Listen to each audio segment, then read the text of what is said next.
Take the captain's chair. Hey, good morning, Marilyn. How you doing? This is Luke Robinson, sorry. Hey, everybody. Thank you. Good morning. Just setting up and we'll get started in a few minutes, so thank you for holding.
Hello, everybody. Can you hear us there on the Zoom?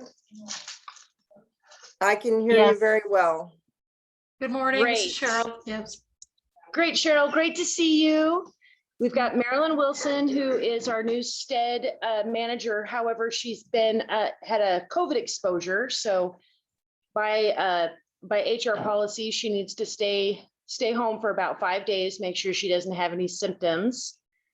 We've also got Carmen Levick, who's on. She's from Brand MT and the Office of Tourism. She also works very closely with the TAC, which is the Tourism Advisory Council. And then here very shortly, we'll do some introductions for those that are in the room. So just bear with us. And looks like we also have Michelle Cushman joining. She does the Office of Tourism grant programs, for which some of the folks in the room here have been recipients or are current applicants of. And so just one moment and we'll do some introductions. So let's see, we got this really fancy camera here. Let's see if we can adjust so it gets the room covered a little better.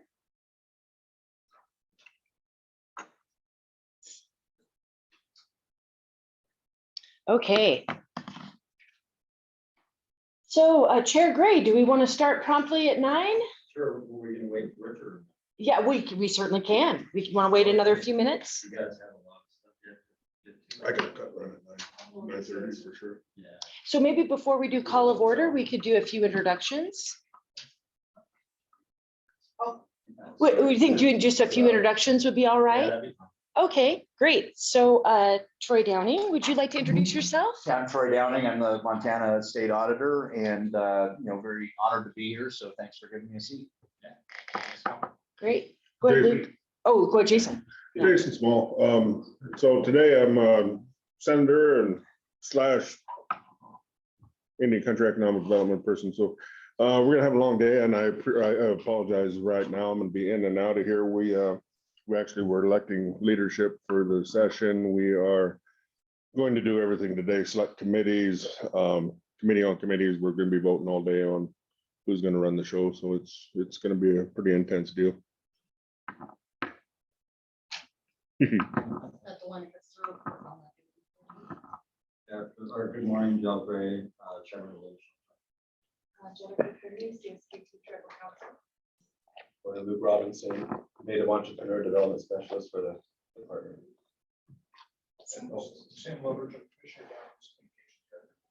Great. And Rochelle Brown, Office of Tribal Tourism, Economic Development for Indian Country. And then those on the call, Cheryl, do you mind introducing yourself?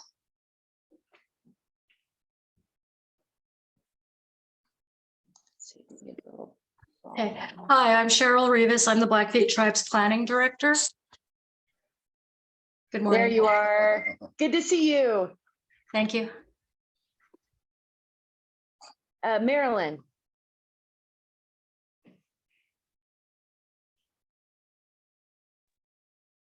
Hi, everybody. My name's Marilyn Wilson, and that's Wilson with 2 L's, just so if you ever email me, you have to put the 2 L's or I won't get your email, just letting you know that up front. And I am the new Tribal Economic Development Specialist, and I am so excited to be meeting all of you. I wish I could be there, but next meeting. So I appreciate meeting all of you. Thank you. Great. And we also have Jan Stoddard on the line. Jan is the Division Administrator for Brand MT and Office of Tourism. Jan, would you like to introduce yourself? Hi, I'm Jan Stoddard, and I'm the Bureau Chief for the Office of Tourism. Just sitting in, listening to the call today. Thank you so much for letting me attend. Great. Cameron, not Cameron, Carmen. Hi, this is Carmen Levick. I work at the Office of Tourism. I work closely with our Tourism Advisory Council. I help with some of our grant programs. Currently, the grant cycle we have open right now is the Eastern Montana Tourism Initiative. And just sitting in to listen and see what's new in your world. Great. And Michelle? Yes, good morning, everyone. I'm Michelle Cushman. I'm the manager of the Tourism Grant Program in the Office of Tourism, Department of Commerce. Try to work very closely with our Tribal Tourism Officer, which is Rochelle Brown. So sitting in to kind of hear what's kind of going on with the Sted Commission. Great. Also, we had Director Scott Osterman was able to come in, and he's at the table here with us. Mr. Osterman, did you want to say anything more? I'm just glad we're all here. Great, me too. So there's coffee and refreshments. Please just, whenever you need anything, head on over there. There's juice and water in the cooler, and then we'll have lunch around noon. So anyone that can join us for lunch, you're welcome to do that. So we do have one more commissioner that we're hoping will be here soon. That's the Vice Chair, Richard Sangre from Rocky Boy. And so it'll be up to Chair Gray to decide if he wants to continue. Okay. Other things happening. Okay, sounds good. So I got a little out of practice because I was very excited about Marilyn joining our team. So in the last couple of days, I've tried to get my head back in the game here for the Sted game. So I'm definitely like a third stringer right now. Please forgive me. But at least some of our technology is working a little better this time. So yes, so I guess we'll do call to order. Okay. You want to go ahead and do that? Great. So we'll call the meeting to order at 9:08 a.m. And we'll do the roll call. So we'll start, Delina Cuts the Rope, Fort Belknap. Here. Great. Chair Gerald Gray. Here. We have Vice Chair Richard Sangre just walking in. Come on in, choose a seat. And we're doing a roll call, sir. Got lost. No problem. There you go.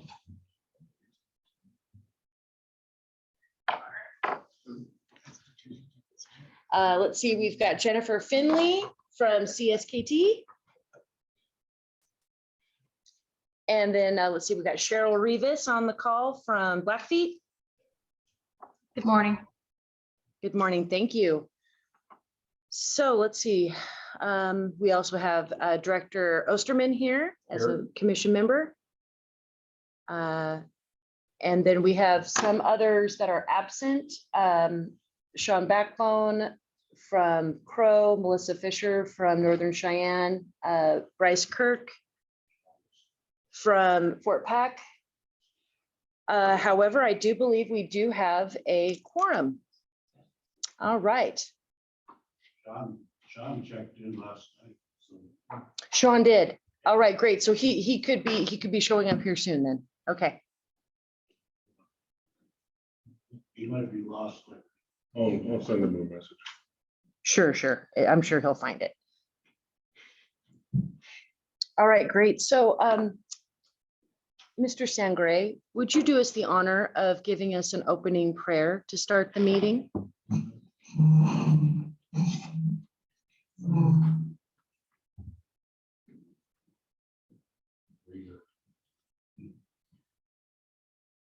Blessed today. Beautiful day.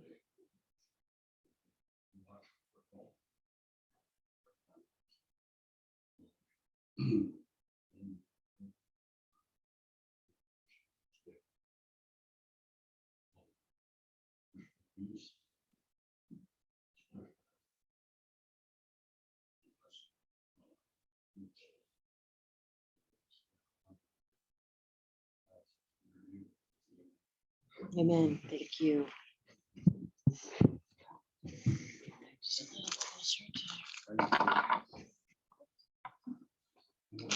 Hi there, good to see you, sir. So Sean Eckbold from Pro. Hi, nice to see you. Come on in. And here, in fact, if you'd like to, you can sit right over here across from him and I'll scoot on over.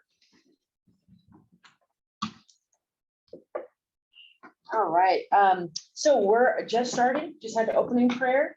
And I guess we're going to turn it over to public comment on non-agenda items. I'd like to introduce Commissioner Troy Downing, who is here today to speak to the Sted Commission. Well, thank you. This, Mr. Chairman, members, it's an honor to be here. And I wanted to take this opportunity. A lot of folks don't realize some of the resources that fall under my office and some of the things that we are undertaking that I think are meaningful to the folks in this room here and those that you represent. So just a couple of things. I'm the Montana State Auditor, and I regulate both insurance and securities, as well as have a seat on the land board. But with both of those, there's a lot of effort in dealing with tribal communities with Indian country in a couple of things. On the insurance side, I chair the American Indian and Alaska Native Liaison Committee. And as the chair of that, that's a national organization with the National Association of Insurance Commissioners. And one of the goals on that committee is consumer protection in Indian country, making sure that there's access to insurance products, making sure that nobody's being taken advantage of. And really having a place to bring issues to us that you may have. And we've had, some come up in Montana of insurance companies refusing to renew policies for reasons that, look like redlining or like they're trying to, not write policies in Indian country. And that's stuff that we take very seriously and investigate and take action as necessary. One of the other things that one of the deliverables I'm doing on that, and again, this is a national organization, so it's not just Montana. So we're dealing with tribal communities in Montana, but also Pueblos in New Mexico, and we're dealing with issues with urban Indians. And so some of the deliverables that we're trying to do on that committee are create tools that help cultural awareness, cultural understanding, cultural communication between tribal and non-tribal communities, which is a really hard task, because as everybody in this room knows, you can't put one blanket over every community because they're all different. But just trying to find lessons learned, places to start, ways of fostering relationships, and having some takeaways for businesses trying to do business in Indian country. So that's been a really interesting task in and of itself. And some of the other things we're doing is lessons learned through the COVID pandemic. What worked in tribal communities, what worked, what didn't work, what the lessons learned. So if we ever have an issue like that, we have the tools and understanding what to do that. So that's on the insurance side. And I just wanted to give a real brief overview of what we're doing there. But on the security side, a big part of what we're doing there is outreach and education. So we do a lot of financial literacy education and outreach, and we have access to outside funds for promoting education. And we're trying to work with tribal communities, with tribal colleges, of understanding how we can, lift up and help from, we call it, financial empowerment from, the beginning to all the way up to, from a, 101 level to a, graduate level of really understanding, how to deal with finances, how to invest, once you have control of your finances, and how to really build some strength there. And so finally, one of the things that also falls under the security side is capital formation.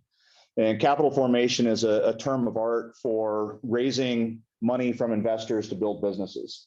And so what we are trying to do there, and again, we also have outside funding for promoting some of these products from these national organizations that we are involved in. But understanding, what you need to do to build a business in Montana and raise money from investors. Is it appropriate to do a crowdfunding? Is it appropriate to do a, Regulation D exemption, which is a federal exemption to the Securities Act? Basically, we want to give the tools and understanding and put our contact out there. So if folks in Indian country are looking at building, financing, taking money from investors to help build businesses, that they can use us as a resource in understanding, how to do that, how it's regulated, what the best path is for the type of business that you're doing, or the type of investor that you're trying to, get money from. And I'm really happy to be here. I'm not going to take too much more time. I just wanted to give you an overview of what we're doing and encourage everybody to use us as a resource. We've got an awesome team that is out there trying to, promote all of these things I just talked about. They'd love to work with you, with those that you represent. So if they have any questions, just call us. We have some flyers that we can, give you with our contact information, but we're just csimt.gov is our website, and 444-2040 is our phone number.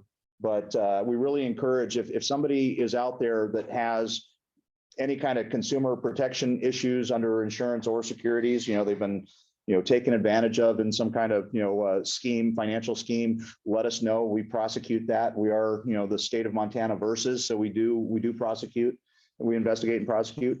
And if you're just looking for information on how to do something in any of these areas, please, please, please reach out to us, because we have resources and we have a lot of folks under our roof that really want to promote and help lift these communities. So on that, I'll yield my time, but I am honored to be here and hope to hear from each and every one of you.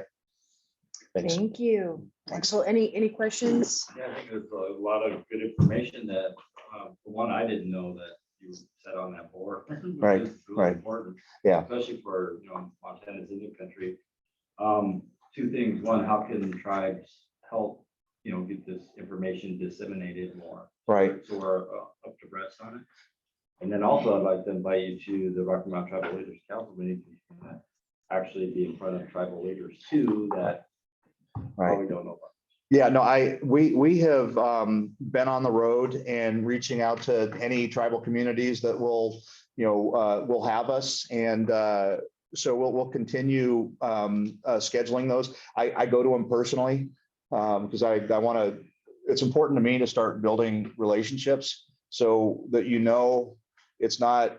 I'm not going to show up once and never show up again. To make sure that we start to develop those personal relationships. So. I will throw the caveat that if something comes up and I'm, I can't make it, I will send somebody, but I will always follow up, because it's important to me that we continue to build these relationships and build this trust so that we can start to really work together in improving things. But in terms of speaking or showing up at any of those events, let us know. We'll be there. Yeah. Yeah, I think just another side note too, in in country, we're really in tune to what you just said, the one and done. Yeah. It's a lot. Yeah. So it's like, hey. Yeah. Yeah. Well, and it's interesting you mentioned that, because that's something that has come up in the research that we've been doing. And this is nationwide, so we've had a lot of influence from New Mexico, from, a lot, across the country. And that comes up as being one of the number one issues of, showing up and not following up. So, we're very aware of that, and we try to get that message out. A secure transaction code, there's the Chippewa tribe as well as the Crow tribe have enacted that to also try to get investors on the reservation. Uh-huh. I don't know if that's a real secret or what, but it's really not been pushed or announced publicly that there are tribes that are inviting investors, and they have a secure transaction code that's registered with the state of Montana. Right. Well, that's good information. And one of the things that I will also put out there is, to the extent that it falls in our lane of what we regulate, it's important to us to get the message out, just like was already said today, that a lot of folks don't understand what we do in our office, especially on the investigation prosecution side. Somebody gets taken advantage of, they don't think I'm going to call the auditor. So we do a lot of effort in outreach and education. We do a lot of social media. We do press releases. We do podcasts. We do a lot of stuff to get information out. And to the extent that you're interested in getting some information out that is meaningful to your community, let us know. And if it falls under, Sam, that's why I brought my communications director in the back corner of the room. That's what he does, is gets messaging out. And to the extent that you want to get that message out and it falls underneath, our umbrella of securities, we will be happy to do that. And if you have a spokesperson or a person that you would like to do a podcast, come to our office and we'll talk about it and we'll get that out. I'd be honored to host that. But and Sam is the person in the back to get all that scheduled. Any other questions? Yeah, no questions, but just a comment that I've seen some recent research that the entrepreneurial percentage, Native American entrepreneurial percentage, is actually rising, and it's higher than the number that I saw. And I don't know how super valid it is, but it's on average 4% higher entrepreneurship amongst a percentage of population in native populations. So I think it's kind of incumbent upon us as the commission, I think, to make as many of these things transparent and available and known. Yeah. And throughout the state. So, I would propose at some point in time that we actually have some sort of a, within the commission, some sort of financial literacy outreach, if you will, that certainly we can support from Commerce as well, to be able to really let it be, make it more easily known, right? Because people don't wake up in the morning knowing, just like none of us did, other than you and your comms director, right? That CSI is there for this, right? Yeah, no, So- that's, and we'd love to partner and collaborate on any of those types of efforts. But one of the things that you said, I think it's clear that there's opportunity. So we need to get the message out that there are tools and support, because the opportunity is there. And to the extent that we can collaborate and help get that message out and get those tools out, please use us. So. Yeah, do you have programs for financial literacy for young people? We have some funding for that, and we're trying to figure out how best to get that incorporated. Another part that I do that's somewhat independent of my job as a commissioner is I sit on the Montana Council of Economic Education, and we do a lot of like high school training on on building businesses, on investing in the stock market and stuff like that. And we would love to also work with tribal communities and figuring out how we can get these types of programs in there as well. Yeah, because there's just basic things that I think a lot of young people don't know, like what it means to have credit. I'm not even talking about investing. Yeah. Like most of my son's friends don't have bank accounts. Yeah. And like my parents do not have any cards of any kind. Right. Like everything we buy, they buy out. Right. So they don't, Yeah. and so like there's still a lot of people who only do like cash. Yeah. Their girls with cash and so they don't know, so they can't teach younger people in their family. And now if you want to rent an apartment or do anything, you have to have a credit card. You have to have good credit. Right. And, Well, yeah. we don't have anything to. Yeah, no, and that's something that we've identified as an issue, statewide. It's not just in Indian country. I mean, that's a statewide issue. We have a lot of kids that don't understand how to balance a checkbook, don't understand what a checkbook is, that, have never dealt with, so when I talked about the whole strata of, what we call financial empowerment or, financial literacy is from the beginning of, what is credit, what is interest, what is a bank, how do you balance this and how do you plan, how do you budget? And so, you've got to build this foundation until you can start to get, higher and higher use of that. So first, understand, what those tools are and how you build a nest egg. And then the second thing is, what do you do with it? How do you invest that? How do you grow it? How do you, set that aside?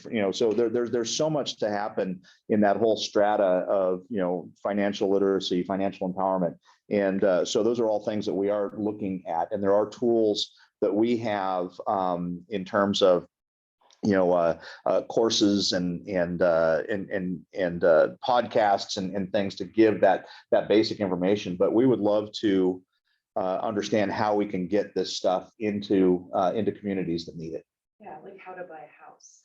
That's, and that's an interesting one in and of itself, because, we're dealing with that as well, as not just how to buy a house, how to finance it, how to insure it, what insurance is and why you need it, yeah. And then making sure that new homeowners that have never thought about that, that they understand, what the risks of not doing that are, what it is, why they want, there's so much that goes into that. And I think a lot of folks think, if I come up with the money and I buy this house, then it's mine. I don't have to worry about it. So does it have a mortgage? Does it, how are you insuring it? And then the other thing that we deal with a lot is, in a lot of communities, there's this impression that there is no insurance product to actually insure, especially on reservations, and understanding how that works. And so we did a survey ourselves to see, who was writing on reservations, what insurance companies were doing that. And so we're continuing to do that and encouraging, others to reach out into properties and to tribal communities to offer that product there, because I think a lot of folks just assume that the product's not available, and that's not true. And if you do get, redlined, which is when, an insurance company illegally decides to discriminate and not write in certain communities, talk to us. We will investigate and prosecute. And I've got, no offense to anybody else in the room, but I've got the best legal team in Montana, and they work hard. And we do a lot of work there protecting consumers. So, talk to us. May I make a comment? Thank you, Mr. Downing, for being here, and I just really appreciate you stopping in and visiting the State Commission. I encourage you to come back again sometime. I'd love to. Welcome you back. For Fort Belknap, Indian community access to capital is a challenge for small businesses. I showed Scott some of our small businesses, a couple tribally owned and a couple independently tribally entrepreneur businesses while he came to visit Fort Belknap, and we sure appreciate having him there too. One of the things is access to capital, and then also we're having some supply chain issues for some of our entrepreneurs. And so, finding ways to be able to get loans, fair game, just like everybody else, right. Every other non-Indian member, right. Is really a challenge. And the banks that are in our surrounding Highline area, also for producers and ranchers, they have a hard time getting loans as well. Right. They take great access from FSA, USDA, NRCS, and things like that for those types of programs. So it's not like, they don't access those, but the direct loans, for help with just supply and inventory with the high cost of materials and whatnot, that's a challenge for us. And I'm very interested in learning more about the cultural understanding to foster those business relationships. I think our banks in the local area could use some of that. Great. I'm going to help sort of, champion that, in some way, by the connection, and I will share your information with my local businesses. Great. Thank you. Well, thank you. And so we have a draft form of that document on cultural literacy. And so that's going to go to committee in next month in December because we have our national meeting coming up. But in the meantime, I'm happy to share a draft if you have any comments, criticisms, or omissions that are obvious. We've reached out to a number of folks, like I said, across the country. But if you have anything that you would like to comment on, I'm happy to share that with anybody here. And make sure, because as I mentioned before, what everybody in this room knows, but a lot of other folks don't know, is you can't put one blanket over every community. And so really understanding what are some of the global takeaways and what are some of the specific takeaways, how you communicate. And, I was talking to somebody in one community about investing and about, saving money for your future. And he said that language will sometimes stop communication, because sometimes a person will hear that as, how to hoard and be selfish and not share with your family or community. So how do you phrase that in a way that doesn't stop the communication? That's some of our goals of having somebody that is not familiar with, the thought process in certain tribal communities of how they might think of something that is not intended that way, but may sound that way. And so we're just trying to create some awareness there. And so anything else that folks have to add to this, we invite comment.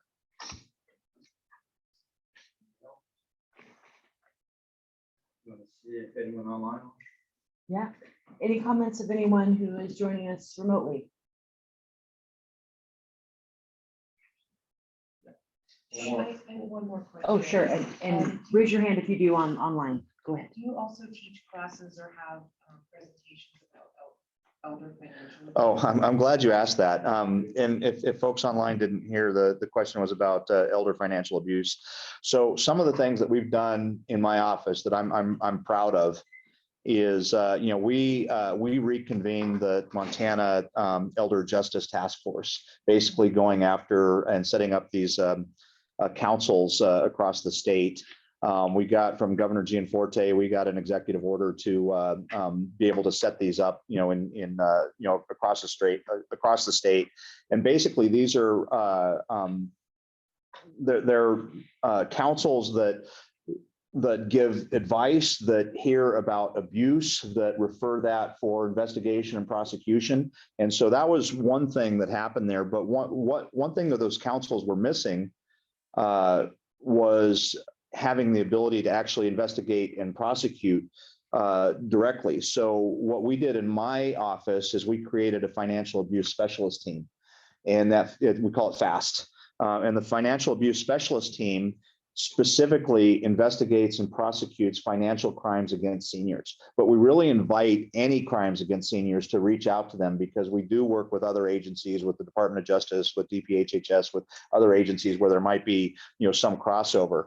But we have investigators and, prosecutors on that team that specifically look at crimes against elders. And to the extent that we have jurisdiction in tribal communities, we will offer our services to the extent that we can, help understand the problems, because there's a lot of them out there. I mean, Montana in general is one of the oldest populations in the country, and the money is concentrated in our older population. So it makes them targets. And so there's a lot of folks that target those. And some of these are just horrendous. When you take advantage of a senior who, basically can't replace what has been stolen, you leave them in such a horrible position. So one of the things that we've spent a lot of time on is, like I said, a resource, or we'll investigate and prosecute ourselves if it doesn't make sense to refer it. And we'll work with county attorneys. We'll work to the extent that we have jurisdiction. We'll work with the tribal communities as well. And it's something that I'm pretty proud of, because we've gotten a lot of traction there, and we're out there protecting. And what we do when we see abuses is we use that as an opportunity to educate, watch out for this.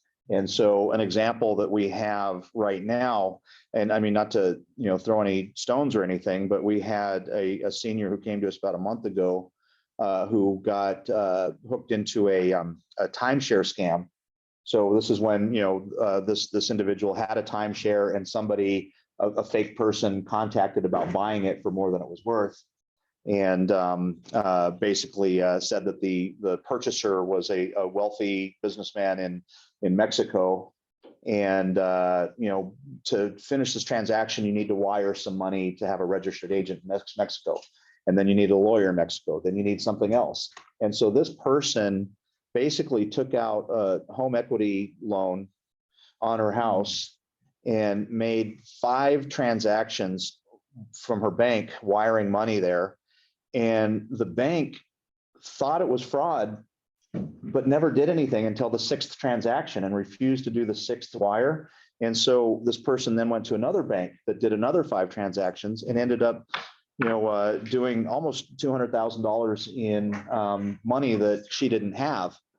So the reason I'm saying it here is we want to start getting these stories out so people understand how how people are being taken advantage of, to watch out for that, and that's a big one. And romance scams are another one. Romance scams are like nationally one of the biggest issues. You have a lot of seniors that are, that may be on their own, they may be lonely, they're, get hooked into an online relationship of a fake person, and eventually that fake person needs money. And that's one of the biggest scams out there that we see right now. And sometimes we can figure out who it is and go after them. Sometimes they're out of state and we work with other states to go after them. Sometimes they disappear and you never hear anything. So one other thing that we have in my office that we've really championed is we have the financial restitution fund. And so we started this, we just renamed it the Lynn Egan Financial Restitution Fund. And so we have a pool of money that's not taxpayer money. It came from fines and from registrations from investment advisors, where we can give to seniors partial restitution if they're taken advantage of. So like, let's say that you lost, $100,000 to some scam and they were insolvent, so they didn't have any assets to repay with. In that case, we can actually write a check to that person for partial restitution. We're not going to make them whole, but it's up to a $50,000 check, which can be meaningful if you've lost everything. And I think that's been a great program, and we've had some national issues where there's multi-state actions against these companies. Like metals.com was a good one. It was a fake company that was saying it was buying precious metals, gold and silver, and took advantage of a bunch of folks. And there were I think there were 17 Montana victims, and every one of them got a restitution check, and the rest of the country was pointing fingers at me saying, how come Montana got restitution and we didn't? And that's because we have this unique program in Montana to help seniors that have been taken advantage of. So I just want to put that out there, because if you hear of a victim in one of these situations, a lot of times they're embarrassed or they don't think that you can do anything about it, so they never report it. And if they never report it, we can't use that as a tool to educate. We can't investigate it. And there might be some money available for restitution that these folks don't know about. So that's why I'm throwing it out there so that everybody knows that that's out there. And one more time, just to make it clear, it's not taxpayer money. This is all coming through fines and registrations. So, great. Well, I'm going to head up now because I've got a 9:30 I'm late for, but I'm honored to be here, and I appreciate you giving me a seat at the table and giving me so much time. I didn't expect this, and I appreciate it. But let's make this be the first of many. You have our contact information. Use this as a resource. Awesome. So thank you. Wonderful. Thanks for coming. My pleasure. Yes. And for anyone who came in late, feel free. There's beverages. Get some coffee. We're nice and loose here. Yes, that'd be great. So we have a team from ITRR here. And so they're going to be doing a presentation for us. We also have Department of Labor and Industries with an apprenticeship program that's under development that they look to have. They're seeking some tribal consultation early in the process to see if the development of this idea, how it can be best utilized, that there's interest there. So do you guys want to go ahead and start with introducing yourselves? Yeah, I'm Melissa Weddle. I'm the director of the Institute for Tourism and Recreation Research. We're thrilled to be invited to be here. We're just going to share what we do and what resources we have, and we're really here to learn to see how we can work. I'm Matthew Pettigrew. I'm a data engineer and research associate at the Institute for Tourism and Recreation Research. Yeah, we're just happy to be here. Thank you for having us. You guys are housed in Blue Rock. Yep. Yeah, in Richmond. Okay. Yeah, very good. And then Amber, yeah. Yeah, so I'm Amber Lamb. I also live in Missoula, but I work with the Department of Labor and Industry, the Montana Registered Apprenticeship Program. My role was created a little over a year ago, and it's Equity and Diversity Coordinator for Registered Apprenticeship itself. Our objective is to expand and diversify apprenticeships, and especially within Indian country, strengthen the tribal government relationships to create partnerships that will benefit all communities.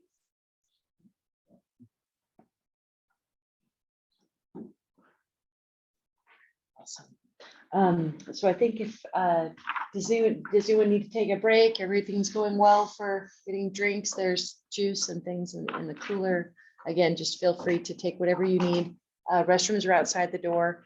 And I think now that things are kind of quieting down a little bit, we might just prop the door. So we are expecting a few other people who will be coming. So it'll make it easier for them to come in and not feel like they're lost. So give me one moment and get that kind of set up. And then I think we'll move into unless we have any other public comment online, we can probably move to the next section. Yeah, I think you've got maybe a little door stopper there. Perfect.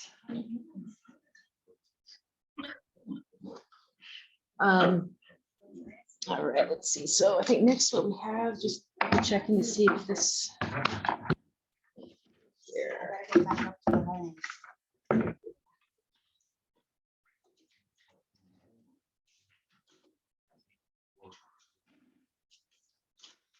So the next action item is going to be a bit of a sore spot.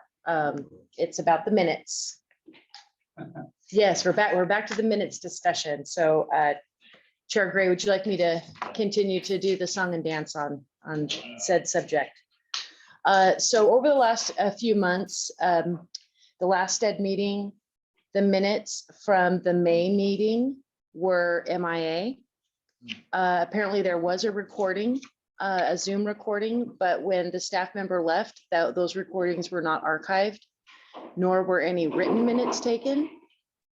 Going back and looking at previous meetings, the end of 21 and the 2 meetings of 22 for February and May, those were all online Zoom meetings, and those Zoom minutes were used as the minutes. Essentially, the recording were supposed to be the minutes, but they were not archived. So there's no written minutes and no recorded Zoom minutes for those 3 meetings, the end of 21 and early 22. We do have the recording from the August 24th meeting that we were all in attendance at, and those are on our website. There's also agendas and other notes there. After talking with Chair Gray about this problem, he has informed us that he would like whoever the Sted manager is to not only have the recorded minutes, but then to have a written history. So know that no matter what, we at least have a written copy, and that is then in compliance with law and in compliance with the public's right to inspect records from public meetings. So I would like to request that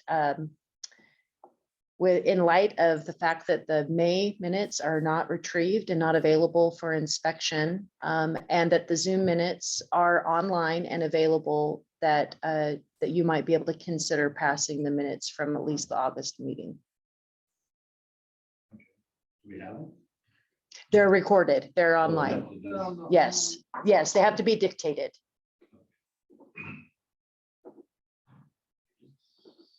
So you got that, or we could table it for, again, you want to table it for the next meeting? I guess someone would probably need to make a motion. Easier if we can review them in writing. Mm-hmm. If something was missed or something.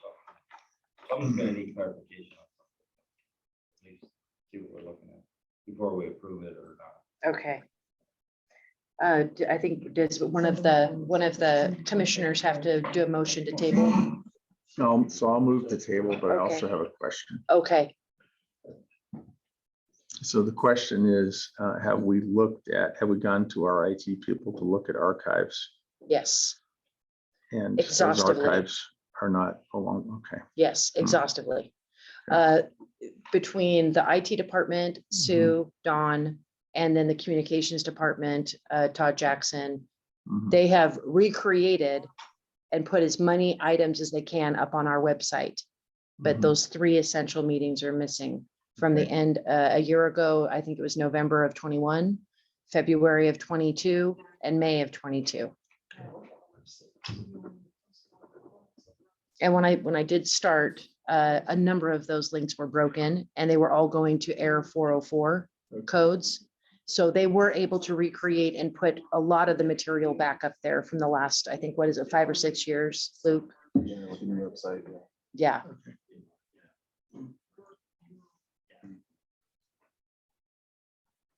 So we have a motion to table, Scott. Second. Richard seconded. Further discussion, do you want to bring up that? Oh, yeah, Councilman Gray, I just wanted to point out that, to include perhaps in the action that the August 24th, 2022 recording, because when you click on minutes, it goes right to the Zoom recording. There is an agenda posted on the website. But if we could get those transcribed, either with software to transcribe them, and then edit those, or either have someone just listen to the recording and do their best to type those out, so that we can have a paper product that could be emailed out in advance of the next meeting for an official review. Any other comments or questions regarding the past minute meetings? Hearing none, all in favor, say aye. Aye. Those opposed? None, motion passes.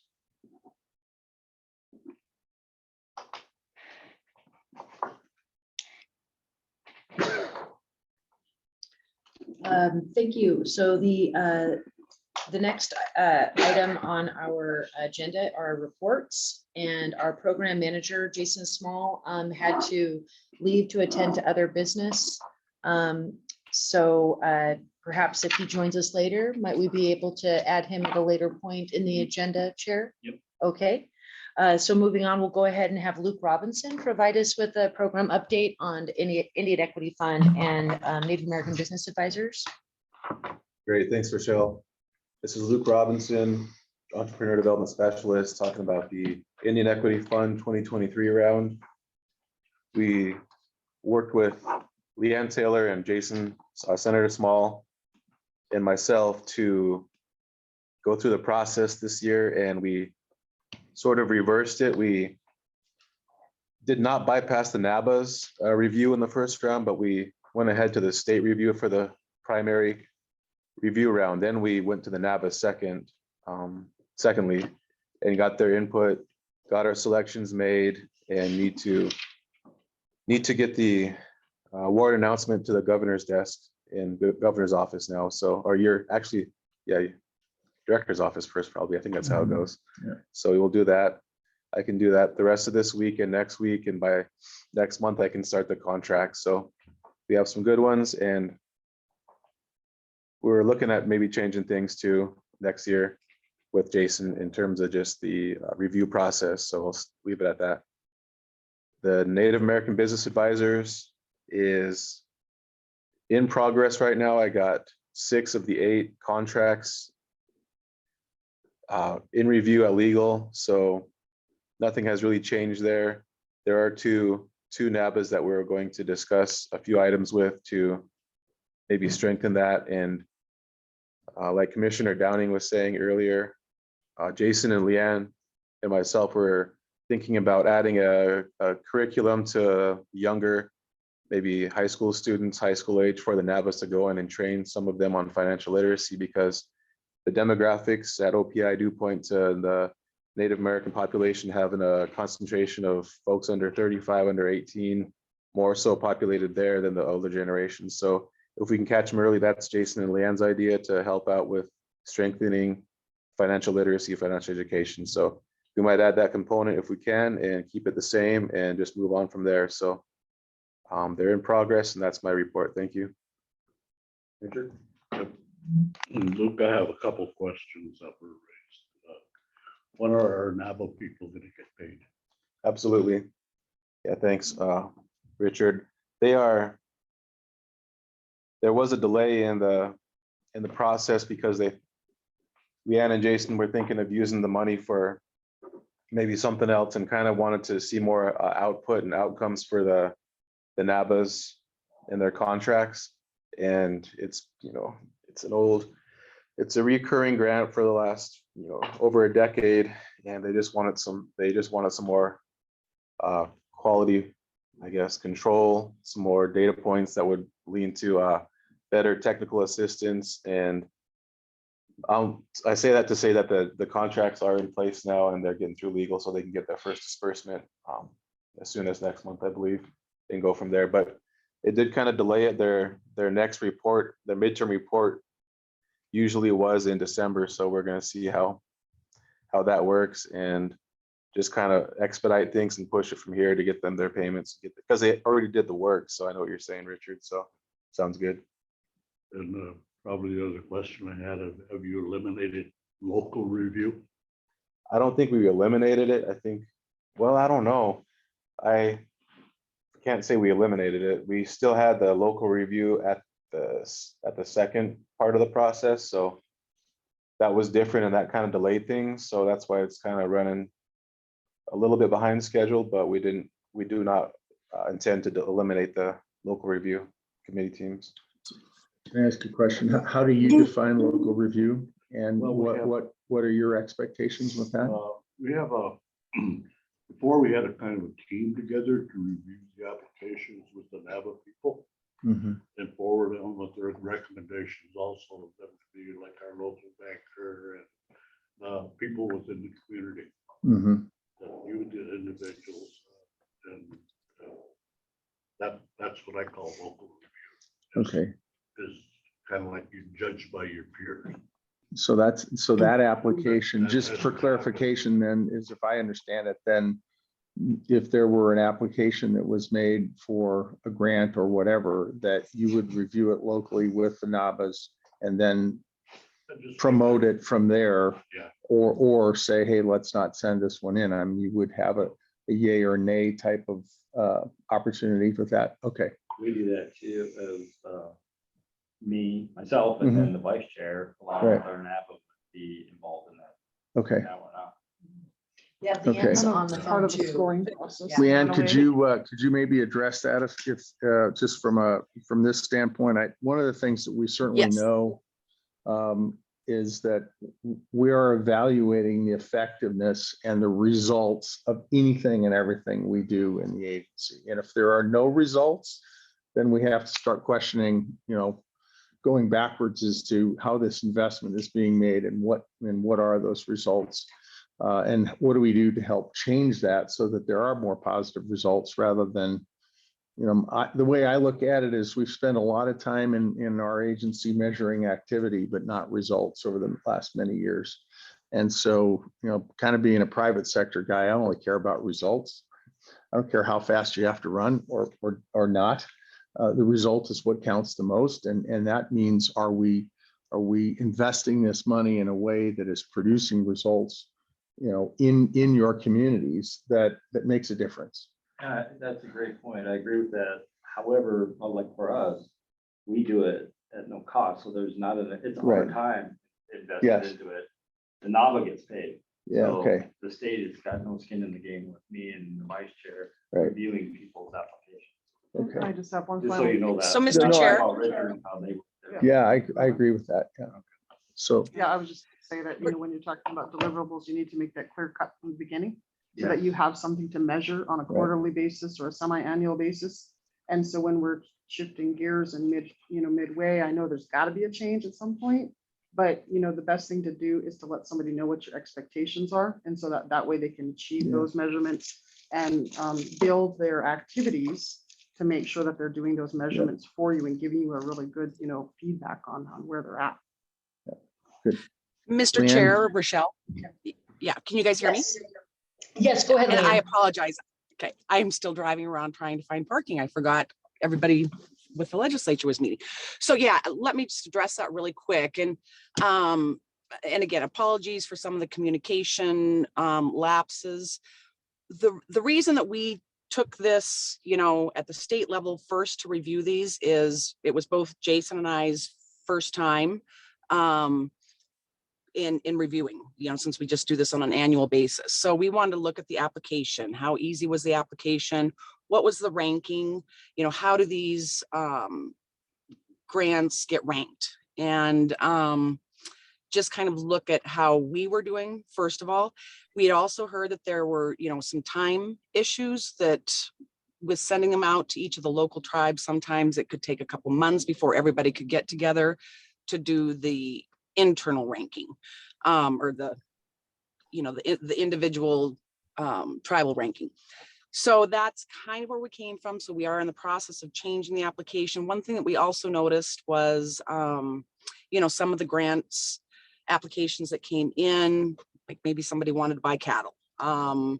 So how was that being assessed in the past? Some of them did not have, some of the cash flow projections filled out. Some of them didn't have a business plan filled out. So, by doing it this way, this time, we were able to see maybe some of the limitations, some of the things that were good, where we needed to clarify some of the guidelines. So we will certainly, for the next round, meet with everybody, and we've met with a couple of the NABAs, and, going forward, we will take everybody's thoughts and notes into consideration for the next round. So it was just a really good way for us to assess, and especially with so much new staff, how things were working and if the whole process was efficient. So I'm happy to answer any other questions.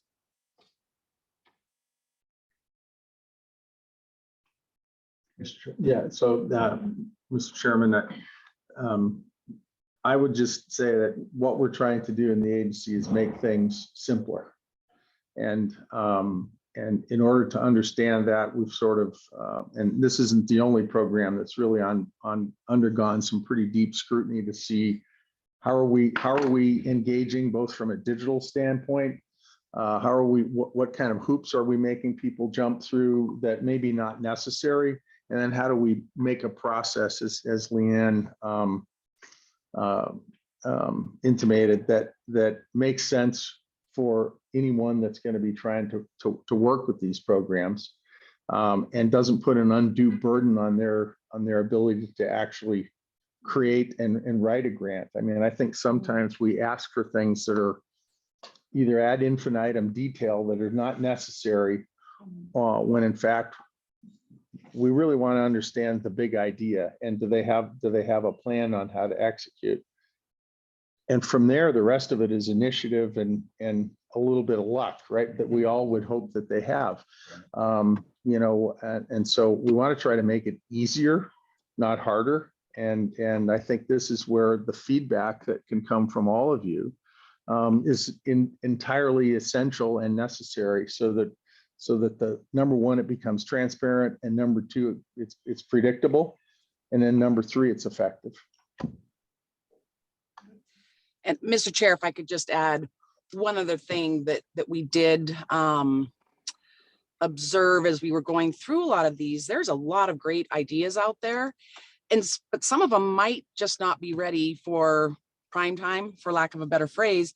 And what we've been talking about is those that maybe didn't make this round, what can we as a program and a state agency do to go help those Indian entrepreneurs get to the next level? I mean, if they don't understand a business plan or need some work, we can then, in conjunction with the NABAs, go and say, hey, let's offer a different level of assistance here so that,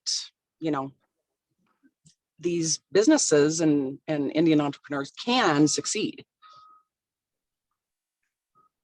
Yeah, I agree with Leanne's comment, but I guess one of the things that has always, since I've been on the commission, is funding businesses on the reservation. I've got the last few times I've looked and we've had like their Chippewa Creek, sure, rural members, what they live, Havard, in Samus Cook. And they get the grants over there. Is that helping the Chippewa Creek's economy? No. Yeah. That's helping somebody else's economy. I've always pushed for economic development on our reservation. And I don't, it kind of bothers me when I see that happening. Scott, it's just, it's been consistent. And that would be one of my recommendations. It's always been my recommendation for a change. That we had those positions, but there was X amount of dollars put together for at-large applicants. And that's where the other ones came in that lived off the reservation. Right.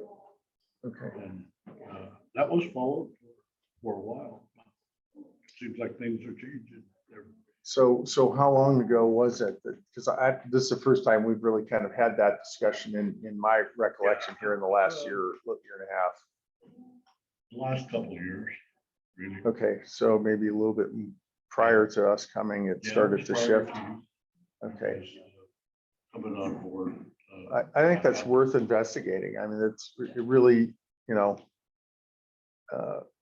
with Little Shell, obviously that becomes a problem, right? Because everybody's at large, but still. Do it in our 4 county service area. Yeah, or something like that, right? So I think that's worth some discussion. I don't know if we really have time here, but I think that's a valid point, and it's definitely worth discussion. And we've got Cheryl has her hand raised online. Go ahead, Cheryl.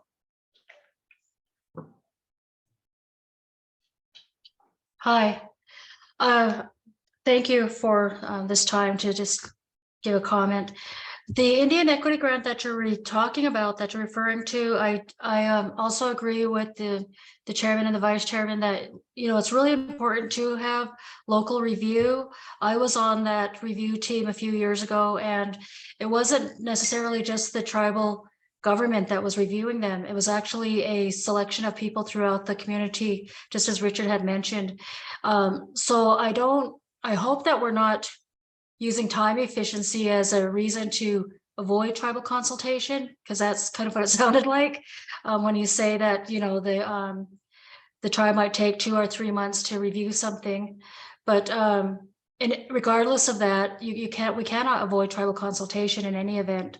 So going back to my experience, when I was asked to sit on the review board consisted of our tribal college, the Blackfeet Community College, some merchants downtown, and then our NABA people who is here, NACDC. And so we would all get together, a meeting would be called, and then we would, go through the business plans, select and rate them, and then it would go on to the state representatives that would do their thing. And so that was a good process. I don't know if that process is still being followed. I have not been on the review committee for a number of years. I know that NABA, which is our NACDC group, takes care of this, and they're good at what they do. But again, I would just like to make a point that I wouldn't want to do anything to hinder tribal consultation. And if it's something that you feel is a problem, then maybe we need to address that locally at each tribal meeting. The other thing is we don't have a business incubator here on the Blackfeet Reservation. And so what we have decided to do was partner with the Blackfeet Community College to create another business incubator. We've had one in the past, but they're grant driven, and so when grant money dries up, so does the program. We would hope that it could be sustainable this time around. But one of the things that gives us hope is that, through the US Treasury, there's those loan funds, the SSBCI tribal loan funds that are available to all tribes. The deadline has just passed, and we applied for our share. It's not a giveaway fund. You have to be, it's competitive, and you have to, have a good, a strong application. And what you have to do is you have to partner with a financial institution that has the record, if you will, or the experience in small business loans. And so with that, again, is NACDC, and they just really do a lot for our community. However, we need to open that up, provide more services at different areas throughout the community. And so that's why we decided to go with the Blackfeet Community College and talk to them about administering the technical assistance funds, so that we can capture those, I guess you would call them, the great business practices that most entrepreneurs have and small business owners, so that they know how to. You had just mentioned, some of our local entrepreneurs do struggle with not really knowing how to read financial statements, develop financial statements, or write a business plan. We understand that, but they might be great, and they might be experts at being a cattleman or being a welder, or that type of service that they're wanting to turn into a business. And so that is a gap on our reservation. And so with that gap, we've identified that the next step is to use these technical assistance funds. So I think that was just a great idea when the US Treasury, offered those small business loans to tribes, to again follow it up with the TA funds. So that's kind of what we're doing, and we're hoping to hear for what other tribes are going to be doing and if they're applying for their TA funds. I did get on the call yesterday. There was a call for tribal consultation through the US Treasury for these funds and for the TA funds. And I had asked that, do we have to stay with our NACDC group that is going to be administering the small business loan funds and have them do the TA, or could we kind of spread that around so that, because their staffing is small, and so the tribal college, they could incorporate that into a curriculum, or they could do CEU classes, or they could do night classes. So it just opens up, a door to a lot more, if you will, business education to entrepreneurs. And so they said, the tribal colleges are eligible to apply. Of course, it goes through the tribe, so we're the primary responsible, body. So we make sure that all the reports are in timely and so forth, and the drawdowns are done. But it's these entities in our community that'll be actually administering the funds and making sure that the people in the community have access to both the funds and to services and to training. So I just wanted to put that out there and just mention that, there's going to be some good opportunities for a lot of tribes here in Montana if they selected to apply for these funds. And somehow maybe in our future meetings, we could talk about how the SNABA or the Indian Equity Funds could perhaps, what would you say, I guess, complement those loan funds that are going to be out there. So just to put that out there, just to let you know that that's coming up. And then I know we've already passed the gentleman that had talked about the insurance auditor, but I just wanted to make a comment about that. I thought that was a great presentation. I didn't know if anybody brought up the idea of outreach. It would be great. I know he said that he'll come if we welcome him on the reservation. And, what we have experienced that seems to be working well is maybe once a month of Veterans Affairs, they'll come and they've to this Blackfeet Reservation, and they'll stay here maybe every Wednesday, once a month, and they'll just be open. The doors will be open to anybody that wants to go meet with them, wants to sign up for services. So I'm wondering if that's something that this his body of I guess his office could do, like put on a satellite here once a month and, at every reservation, and just be available. And then the PR could be done, because I know it's in our local paper every month when the Veteran Affairs person from the department, from the US government comes in for that day. And so people expect that. And then that's one way to, get in contact with our people on the reservation. I know Montana Legal Affairs has done that in the past as well. Just open up an office for the day, and we could coordinate with another, like maybe our revenue department, Blackfeet Revenue Department, or somebody could, set up a desk for him or her that comes to meet with clients. Because elderly abuse and all the insurances I talked about is so important. And a lot of our people here aren't going to be able to reach out or get to, to Helena or wherever, or even get on the phone or even do Zooms with, these people are out there that are helping. So if a satellite would be helpful. Those are the two comments I wanted to make. Thank you. Well, I think we can get Cheryl, Sam's contact information. Yeah. And she can set up some with the communications director. And to Cheryl's other point, we are also looking at supplementing the Indian Equity Fund with that.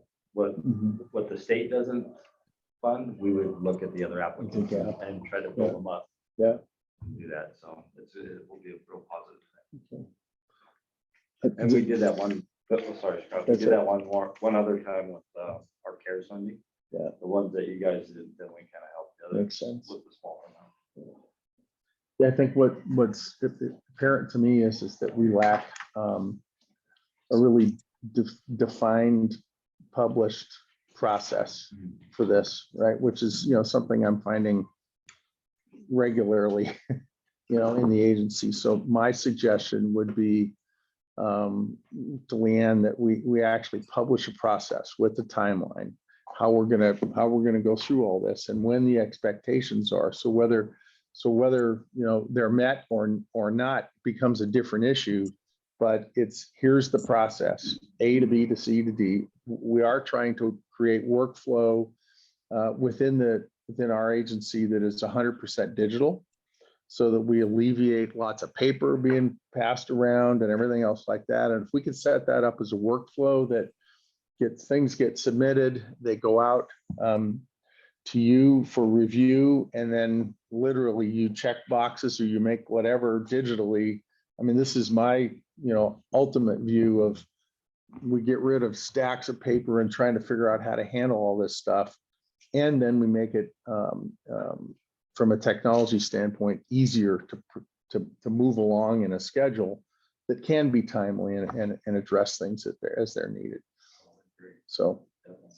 And I would ask Luke, when you do your announcement, if you can make sure that you say the state is funding this, because a lot of the members think it's coming from the tribe, and they start getting mad at us for not giving them more money. Okay. No. Read everything. I know. Yeah, right. So, Okay. And can I know one sense of good news is that Richard and Sted Commission, we did pick on reservation businesses this year for 2023 round, and looking to do that going forward too. So just a lot of change management, so I can't go through everything step by, it's a lot of information, but with Leanne and Jason, I think we're making some good changes. Thanks. Other questions on this for Luke? Yep.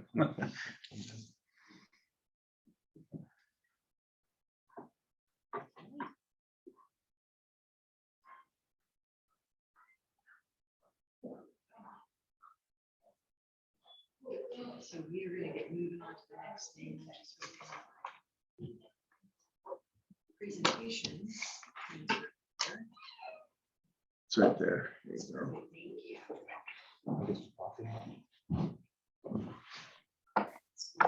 Chairman Gray. Yeah. Chairman Gray, this is Marilyn Wilson and Commissioners. I was wondering if we could, because I am taking minutes as we're going, some of the people in the back, it's kind of hard to hear. And as a reminder, do you mind identifying yourself before you speak so that when the public does, if they do review this, that they know who's speaking? That would be really helpful. And that way I can get the minutes right. Thank you, Marilyn. Thank you very much. We appreciate you making sure that we're all being really clear and trying to follow the rules and order here. Well, great. So I'm going to move on forward, if that's okay, Chair, with the tribal tourism update. See if I can share my screen here.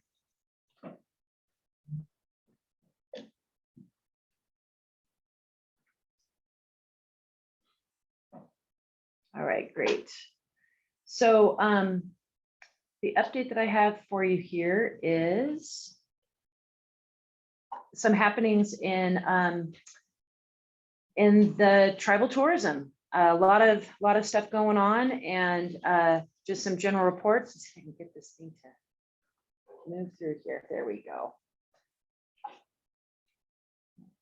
Go away from that. There we go. Okay. So just some updates. This is again Rochelle Brown, Tribal Tourism Officer. Wanted to let you know of some pressing due dates. So Eastern Montana Initiative, the staff member at Commerce, Carmen Levick, is the manager of that program, and she's on the line with us. So if there's any questions, she might be able to field those. So her cycle is, I believe, a $1 million budget. It is for anyone in Eastern Montana, which includes 4 of the tribal regions. So Fort Belknap, Fort Peck, Crow, and Northern Cheyenne governments could be eligible, their tourism departments. And this is a grant program focused on these targets for infrastructure, facility upgrades, construction, marketing and promotion, tourism product development, outdoor recreation improvements, and implementation. So that cycle closes the weekend after Thanksgiving holiday. So we've got about a week and a half, 2 weeks before that cycle closes. And if you'd like any more information on that, I have been blasting it out to everyone in our contacts, Sted members, people with the MITA group, individuals that have submitted grants so far that I have seen. But if you need any more additional information to get that out, that information can be found at our website at Commerce, and it's in the Brand MT division. So my cycle through the Office of Indian Country Economic Development, our typical annual cycle is open now, and it closes November 30th. Our budget is $122,000 per statute for our program. And so this is a 50% matching program. And if you have, again, any questions about that, certainly let me know. At the beginning of the year, this is where we kind of going to roll into some of this event promotion. This last year, we were gifted with some additional money to do promotions across all the tribal regions, selecting one event that we could promote. So I have some additional data for you on that. But if we're not given the opportunity to fund that kind of a promotional campaign this next season, I would highly recommend that tribal nations consider applying for the event cycle that is through the General Office of Tourism. It's a $25,000 grant, 0 matching funds required. You can use it for marketing, advertising, event infrastructure, like if you need people with flags and cones and signage, ticketing, all those kinds of things to have a successful event. You could apply for this, and it is a first come, first serve cycle. They will award up to $25,000 until all the money is gone. So we really, really want to encourage everyone. If we're lucky and we get some additional funds in our department, we might be able to do another run of what we did this last year, but I wouldn't count on that. I would definitely encourage people to take advantage of this existing program to try to get some funding for that. Actually, before I move on, any questions about that anyone has for those 3 current grants? We've got the one for Office of Tourism, we've got my department, and then right at the beginning of the year, we've got the event cycle. Okay, and again, if something comes up later, please let me know. Moving on, so this is a little progress report on how we're doing with the grants that were awarded this last year. We have run into, like was expressed earlier, Delina mentioned, supply chain issues, labor shortages, weather, all sorts of things have made it very difficult for the Tribal Tourism Enhancement Grant awards, all of those projects to get completed by December 31st. And I spoke with my division administrator, Leanne. She said that we can pursue extensions on these grants, they will be extended to June 30th, 2023. So that will allow a full year time for those projects to get completed and to, adjust for these challenges that everyone has been facing to try to get those completed. So far, again, I've only received 2 requests for reimbursement of these awards from Blackfeet and Northern Cheyenne. But I really encourage everyone to continue to get those receipts into me for reimbursement so that you can recycle those funds and keep investing them in these projects to get them completed. The whole project doesn't have to be done. You can do it piecemeal fashion. So anyway, as far as we understand, and maybe Mr. Backbone might be able to speak to this, or we can wait until we hear from Crow Tourism Department. My understanding is that the buses for the Upsilica tours were purchased. I just don't know if they've arrived yet, and that there's definitely some really great materials being built with the youth for those tours. And then we do know that Crow and Little Shell applied for the Office of Tourism 23 cycle. And so there's a lot of encouraging things on the horizon as well. So we've got some really exciting stuff going on in terms of tourism. Rocky Boy with their vehicle was purchased for the bison tours. And some additional fencing is going to be needed to protect those powwow grounds from roaming cattle. Make sure that the investments that have happened don't get wrecked and torn up by the wildlife. And then Little Shell, as far as I understand, lots of stuff going on at Hell Creek Recreation Area, a lot of equipment purchased. Also, I've had trying to get some discussions going with finding additional resources to make the road Route 543 more improved. I understand the governor was out there this last summer with the National Guard. They did a portion of it. But I believe that is still a challenge. So we might have some folks here. They might need to find the other door there. I think these are our folks from the International Traditional Game Society. Great. So we'll keep going here. Yeah, so any comments on the current grants? Anybody want to share anything what's happening in their areas that you might know about? And if you don't, no problem. We can just keep moving forward. Hi there, Brandon. Hi. I'll introduce the gentleman just walking in. This is Brandon Fish, and he is with International Traditional Game Society. How you doing? And Brandon, are you on your own today? No, Deanna wants to look for a partner. Okay, good. Well, Popular activity. no problem. So feel free to come in, get comfortable. We'll be with you in just a few moments. Okay. So I'll email this to everybody. There's a lot of great information here that might be very informative for grant writing and for making some strategies about event promotion and what kinds of things, what we're getting into when it comes to some of this exciting metrics. So our department has an account with Zartico, and they can pull card spend data and mobile device counts for people that are coming into the areas. So you can really see who's coming from where, when they're coming, how much they're spending. And it really, just in a general way, without really targeting and following one person, you can get this great aggregate information that can be informative for future campaigns.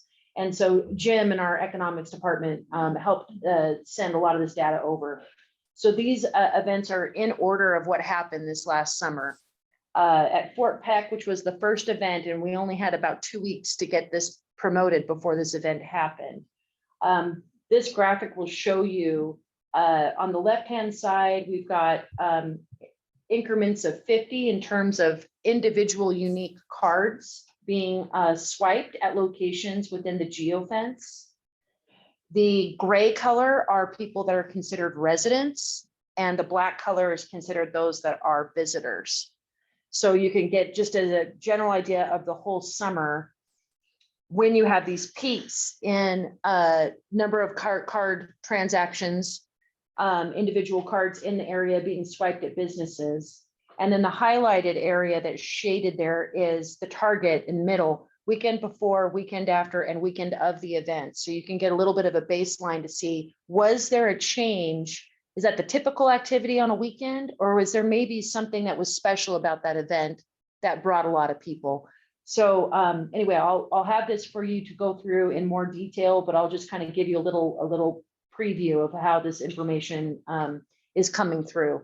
So for this event again in June, you have dollar amounts of what the average cost people were spending on when they were there. And during the peak season, you can see that the purchases exceeded $5,000 when it came to accommodations. That definitely seems very much in line with the target of that event. And then you've got food, gas, retail. So it kind of gives you a little bit idea of how much we're spending on each of these purchases.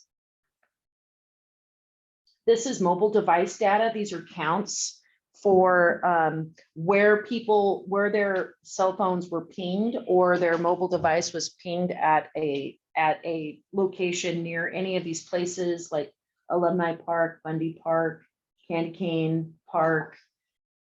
This will just let you know where they're putting these points and where these geo points are and where they're tracking these devices, and then how many of these devices are getting pinged.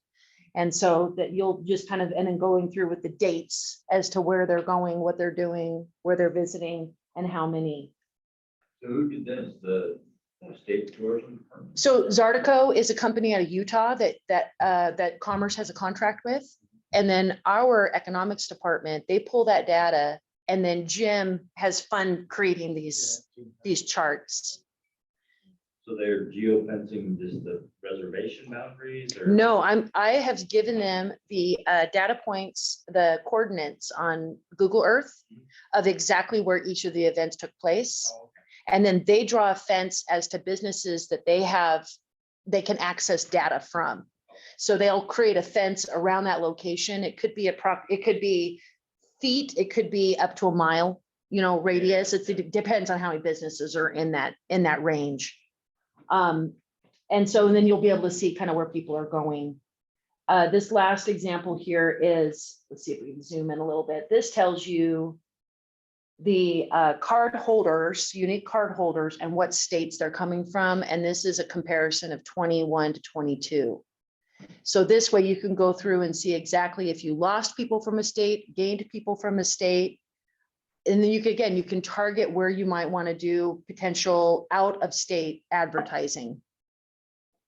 And so I have this for all of the events that were promoted, and you can see that we got a whole lot more people that attended this event within our own state as opposed to those that came from out of state. And there was maybe a drop of people from North Dakota. Less people came over, but who knows, maybe they just stayed in their own state too. And so this information is for you to analyze and to extrapolate the lessons that you think might inform you. And this is a really great segue for ITRR's presentation, because they are data collectors and they have some additional resources that they're gonna propose might be instrumental in getting on the ground data for people who are coming to your events, and how that again might further inform decisions, where to put money, where to put resources. And so I have this for all of the events. Just in the interest of time, I don't want to rush, but if anyone would like to have us pause on something, please let me know. But again, these go from card counts here at Northern Cheyenne. You can see the card count numbers are much lower. They're in increments of 10. They're not in increments of 50 like you had at Fort Peck. Can you send us this stuff? Yes, I have all of this for you. Yes. But essentially, I did this for each of the events. This is again what the dollar amounts were. Fort Peck, it was over $5,000. Over at Northern Cheyenne, it's $1,000. But you think about this also informs rural communities that have less businesses opposed to those that are in more densely populated areas.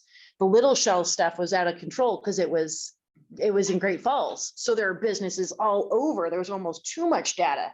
So the unique thing about getting data in rural areas is that it can be extremely informative because you're dealing with a smaller sample size. and you're not awash in too many numbers like in Missoula or something. Anyhow, so we got Northern Cheyenne. Again, these are the visitors and the mobile device data, and then the states in which people came. And you can see again these numbers.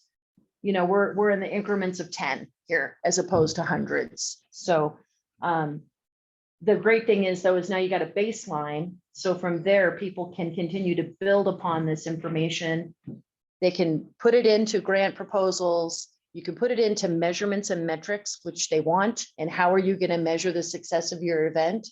There are ways that you can measure your success. So just wanted to make sure that you understood that these resources and tools are available through our department, through our office. And if you come up with additional ideas as to ways that we might want to change those geo fences or focus on another area or another time in the calendar, you know, you let me know, and I can work with our department to get that information for you. This is again mobile device stuff from June through September, and the target event of the event that we highlighted and promoted. So Crow Native Days here. What you'll see is Crow Native Days actually was one of those events that didn't get the promotion that we had ordered. Some of the out of home did not get placed. They had to credit us back. So Crow Native Days didn't get the kind of promotion that it really should have gotten. Therefore, we invested in Crow Fair later in the summer to make up for that missed opportunity for Crow Native Days. Arlie, again, these are in increments of 5, and you can again kind of see gray are visitors, black are resident. And then the target, and you can see that during that time, the most people came, you know, from that were doing the credit card. This does not count cash. So cash economy, if anyone knows that your economies are primarily cash, you know that these are very narrow reflection of what kind of economy is really taking place there.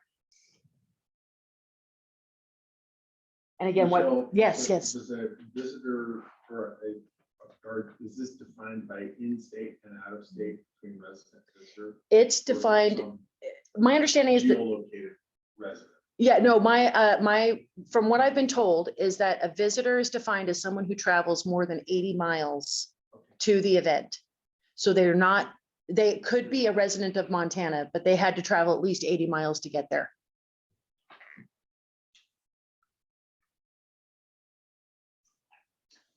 Yeah, so as you see, there's just so much here. I don't want to bore you with the numbers, especially as we start to get into the presentation from ITRR about what kind of additional data can be collected and kits that can be created.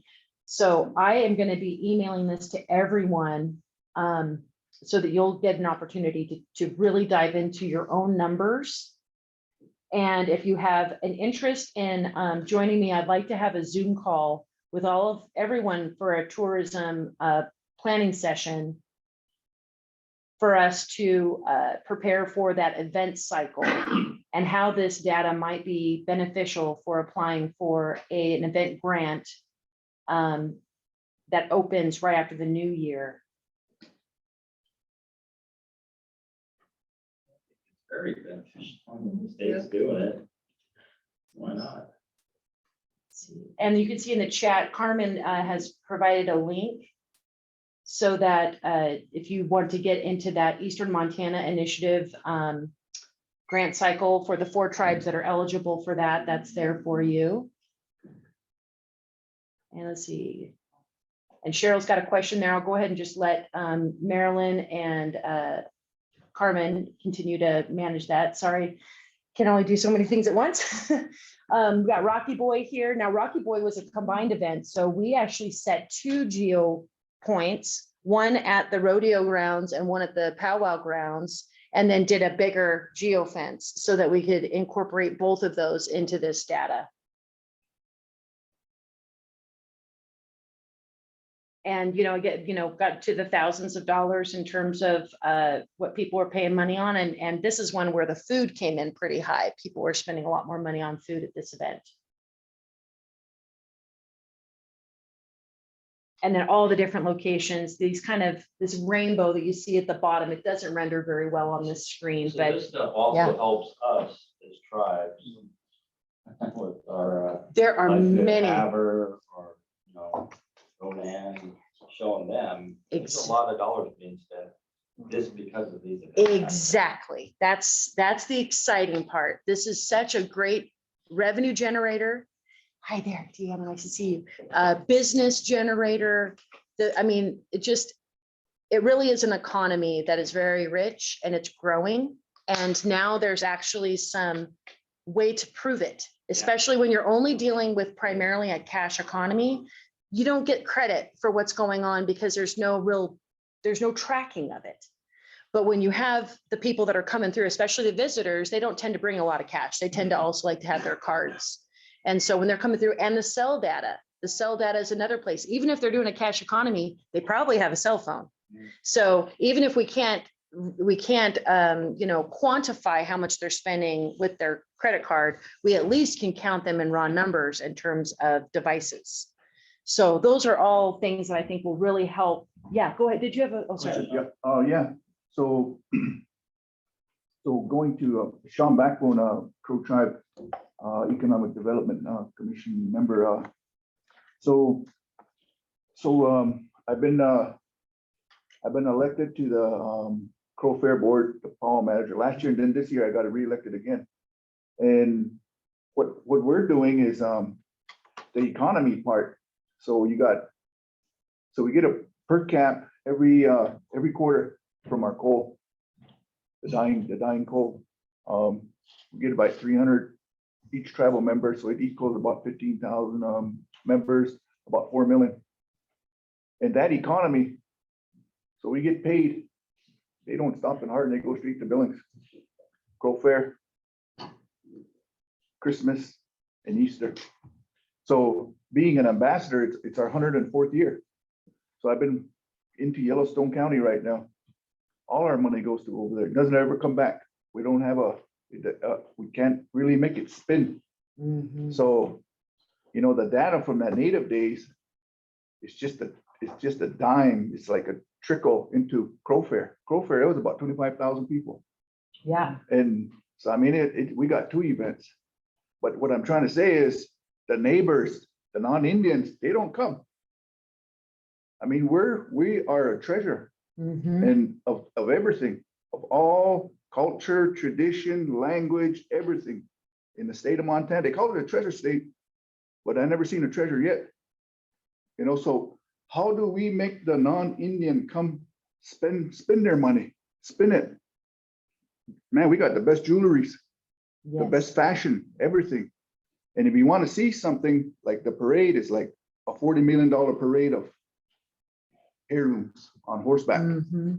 I mean, it's that. So what I'm trying to, how do we get the, because we can't control them, but how can this businesses from out of our reservation influx their money into our reservation? Kind of give us a shot of steroids or something, insulin maybe, I don't know. But, but that's what I'm kind of at. We can't make that spin. So how with what you're doing is we need to kind of, it's only 45 miles, man. Billings is only 45 miles.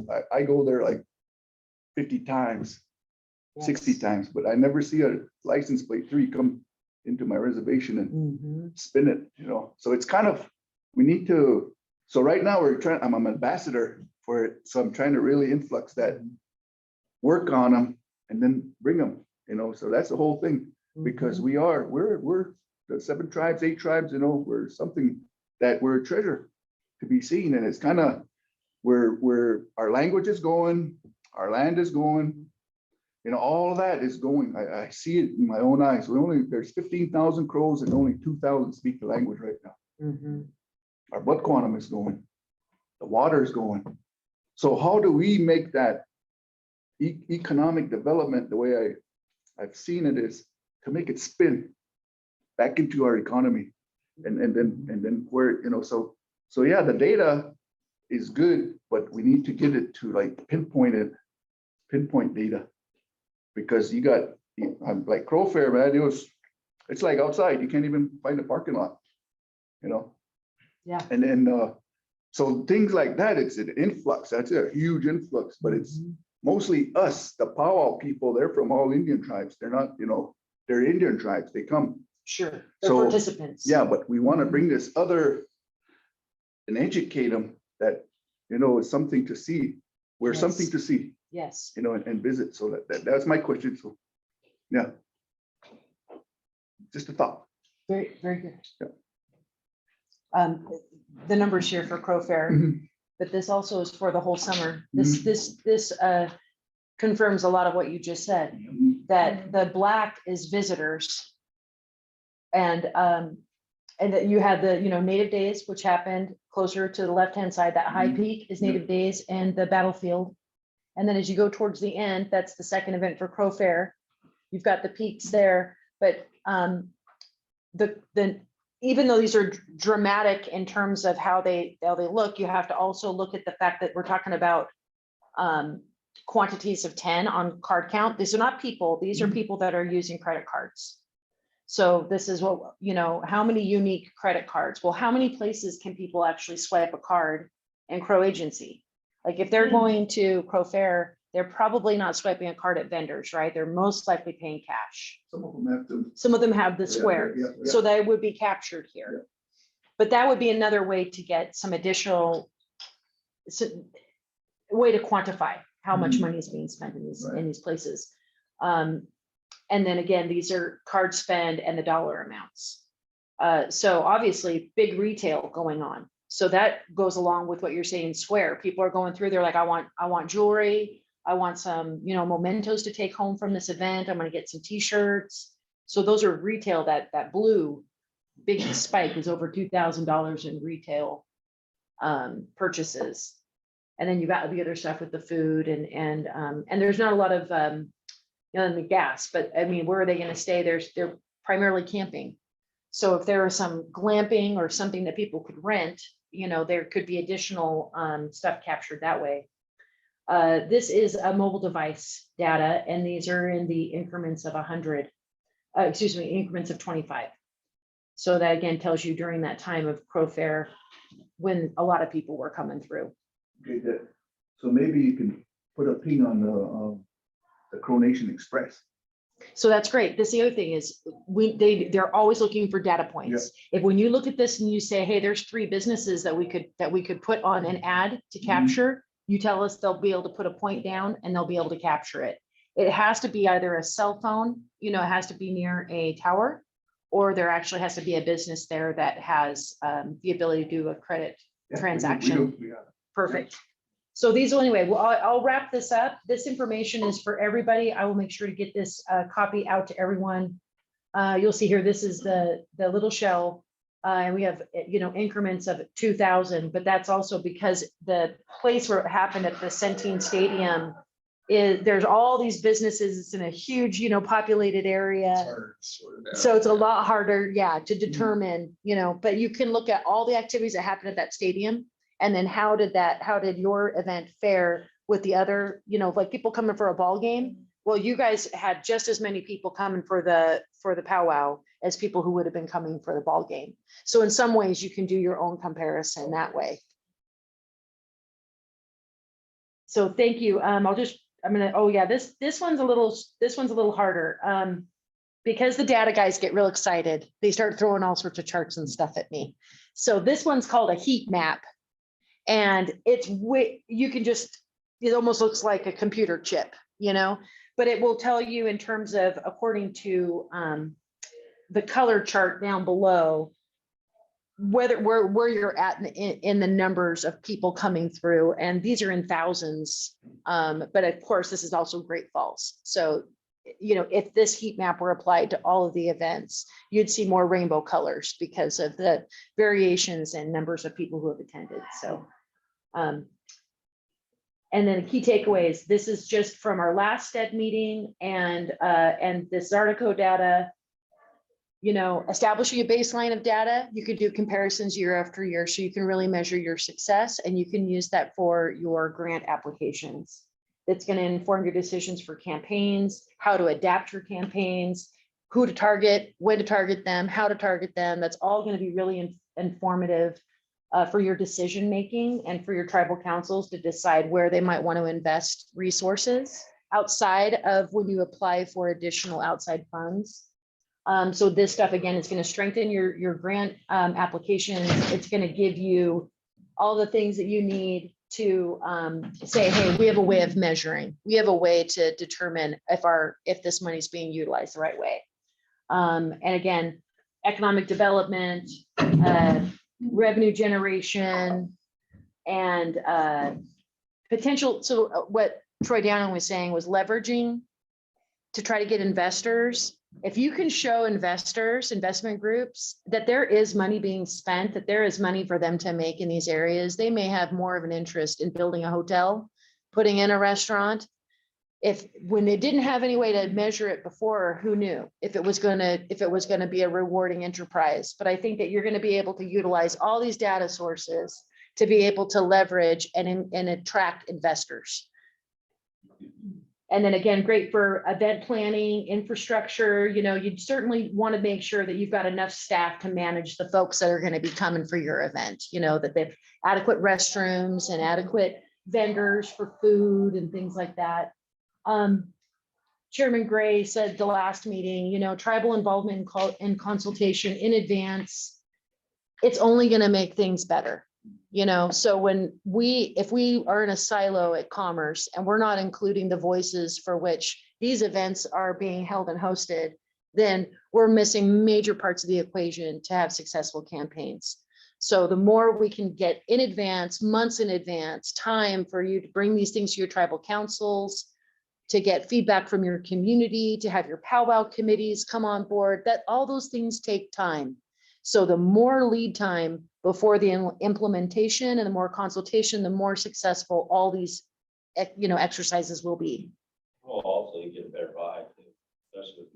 Better buy, exactly. And then again, time and money. We only had 45 days to put this thing together.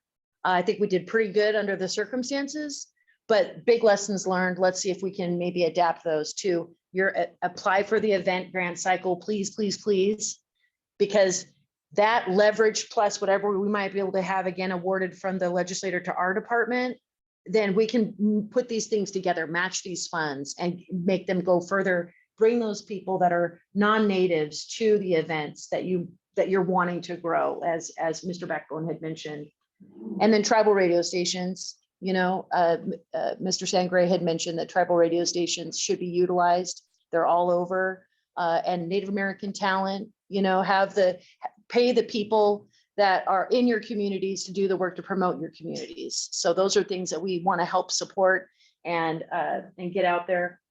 I just found out yesterday that some folks from CSKT and from Blackfeet were hired as extras on Yellowstone and are in this season. They've all have confidentiality agreements, so they won't tell me for sure, but I saw them on there. I was like, I know, I recognize you, So we're the more we can infiltrate and continue to have the image of the Native Americans of Montana be positive, be reinforcing, a place of pride, and for the youngsters to get involved and to see themselves being represented is really important. Again, rolling campaigns, the longer, the earlier, the more they roll through, the more that message gets in and people come. Anytime you can do videos and get those onto your websites, and then if you have videos produced, share them with us, we'll get them on our websites.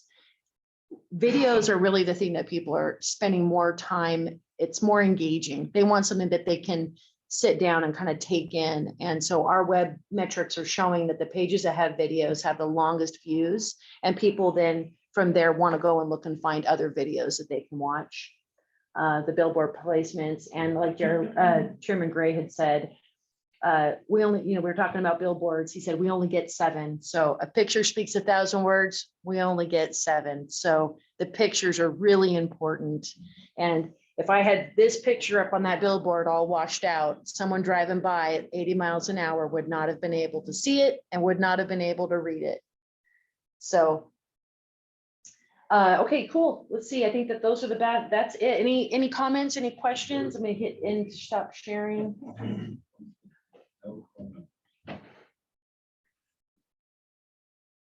Okay. So we have a few new people. Yeah. Okay, great. So we have the ITRR team. They're up next, followed by the International Traditional Game Society. So Brandon, would you mind introducing yourself and Deanna and anyone else? Oh, is there something I'm missing? Oh, sure, yeah. Would you mind? Sure. Great, and we'll have you do your full presentation here soon. We just want you to introduce yourself and Deanna. Okay, ni tanu ku asempi tu poke mo ko ipita. Ni moktuk tu itundo. Ang kapekani 6K to P1. Then honesta hiriki puta. Na honesta toxic. Oh, my name is Brandon Fish. I come from the Blackfoot Nation, part of the Blackfoot Confederacy. And I am a lead instructor for the International Traditional Games. Good.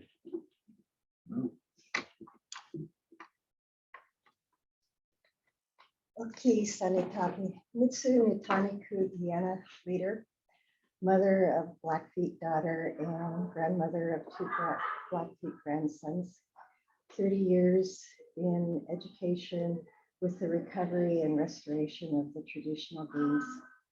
Retired from Browning Middle School, Arley High School, Plains with the Kootenai, and I finished my work in Dugan Colburn's job as Director of Indian Ed in Great Falls.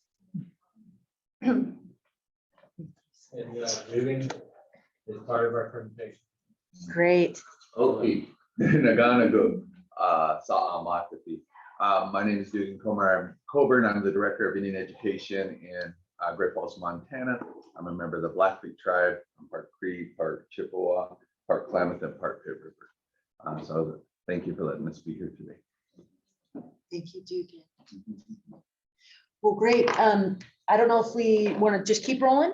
You want to give it a little break? Yeah. Great. Okay, we're going to take a 10-minute break and we'll be back with ITRR's presentation. Okay. Thank you, you guys. Oh, geez, Louise.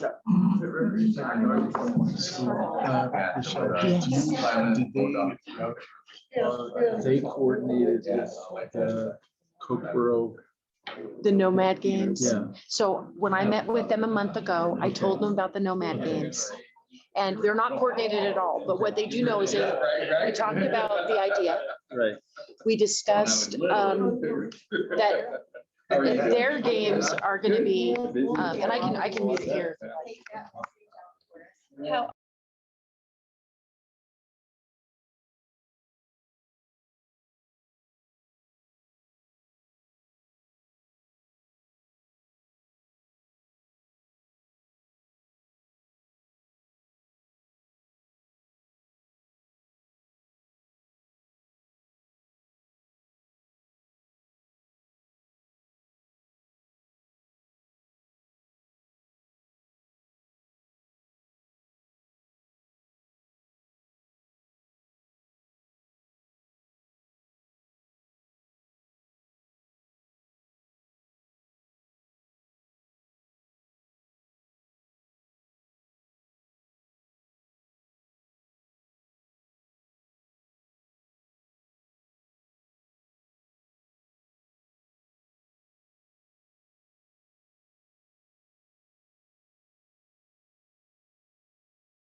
We'll be getting started in about 2 minutes, just giving everybody a minute to get something to eat and drink, and then we'll be right back at you. That gives them something to write about for your essays.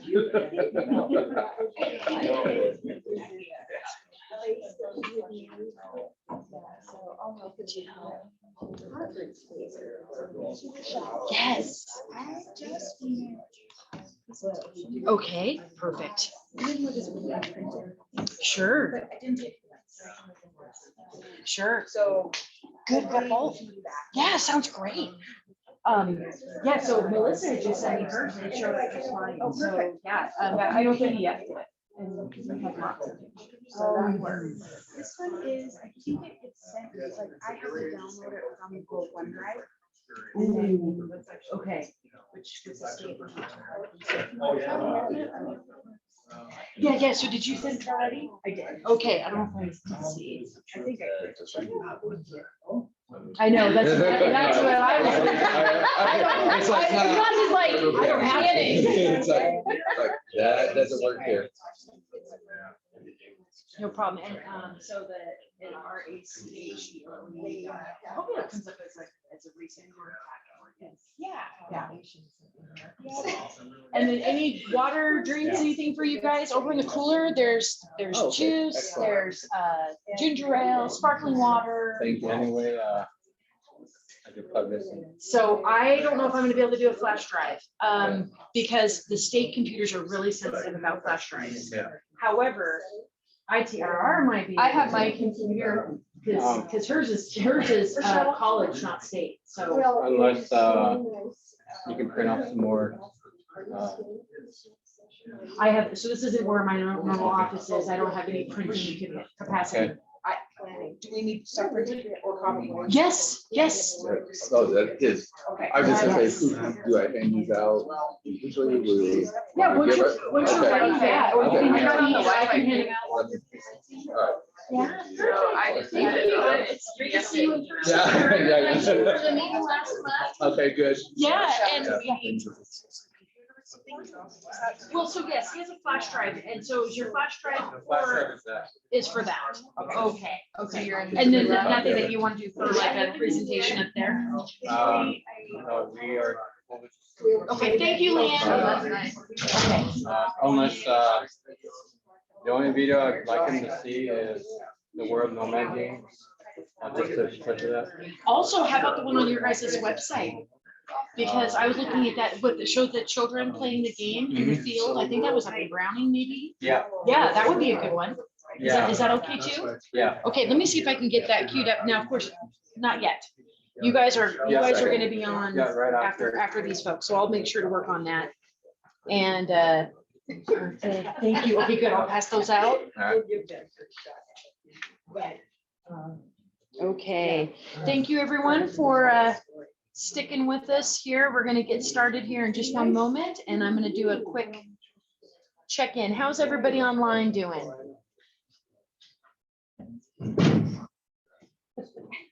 How you doing, Marilyn? Doing well. Hey, Cheryl. I'm doing well. Cheryl, I'm good. Great. Thanks, ladies. And thanks to my two crew members over there from Brandon T, Michelle and Carmen.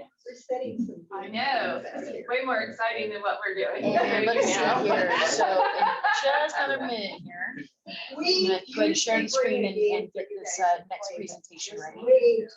Talk about today, so you just get to look at the games. Mike and Mary talks to them, like playing. They gave us to add practice.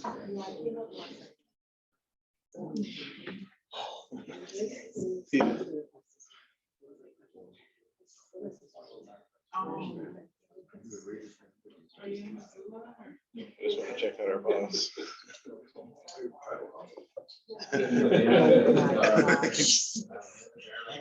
That's all in it. Whoa. I know, I just understand what it is. Shooting there. He was talking and throwing F bombs. No way. That's Jason right on the floor, I guess. Cool guy. Oh. Oh, man. That's a neat, I've never been in here since the 90s. So. In this building? Yeah, I've never been in that place either. Mhm. Fourth floor, so Mhm. super crazy. Nice. All right, so this is gonna be interesting. This will be good. Mhm. We're determined. So would you mind see if they're ready to get going here?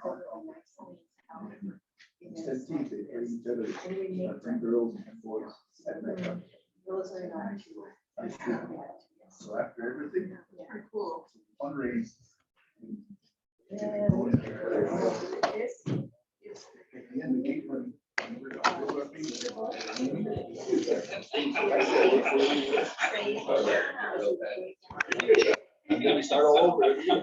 Well, that was quick. Like you said, you know this building pretty well. Yes.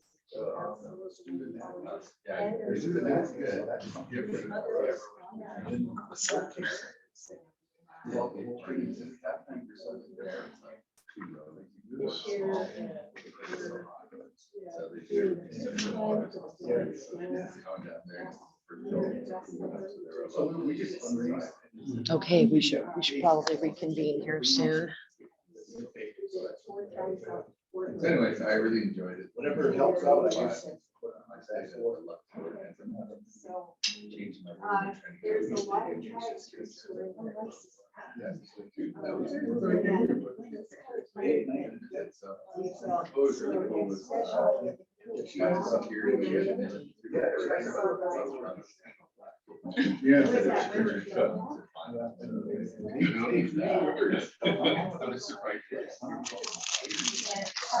For my boss.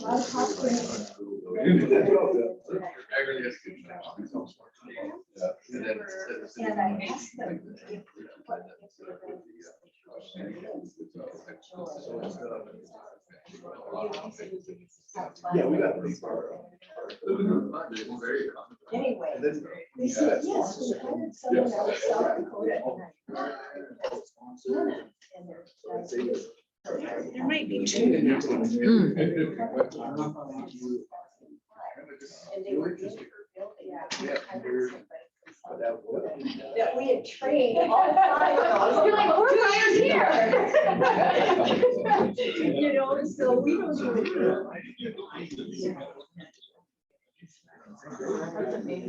Yeah, it is. It's really funny to hear.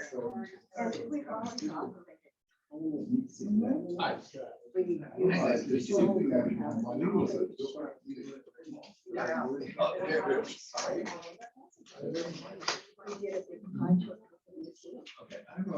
Just turned my record on. Yeah. Loda's mom. Yeah, we're trying to. Sister's lifestyle. Yeah.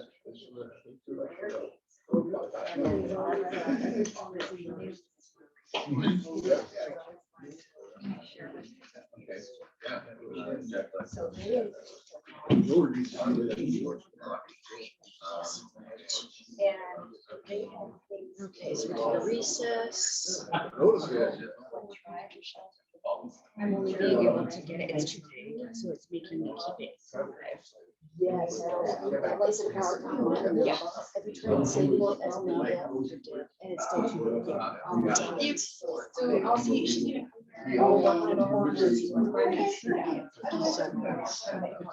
Right, okay, well, good deal. And then we can send it to people. Sounds good. Yes, we can, yep. It's just. Okay, we're gonna go ahead and reconvene, try to keep this moving, going, this train going down the road, go down the track.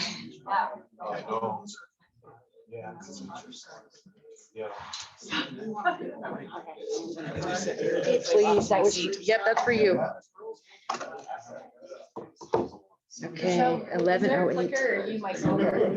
I'm your clicker, I'm your scanner, I'm your finger slider. Thank you. Yeah, you just give me the cue and I'll try to go slow, not make people dizzy. Okay. Okay, so we're going to be reconvening this meeting. So Chair Gray, is it okay? Okay, so the meeting is back on. It is 11:08 a.m. on for the Sted meeting, November 16th.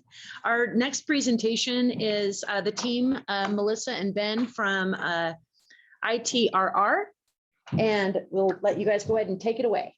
Thank you. You can go ahead and go to the next slide. Okay. Good morning. We are so grateful to be here.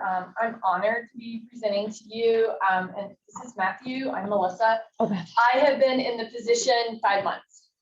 So I have worked extensively with the Eastern Band of Cherokee in North Carolina in building mountain bike trails and outdoor recreation for economic development. I have worked at Appalachian State University where I was a professor. I've also worked with small business development centers for 5 years. So I kind of have a unique background that brought me to this position. But we have a great team of social scientists. And I'm just giving you kind of an overview. You can email anyone on our team or call or ask any questions that you have after we share the data and what you're interested in. I'm going to make this quick because I think Brandon's presentation and what's coming next is way more exciting than us. So we'll probably go through some slides really fast just so you have an overview. A little bit about who we are. We are celebrating our 35th year of conducting tourism and outdoor recreation research for the state of Montana. That's really exciting. And I also want to tell you, from being from out of state, I have always known about this institute in graduate school. It is an envy of the country. And we do some really unique survey techniques to get at who's coming to our state. We work closely with Commerce and the tourism office when we talk about this mobile location data and how we market to get tourists here. We ask them why they're here, what they're doing here. We talk to them. And so we are funded through the bed tax, which was very foresight for the state to do this. All states have a little research arm somewhere, but we have a pretty robust system. We also work on additional grants. For example, we're part of a $40 million 5-year grant with the National Park Service. We're with other institutions and universities, and we get task orders, and we go and intercept visitors and ask what they're doing in the parks. We can go next. So some of our areas of research, we're really here to provide citizens, leaders, policymakers with objective tourism recreation research to inform decisions. One of the reasons we're housed in a university is that we have strict guidelines on how we conduct research. We go through an internal review board. It's unbiased. We have methods that we follow, so that's an advantage. We look at economic impacts. Matthew will talk a little bit more about how we find out about visitor characteristics and expenditures. Niche market studies, we look at outdoor recreation. You may come to some of the upcoming economic outlook seminars that are going on. We go to 7 places, and we do that with the Bureau of Business and Economic Research. So I'm excited to be part of that this year and travel across the state. And you can kind of see who uses our data. I will say we've been working with FEMA and have been working with the State Emergency Office right now. They were so excited to learn about all of our data and know where people are.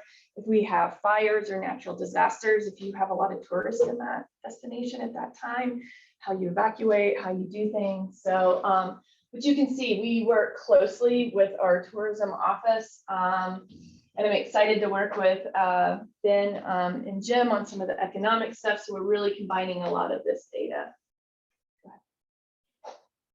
We have ongoing research that we always do, and Matthew will talk about that. We have on our website data sets that you can click and find the area that you want and go. We go all the way down to the county, which state and federal data does not usually do. And also we run in quarters. Once we close out a quarter, our data is available within 6 weeks. That's kind of unheard of in this kind of market. So Again, we have quarterly non-resident travel data. If someone intercepts you or talks to you at a gas station or an airport, it's probably us. We'll talk more about that. Go ahead. One of the things that I think that would be really appropriate here to share, and something that give you a little background, we have projects come to us in multiple ways. I would say we're kind of like McDonald's and we make hamburgers. We produce the non-resident and resident survey data. That's what we do. Then we do other projects. And we have a governor appointed council. It's called the Tourism Advisory Council. Every fall, anyone in the state can propose projects. We review those, look at what's within our wheelhouse. And then this advisory council meets and votes, and we discuss that, which we're going through that process right now. I will tell you, as I've stepped into this role, the council and the Commerce and the governor's office wants more emphasis on helping you all with research. And so one of the reasons I'm here is to listen and learn and know how we can do that. We do get the mobile and the visa location information, which is great, but we want to know why people are coming, what they're doing when they're here. Are they satisfied with their experience? What would they like to see different? How can you improve these events and actually talk to the people on the ground?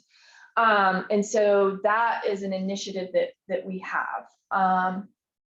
But something we do are survey kits. For example, we just finished with the Dino Shindig down in Ikalaka, and we used a little bit of mobile location data, but we produced a report for them, intercepted visitors, and they got a lot of good information out of that. So we do these, they are a service. Some of it can be included in our projects we're already doing, or an event can pay us $500. It's a really great deal. And then we give you a report, and you can use that as a community. I'm gonna let Matthew go, and he's gonna roll through this really fast. And yeah, if you have any questions, let us know. Can you actually go back to last one? Sure. Thanks, Matthew. Yeah. And so this one's, I'm Matthew from ITRR. So this is kind of one that I think is a little bit more immediately deployable. This is kind of what we do for events, the survey, kind of a survey in the box. And again, I move around too much. And so again, as Melissa mentioned, I think our data is a little bit more reliable in those articles. You'll find that we get a lot more of the same information, but instead of talking, instead of looking at credit cards and cell phones, we're talking to people. And so that provides us, when we ask where are you from, we can get down a little bit more detail, pinpoint, as you said, a little bit more what's going on, and see how much is actually spinning, what those people are interested that are actually coming in to spend, and sort of so that you can better target your marketing. A good example. And so this is something, as she said, it's very cheap. This kind of service costs tens of thousands of dollars if you go out and consult. And so mostly what we do is we put together some questions. We work with the event to figure out the questions and what more information that they want. We load that up on an iPad. We loan that out. The responsibility of the event is to collect the data, hire some volunteers, and go in, and then we get that data back and then take out a little bit of a report, and consider some recommendations and negotiate with or talk with the event organizers to figure out what might be applicable for them, what's going to help them moving forward. Okay, next one. Our big bread and butter is the quarterly non-resident travel data. What we got out here is we're going out and we're doing a two-stage survey. We're intercepting people around the state. We have usually 8 to 11 employees scattered through the state. They're surveying at gas station and airports, and they're trying to capture all those non-residents. Most travelers go through gas stations and airports, and so we do get a pretty good representation of that. And next slide. So here's kind of our survey areas currently that we are covering. Again, we're trying to get a big swath of the state. Next slide. And so we do have a scientific approach to our data collection. This is something we're very proud of. We get the risk to. We have that standard academic methodology that we kind of employ. So we do a little bit more unbiased estimates. Let's go next one. All right. Moving on quickly. All of that available then comes available, or all of that data becomes available on our website. We have interactive data reports. where you can go in and you can go in and select your county. You can select, what are people attending? What are they interested in? You can select by purpose of trip, why they're coming here. And you can kind of filter down and sort of get a lot more of a sort of that nuanced picture of your area, of your event. And again, it goes down to county level. Some bigger cities, we will go to the city level. So we have good sample sizes for that. And also available on our website, you can see the publications, the most recent findings. We put out all of our reports. And so as we said, we've been working with national parks, state parks. We just did that Dino Shindig event. All of that information is also available. So you can go read up on that and see some other things that we do. If that's of interest to you, we can certainly have those talks, figure out what kind of events you want to do for other projects. Next slide. Yeah, I'll go over real quick. When you see data reported on how many visitors come, what they're spending, that's from us. And so I will tell you, since 2017, we've had about 12.5 million visitors every year. It stayed pretty steady. COVID had a little dip. I know that we felt crowding at different times during COVID. And we attribute some of that to even residents going and checking out new places. The only thing that was open was the outdoors. And there's a lot of it in Montana. So you can kind of see, you can go into our data set and see exactly where people spend, what they're doing. Go ahead, next. I'll go through this kind of fast. We do have the different regions that you can see where people are spending money.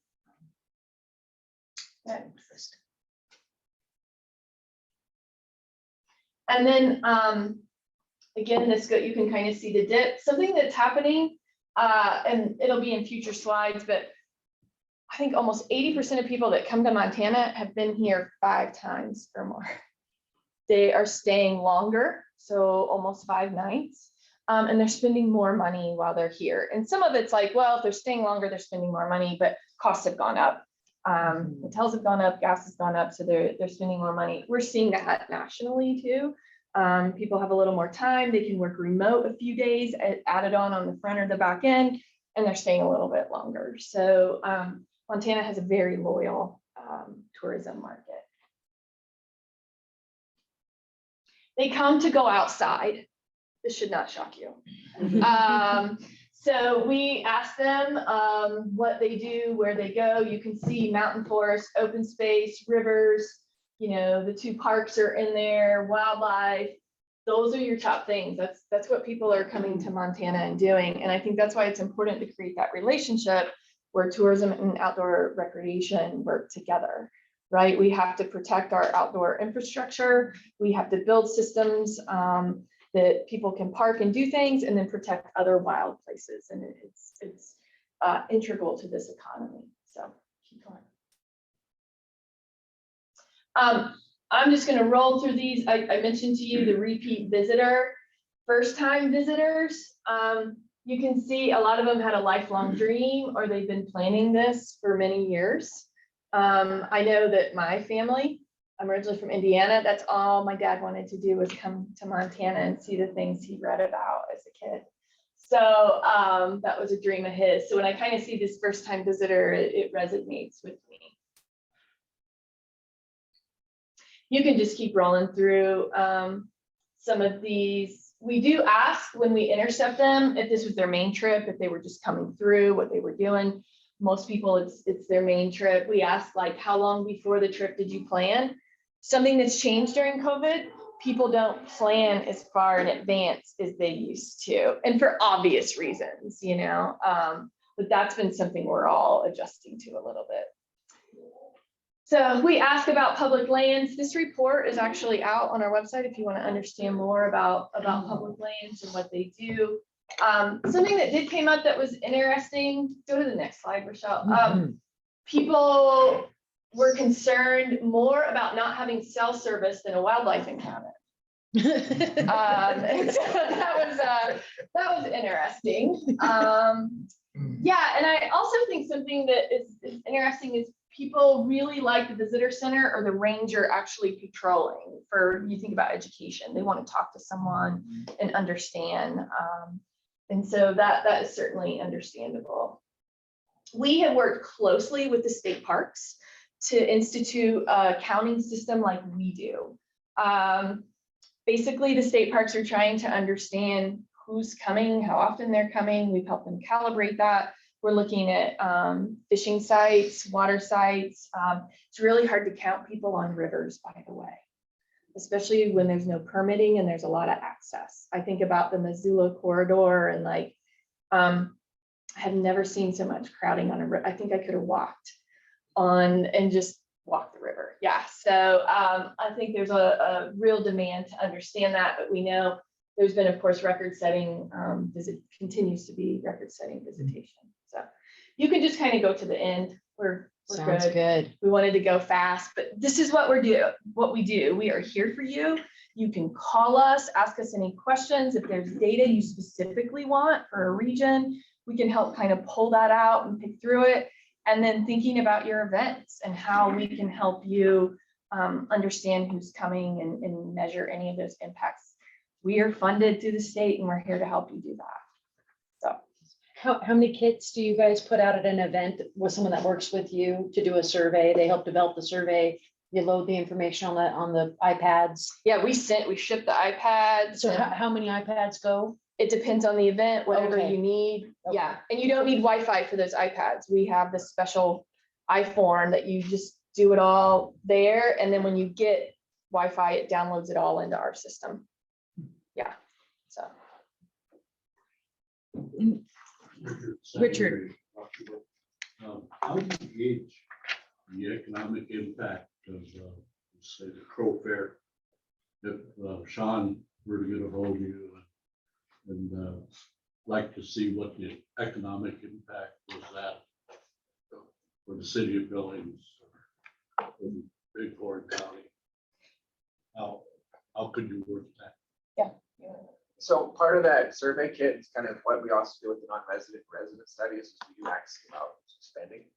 And so a little bit different than that, we don't just capture credit card spending, we do get the cash. And so we're asking people, as we survey them, what are they spending? And then based on how many people go to the event, we sort of pull that back up to kind of measure the entire amount of spending. And we have a program that we can put it in. And when you talk about that spending the money, we measure that, how many times it turns over. A big city, the money turns over a lot. In a smaller community, it might not turn over as much. You're always worried about leakage. That's why you want local companies to be in there and the money stays in the community, but we look at that. Yeah. And so we have some statistical software that helps us look at how it grows over time in an economy. Yeah. Great, thank you. I'm gonna pass around our cards and Right. Brandon, I think you're up. All right. Thank you. Thanks so much. Thanks, Matt. Not Ted. With my other IT guy, other data collector. All right, so our next presentation is going to be the Brandon Fish and Deanna Brady Leader and Dugan from International Traditional Game Society and Great Falls Public Schools. And I'm going to go ahead and if there's any questions for those that are online, please make sure to just raise your hand to get our attention, as you know, kind of doing volleying a lot of different roles here. Let's see if I don't know why I can't get that thing to go away. Let me get this stuff out. So thank you for allowing us to be here and to be able to engage with us. This is our EXTU. It's a pouch of tobacco, sweet pine, cedar, and sage. And this is for your travels when you go home. Thank you.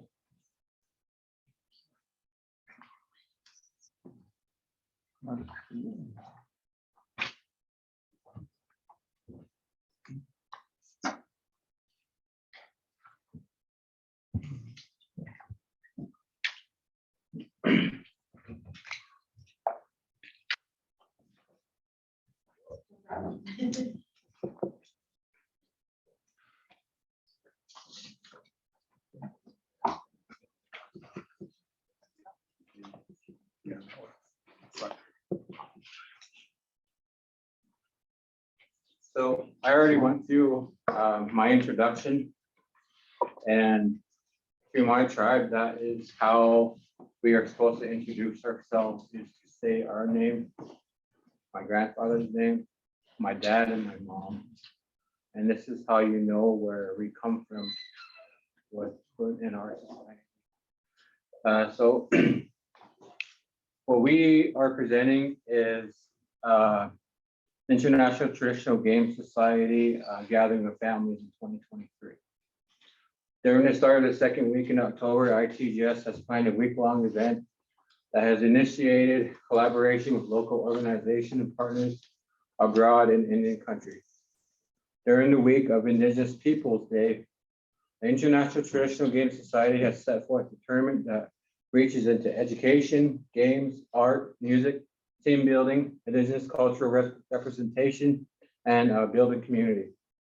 This collaborative effort with the City of Great Falls local organization has agreed to host and celebrate Montana's Indigenous cultures. The purpose of this event is to re-identify our ways of knowing and understanding. There is a lack of representation in the City of Great Falls, and that is repeated throughout the state. The lack of representation of our identity is as a whole, and this is severely affecting our youth. Our ideas will help reinvent our approach to community-based needs throughout the state of Montana. What you see in front of you is a schedule of events. And on this particular calendar, these are what are already in place. The venues, the Great Falls Fairgrounds, Expo Park and Expo Hall, Exhibit Hall, First Peoples Buffalo Jump, Providence University, New Lewis and Clark Interpretive Center, Montana Children's Museum, Sam Russell Art Museum, Paris Gibson Square, downtown Great Falls, and the Great Falls Public Schools Indian Education Department have all agreed to either host an event or be a part of this event. So, but the venue for First Peoples Buffalo Jump, and that goes into our first day of gaming. It would be that Sunday, October 8th, the day before Indigenous Peoples Day. What we are asking from the tribes is that you send your teams to help with this event and to bring together an igniting of a ceremonial fire. The reason why this is important, and I've talked to several of my society brothers and my community, is that it's the bringing of the ceremonial fire that was put out almost 250 years ago when the extermination of the bison was exterminated off the plains. So we are reigniting this in our minds, in our hearts, and physically. So this idea came from a dream that came from our director. And what we are doing is we are going ahead with this dream and we're manifesting it into reality. So the Alliance for Youth, Visit Great Falls, for First Peoples Buffalo Jump, Indian Education, the Children's Museum, Montana Urban Indian Association, Helena Indian Alliance, Cascade County JDC, Rural Shell Cultural Director, Sisters United, All Nations Wellness, and Native Connections. We have talked with all these organizations, and they are very interested in this, but we are still going through how we are gonna develop them and key them into different events. So the first day, we would do the commemoration and honoring of our original elders group at the First Peoples Buffalo Jump. The reason why that's important, because that is actually a traditional harvesting area and campsite. So we would be actually, we would be reinitiating our traditional homelands, and we would be creating all these tribes to come in. So the first day would be the Gallagher Families Healing Dance, and that is the powwow. And that would just be a contest powwow. So with the contest, with adult categories and our youth categories, we want our teams to be able to showcase their dancing, art, education, games, and be involved in the parade. The second day would be on Indigenous Peoples Day. And we have put Indigenous Peoples Day a part of our mission to advocate for that day to be recognized here in the state of Montana. And this is how our approach is gonna go is we want a jingle dress dance special, chicken dance, healing special, a clown dance, a switch dance, a hat and boot dance, and an owl dance. And the reason why we have these dances is because it was first came as a way of healing ourselves and our community and our families. And this is what we want to do is create this healing in our community, at least start it out.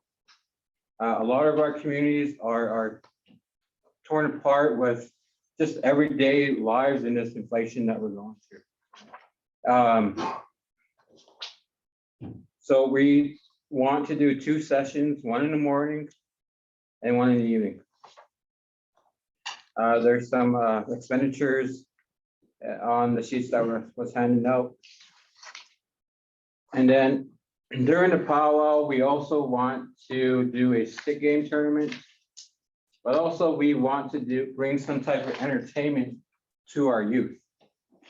I don't know how many of you have heard of the Snow Hills Redskins. Dreas, Saval, or Foreshadow.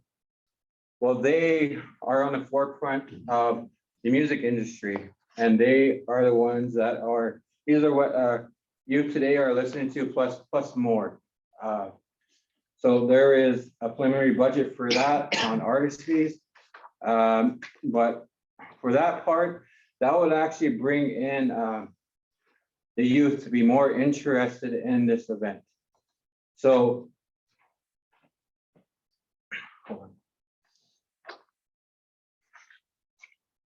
on the October 10th and 11th, that picture there is a picture of my grandfather, Mami Makoye Sika, Fish Wolfrobe and a 2-gun white calf.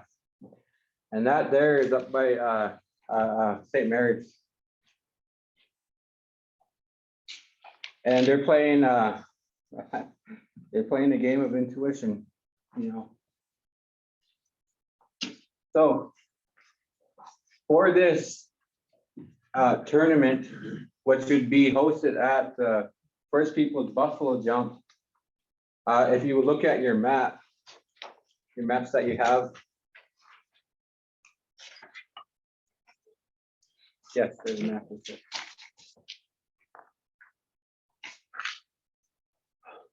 That's how much space we have to work with. We want to do a triathlon out there to where we set up stations of where they can do archery, lateral throwing, spear throwing, and then that's the original trail of our buffalo runners. And they would actually see that as they're running on top of this bison jump. And then on the bottom where the interpretive center is, we have fields where we can play. And then on the other side of that is where we would have our teepee camp. So they have agreed to host the teams or whoever wants to be involved in these traditional games tournaments. And they have agreed to host all the flags that would be brought in and to host a fire that would burn during these 7 days. So, well, that kind of sounds like the Olympics, right? That's what we're going for. We want an international traditional games Olympics to where we're inviting the world to these places and we could premiere our own culture, our dancing, our art, And we also want to platform our students. So, and that is the traditional games part. And then the conference, I will hand over to Dugan on what he's going to talk about with education. Then I'll talk about the rest. Thank you, Brandon. I'm Dugan Coburn, work for the Great Falls Public Schools, and we're backing this. We're going to have a separate event that will be happening on the 12th and the 13th. And what we want to do is something that I didn't think of at first. I'm copying it from Fort Belknap.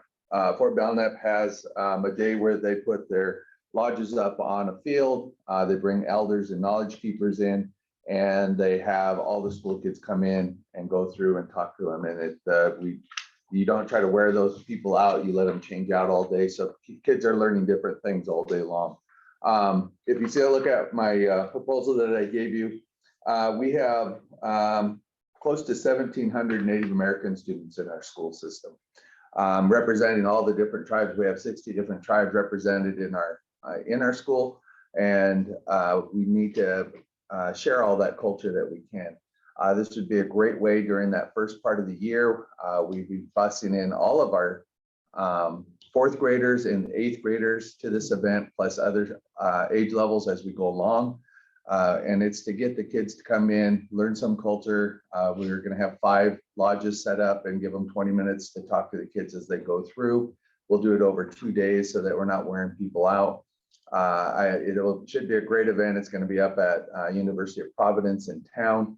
And we'll do the busing of the kids in so that it'll go on through the day and be done. It'll be open to the public to also come in and go through and learn about culture from multiple tribes, because we're going to invite knowledge keepers in from all around the state.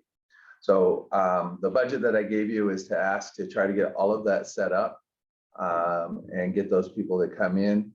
After the first year, I could see us being able to maybe keep this going by using our IFA money that comes into our school. It's just that I didn't budget for it for that. But I could move some money to help keep this going as we move forward with this event. The event is going to be rather large, and so I'm kind of excited about it and bringing all those people in and all the different events. It's going to be really nice to have that many people coming in and sharing the knowledge with our kids. So on my side, we'll be doing that on Thursday and Friday, busing the kids around. One of the things I'd like to share with you guys is that it wouldn't be just Great Falls. The surrounding community will start participating. We do a bison harvest, and for the first time, Fairfield called and asked if they could go on the bison harvest with us. I said yes, and 25 minutes later, Cascade called and said, could we go on the bison harvest with you guys? So they're talking. And so for IFA standpoint, we're letting them go with us, and we'll be able to share information with them. We do a pipe ceremony. We share oral history stories when we do those things. And so it's very educational for all the people that attend. The topics that will be at those lodges, I need to talk with the knowledge keepers are going to be coming, but we'll set those up and make sure that they're worthwhile for all the kids. So I'm just looking for your support in that. Thank you. Thank you, Duke.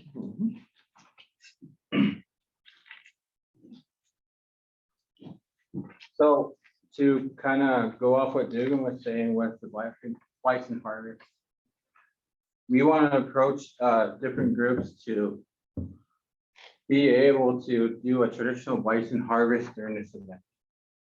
I've mentioned this to the APR, American Prairie Reserve, and to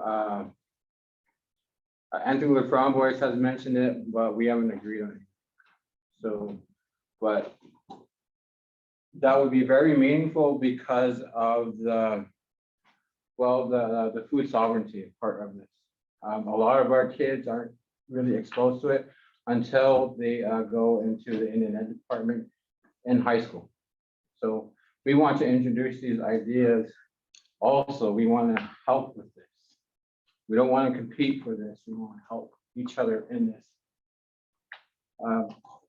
So during Thursday and Friday of that week, we want to do a conference, and we have a list of organizations what they would be talking about during the conference. We have yet to do anything as far as setting up times, setting up a rough schedule yet. So for the city of Great Falls, it'd be the library genealogy. And that would, you want to talk about that really quick? The library genealogy department has received books from Canada, an extensive collection of the fur trading era across Canada and the upper US. And so once you hit that wall of as far back as you can go on tribal enrollment, if you know that there's ancestors within that trading group, they can take you clear back and into both directions of the history of the native side and back into Europe. And they're having open house. And the library is also contributing $1,000 toward paying for the powwow space, which is very expensive. The CM Russell Museum, they wanted to do a linguist tour of art. And whether that be Anistapi, INI, Absoloki, or Dene, whoever. But we want those linguists to go in and they want to actually film those linguists as they talk about the CM Russell Art Gallery and the different articles of clothing that is there. Dugan told me that they did a variation of it a couple of weeks ago, and they wanted to evolve that into a bigger event. So that would be at their facility, but they would also be talking during this conference, the linguist. Two Eagle River is a linguist, Cutswood, INI White Clay. We have them as a partner. Western Native Voice, we have asked them to help support this conference. And we actually had a meeting with them yesterday, which is very, very impactful. And we have another meeting with them tomorrow to finalize what they want to do as far as partnerships. But with them, they wanted to do a educational seminars on legislative sessions and to be able to instruct our youth to be able to talk during when these bills need to be supported. DPHHS, suicide prevention. I've talked with Terrence LaFramboise, and he said they really had an interest for this. We're meeting with Lisa Evers actually after this meeting, so hopefully we get their partnership and see how they could support this conference and this week-long event. All Nations would do the field coaching and reffing. Helena Indian Alliance and Fort Belknap Health and Wellness would help with the coaching and reffing with all these events that would happen. Alliance for Youth, coaching and reffing, EMS services would be our field technicians in case there is an emergency, and we would have them on the spot there. American Prairie Reserve, we have yet to hear back from them yet. Montana Empowerment Center, they want to do a disability learning station for the special needs kids, and they actually want to play these games during their Special Olympics. So we are going to set up a station for them to be able to play these games. And then Visit Great Falls would help with the lodging rates. Then Saturday, Central Avenue Parade. The theme of the parade would be Dog Days, Horse Days, and Iron Horse Era. So for the parade, we want to like super indigenize the downtown of Great Falls. Nice, nice. And we want to have all the tribes represented during that space and that time. And this, our mission is to empower all of our tribes and our youth, our adults and our elders. And I feel like this gathering could be a catalyst to something even bigger. Good segue.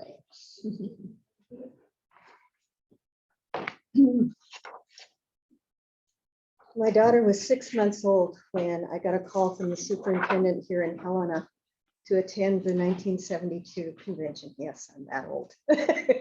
So they were looking for a Native American teacher, and I said, I'm not Native, and they said, no, but you have a baby at home. And so I went and sat at the table with 12 representatives from around the state, some from Crow, some from all parts of the state.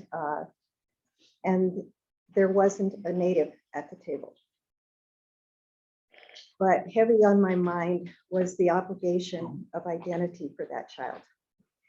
And that discussion was held around the table, and a recommendation that all Montanans should know their neighbors.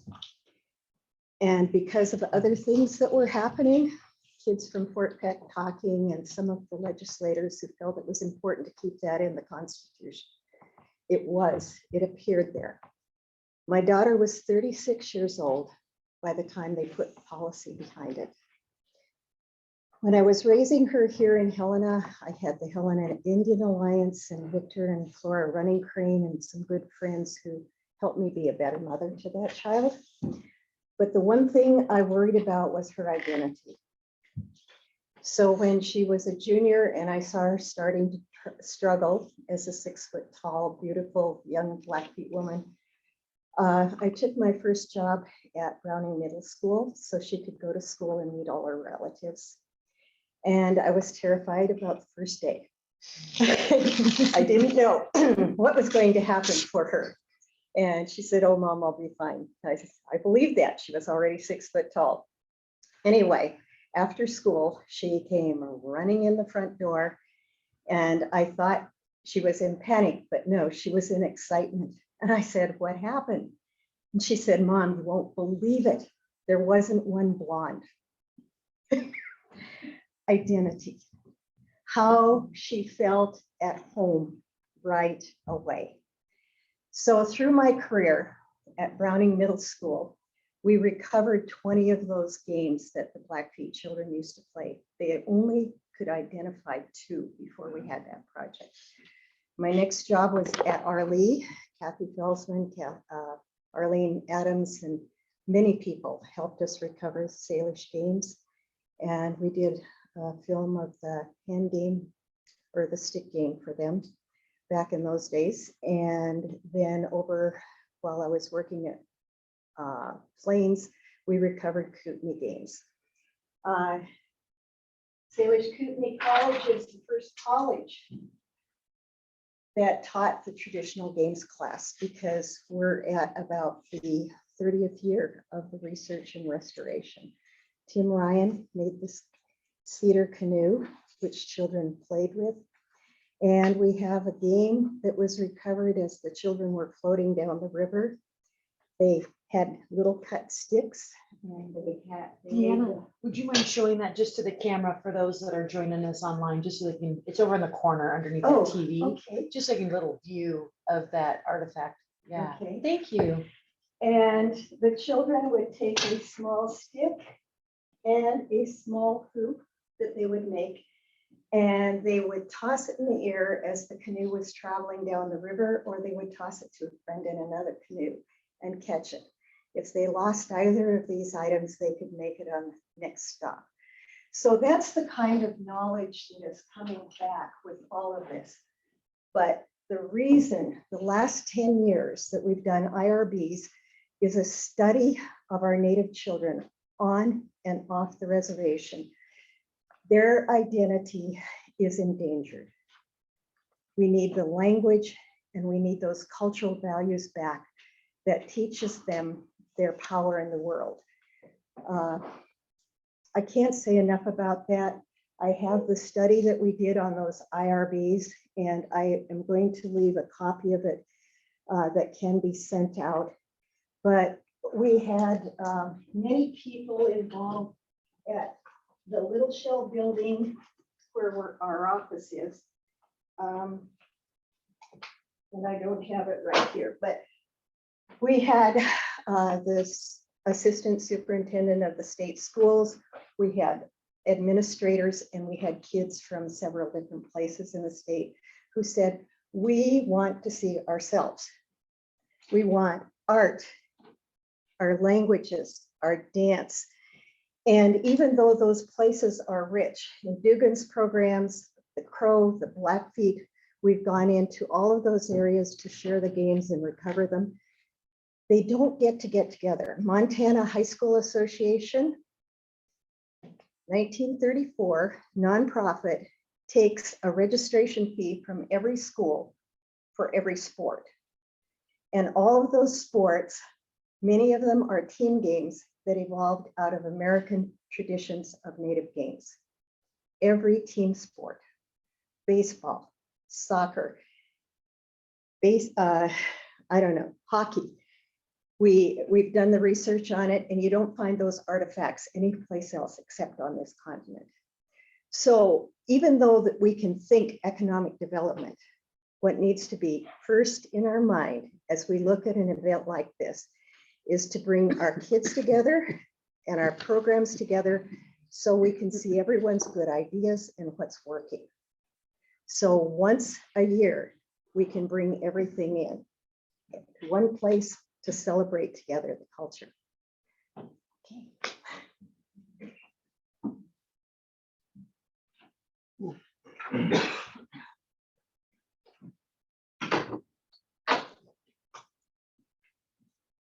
Okay, so my name is Millie Bareleggings. I'm actually a senior pre-med student at the University of Montana.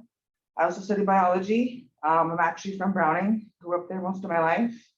The reason why I say most of my life is because I also grew up traveling the rest of the state. My mom was a nurse for about 8 years. My father was also in forestry, so we traveled a lot, firefighting, traveling, nursing jobs and whatnot, especially when they were going to college. So the reason why I'm here today is because I want to talk about what she just brought up, was the cultural identity part. I got lucky enough to grow up in both worlds, meaning, I grew up on a reservation.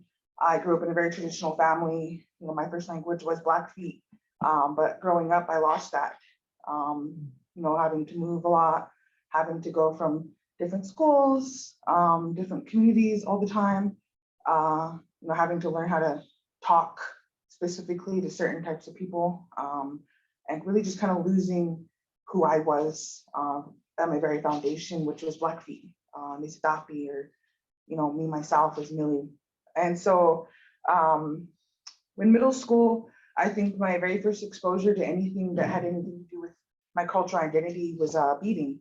And I remember we beaded a pen, I think, for a class project.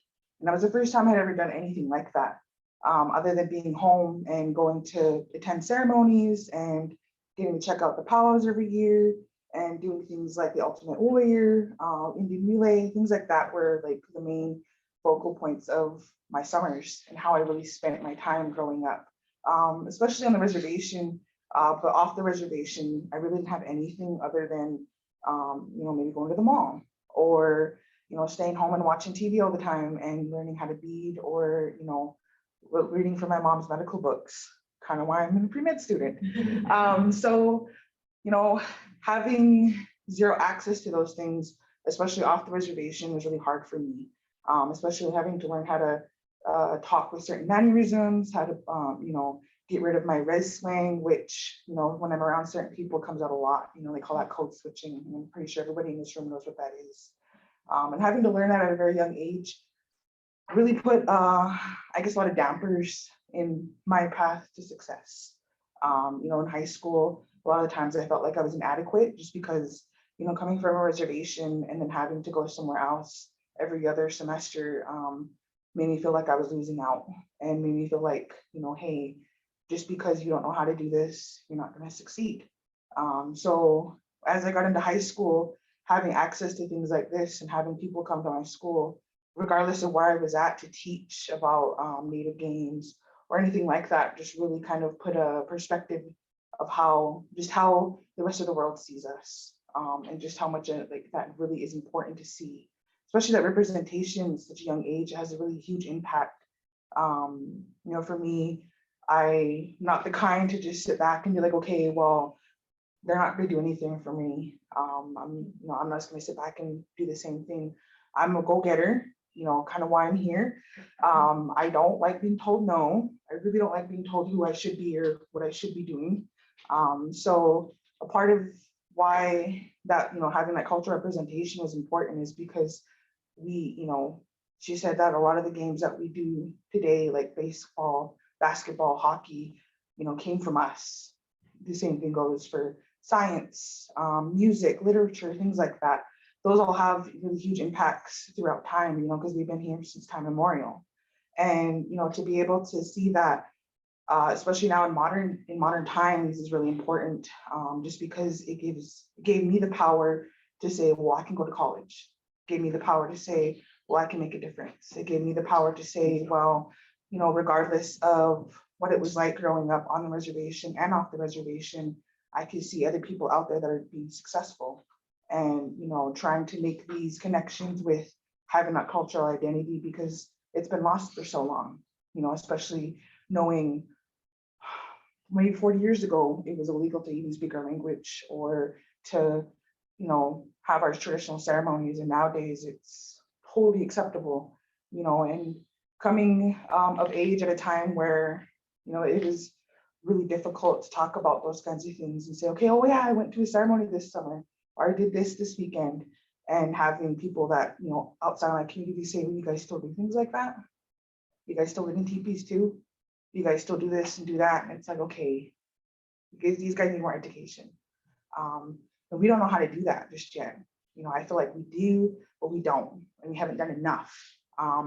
So I think with this program and what it's trying to do, especially for a whole week long, incorporating traditional games, incorporating, you know, a traditional celebration like a powwow, stick games, all those kinds of things, is that representation. And to me, that's really important, just because, you know, having to be able to go home every summer and play stick game with family, or being able to go to a ceremony, or being able to see other people doing what I'm doing, but still holding on to their identity, you know, I think is the best thing that could happen, you know, because I'm only 25, and having other people that I can look up to, such as my brother here, to make differences like this keeps me going, you know, and to see that even though my elders feel as if the youth aren't learning, or the youth are this or that, you know, you hear that all the time because there's a huge disconnection, especially after the boarding school era.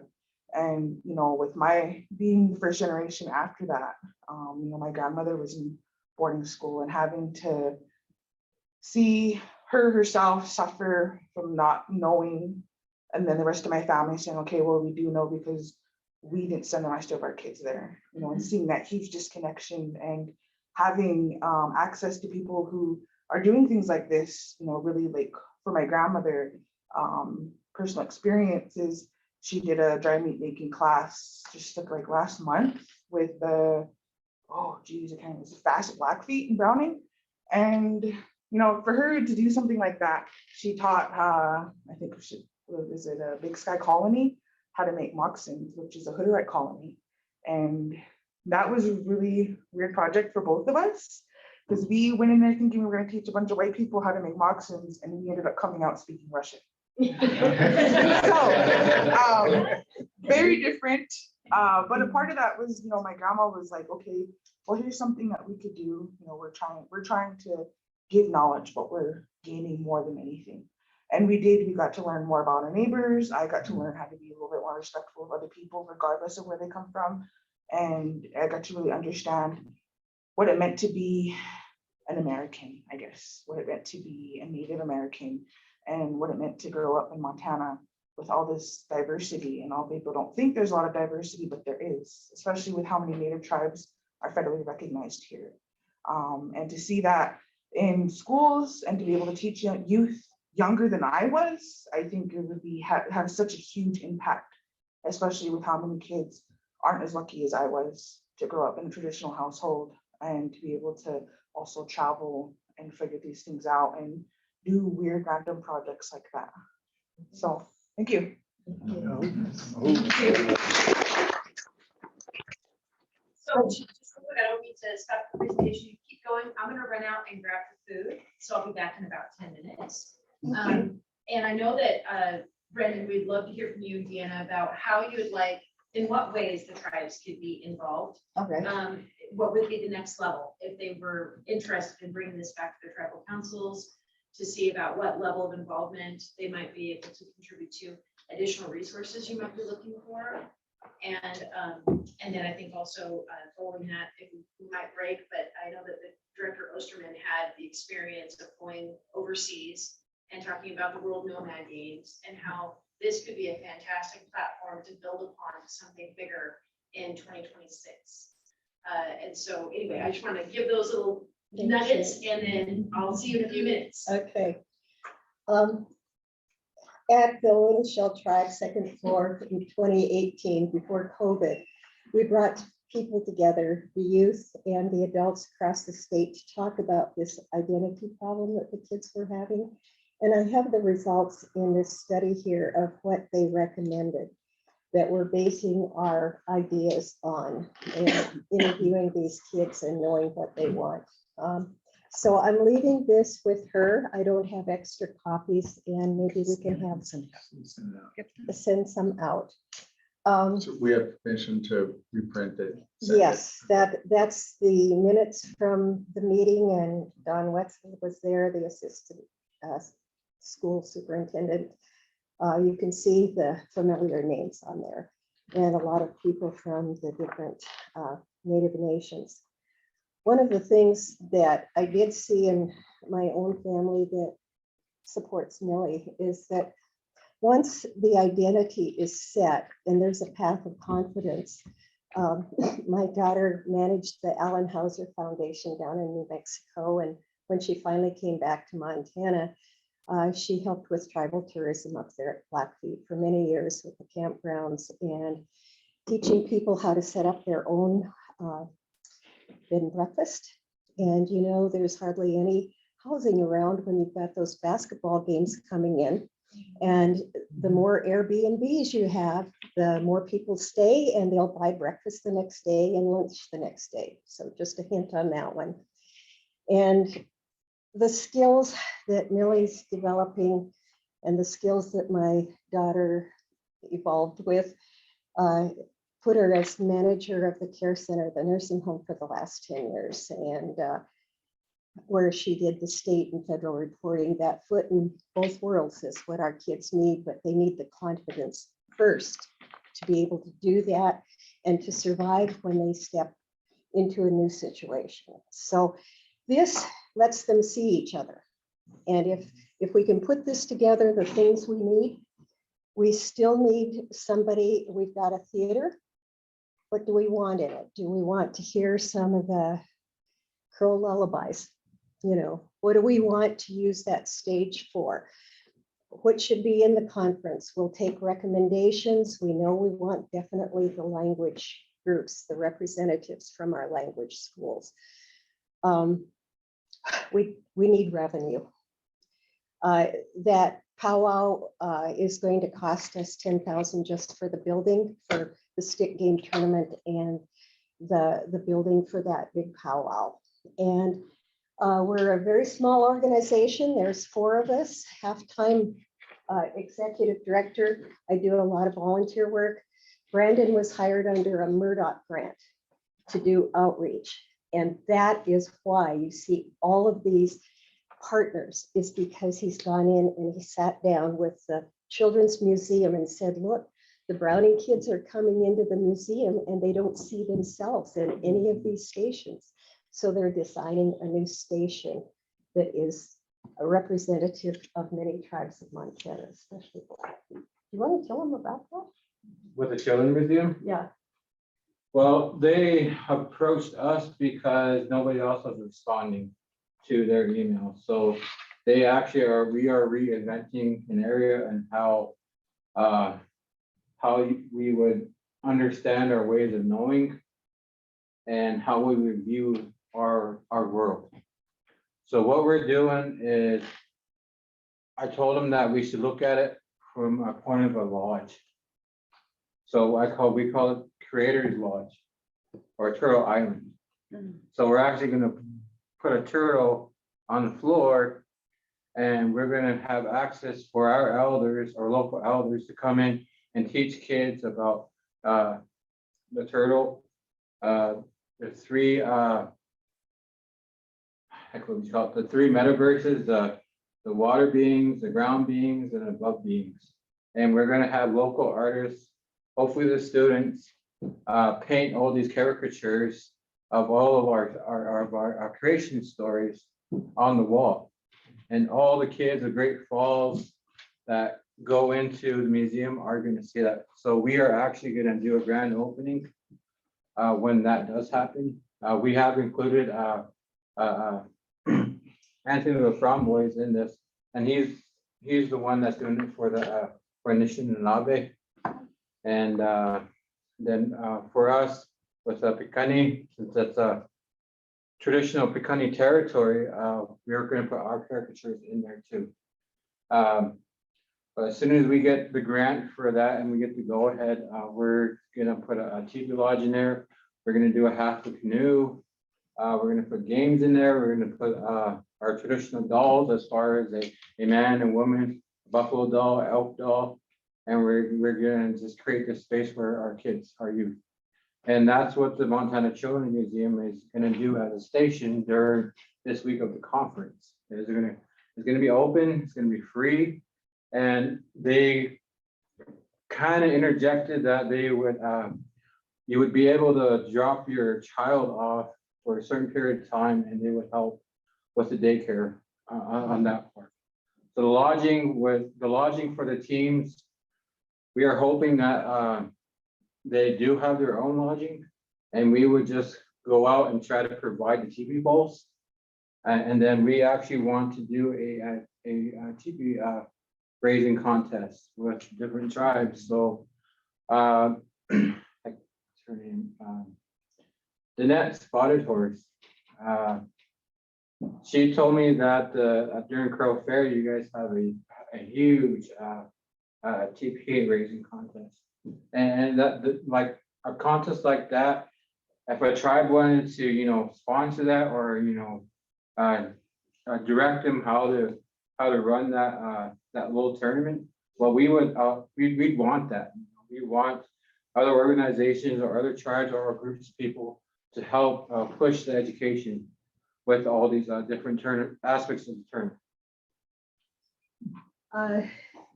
Two Eagle River School is going to sponsor their Salish Hoop and Dart game on the campus. Jimmy Lunick Champ is bringing down the horses from the rodeo club to demonstrate the horse competitions. And we're hoping that that will be out at First Peoples Buffalo Jump. We had a practice on that last May that was really popular with our Stone Child kids and Fort Belknap. Let's see who else is working with us. Hanny Haseagle in Fort Belknap is bringing her kids down to help supervise the double ball fields, and then Dana over at Missoula. So people are pitching in, but funds are really needed to make things secure. So we want the ideas, but I think as we're looking at it, it would be nice to have grants for the marketing. We've registered the name. We need to make a domain for Indigenous gathering of families. At least 40,000 toward the powwow. There's 200 prizes counting the parade and all of the events. And last year, Rocky Mountain tribal leaders provided us with some blankets for those places, but it's a long ways to go for 200.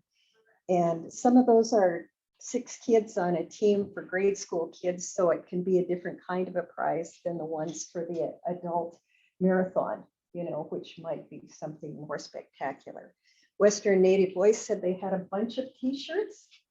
What did those t-shirts say? Indigenous Peoples Day. Indigenous Peoples Day. And they've got boxes of them left that they can donate. So please just put on your thinking caps. One of the biggest items is advertising.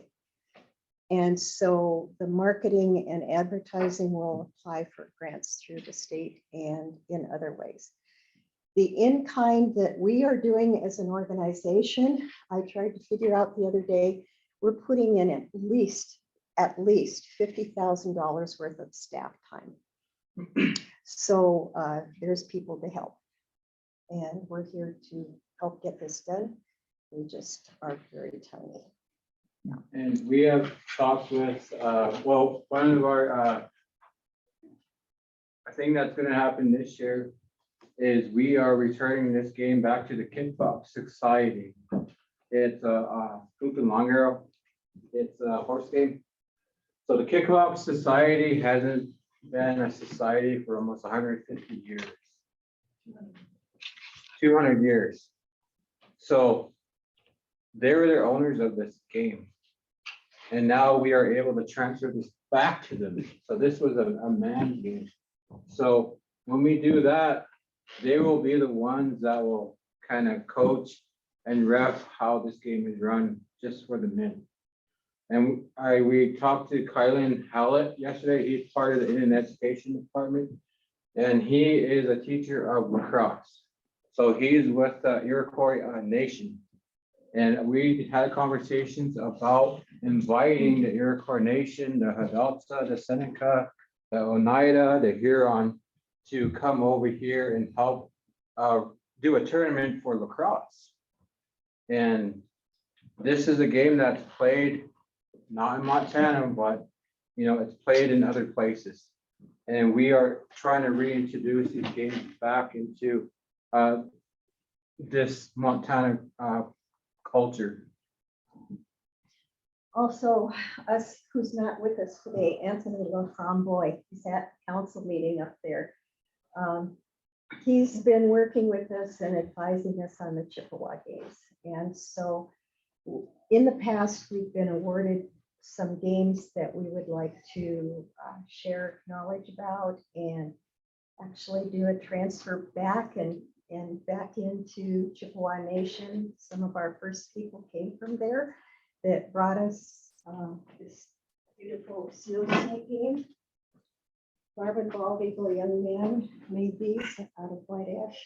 And it's a game that's played in the winter and summer. So some of the knowledge has gone sideways, but it still exists. And that's what we want our young people to know. How to get back to where they were and where they want to go. Okay, stretch, stand up, give yourself a break. And there's things up here you can look at. Any questions? That was a lot to listen to.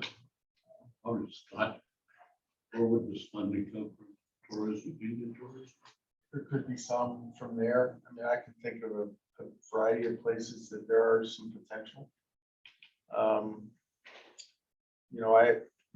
was in Kyrgyzstan, which is a Central Asia, in September, and meeting with the Minister of Tourism for the country of Kyrgyzstan. There was a specific ask, and this is perfect timing to explore the opportunity. There has been 4 World Nomad Games hosted on an annual basis for the last 4 years.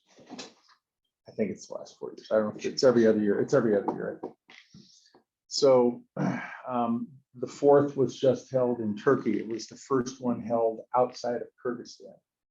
There's 102 countries and over 3,000 athletes that attended these games in Turkey and have traditionally attended.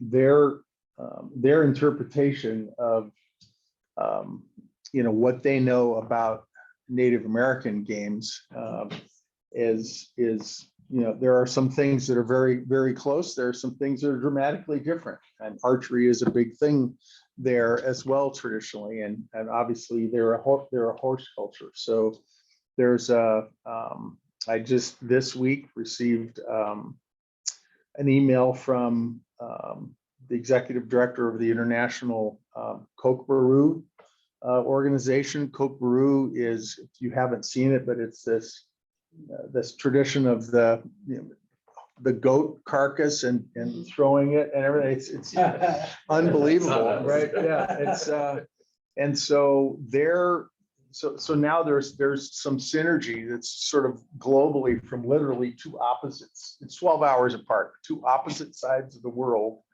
of the view of the importance of maintaining these traditional games and the cultural identity that comes along with them. And so, obviously my commitment to them is we would explore this. I think the timeliness of this coming in, to the Sted Commission is one thing. And the ask by the minister was somewhat bold. Can you host the World Games? And it's like, ooh, in Montana, I think that might be a little bit hard because they have thousands of people that come to this thing. And on the other hand, that's a pretty exciting thing to potentially think about, because you think about the actual exposure of cultural preservation that is such a great opportunity, as well as the cross-cultural experience to unite sort of native languages and native peoples from entirely around the world. Start setting off some pretty interesting thoughts in your head. And but on the other side, we have to get practical and say, okay, what can we do?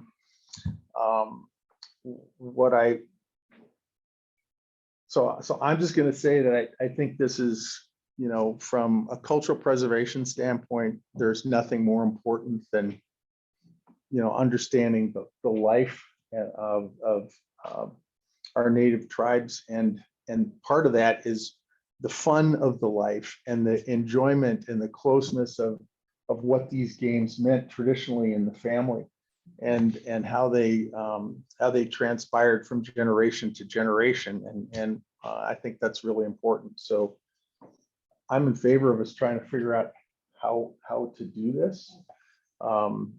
I think, the challenge will be making sure that we have 8 tribes that are also committed, and how to bring everyone together, because for some time I've thought about why don't we have, with the native cultures that we do have in this state, some sort of a national culminating event that really highlights what is the most, in many ways, the most colorful indigenous cultures that we have on the planet. And this could be a way to finally get there. I think some of the other things that you talked about, story is so incredibly important.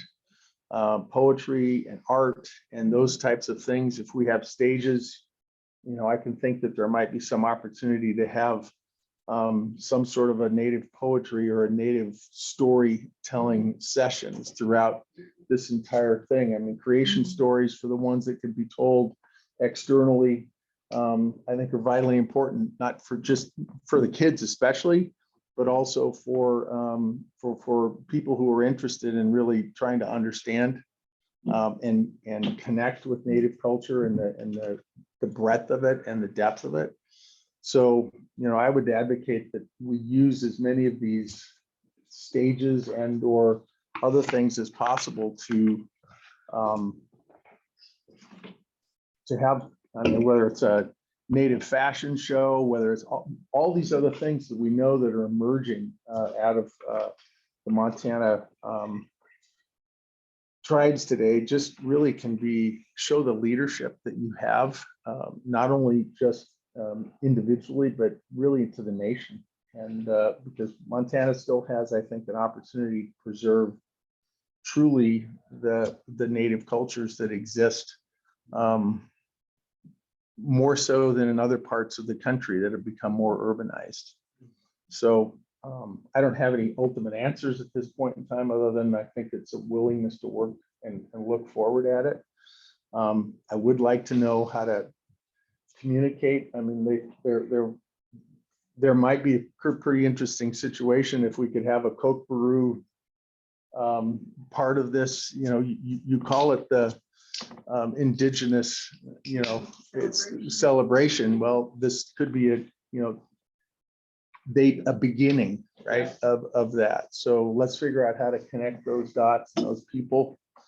And we'll go from there. And then, you know, so maybe this is the spark of that culminating event that, you know, I've been thinking about for a couple of years that creates some sort of a national and international stage for Montana Native cultures to really be represented appropriately. We have had people from India show us their street games that are traditional four streets. The Koreans, South Koreans came in and presented their riding on the shoulder battle games. And at our first summer games in 1999 up at St. Mary's Lake, a Japanese teacher of games came in and taught us a 4,000-year-old game. It's one of the oldest games in the world, and good games travel. When you're having fun, you take it home with you. So thank you for listening to us, and thank you for your ideas. Stretch. Thank you. There's things left out during your lunch if you have questions on this. So if you guys are in agreement, if we could maybe table the discussion, break for lunch, and then visit over lunch about the topic, which I think is pretty exciting, has a lot of potential. We'll get some airflow in here so everyone's not cooking. There are drinks in the coolers over there. There's still some coffee.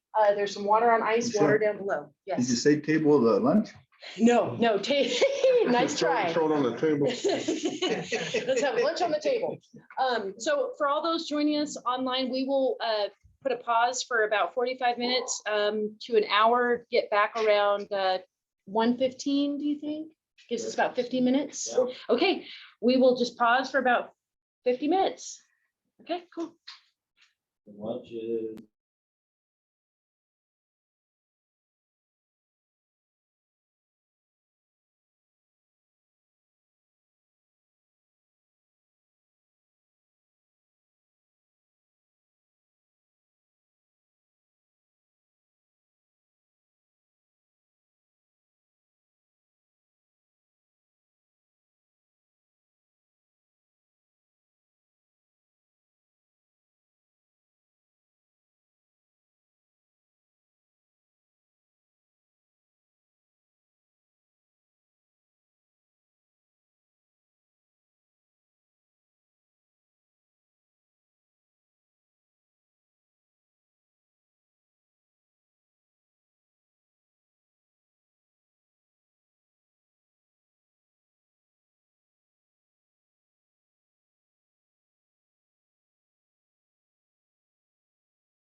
Hi, everybody. We're just gonna get started in about 10 minutes, maybe a little less, you know, so just want to let everybody know. We'll be back with you soon.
Thank you, everyone, for your continued patience. We are concluded with our lunch and we are moving forward with a presentation. Oh, did you have a question? No. Okay. A presentation from the Department of Labor and Industries. We have Amber and Linwood here, and they're going to be sharing with us an exciting program under development that they would like to see if tribes might be interested in participating. Thank you. Thank you. I really appreciate it. So first of all, we want to thank all of you for giving us the opportunity to come and speak before you today.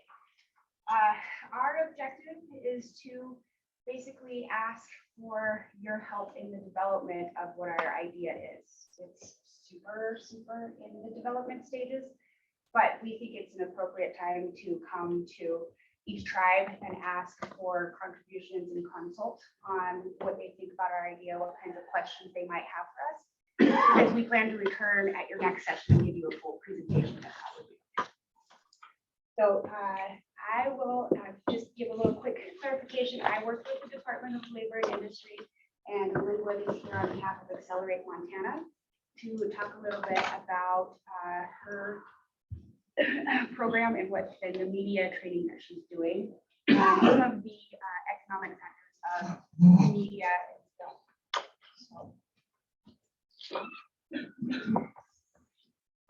So I will let Linwood introduce herself, and then she's going to toss it back to me for just a second so I can tell you about a little bit of my personal background and why I think that our project is important. Thank you. Hi, everyone. My name is Linwood Fields. It's nice to be here. I really appreciate the opportunity. I want to start off by thanking you, and I want to thank Amber. I really appreciate partnering together and your vision on this. So again, this is an opportunity for us to just meet and begin this relationship. We look forward to hearing feedback and questions, and even if there's interest in us pursuing this. So I wanted to give a little background on who I am. I'm a Montanan. I grew up with a dad who believed that if you lived in Montana, you were obligated to be of service to Montana. He did that through wilderness protection. I do that through storytelling. I'm very adamant that Montanans should be telling our own stories, and even more adamant that Indigenous people should be telling their own stories. I've been lucky for the last decade to work on a lot of projects. This morning, I was helping Ivan McDonald from the Blackfeet Reservation finish his grant for a documentary while we signed with Stars on another project. So very excited about what's happening in Montana, and I wanted to go through some numbers. If you don't mind going to page 3.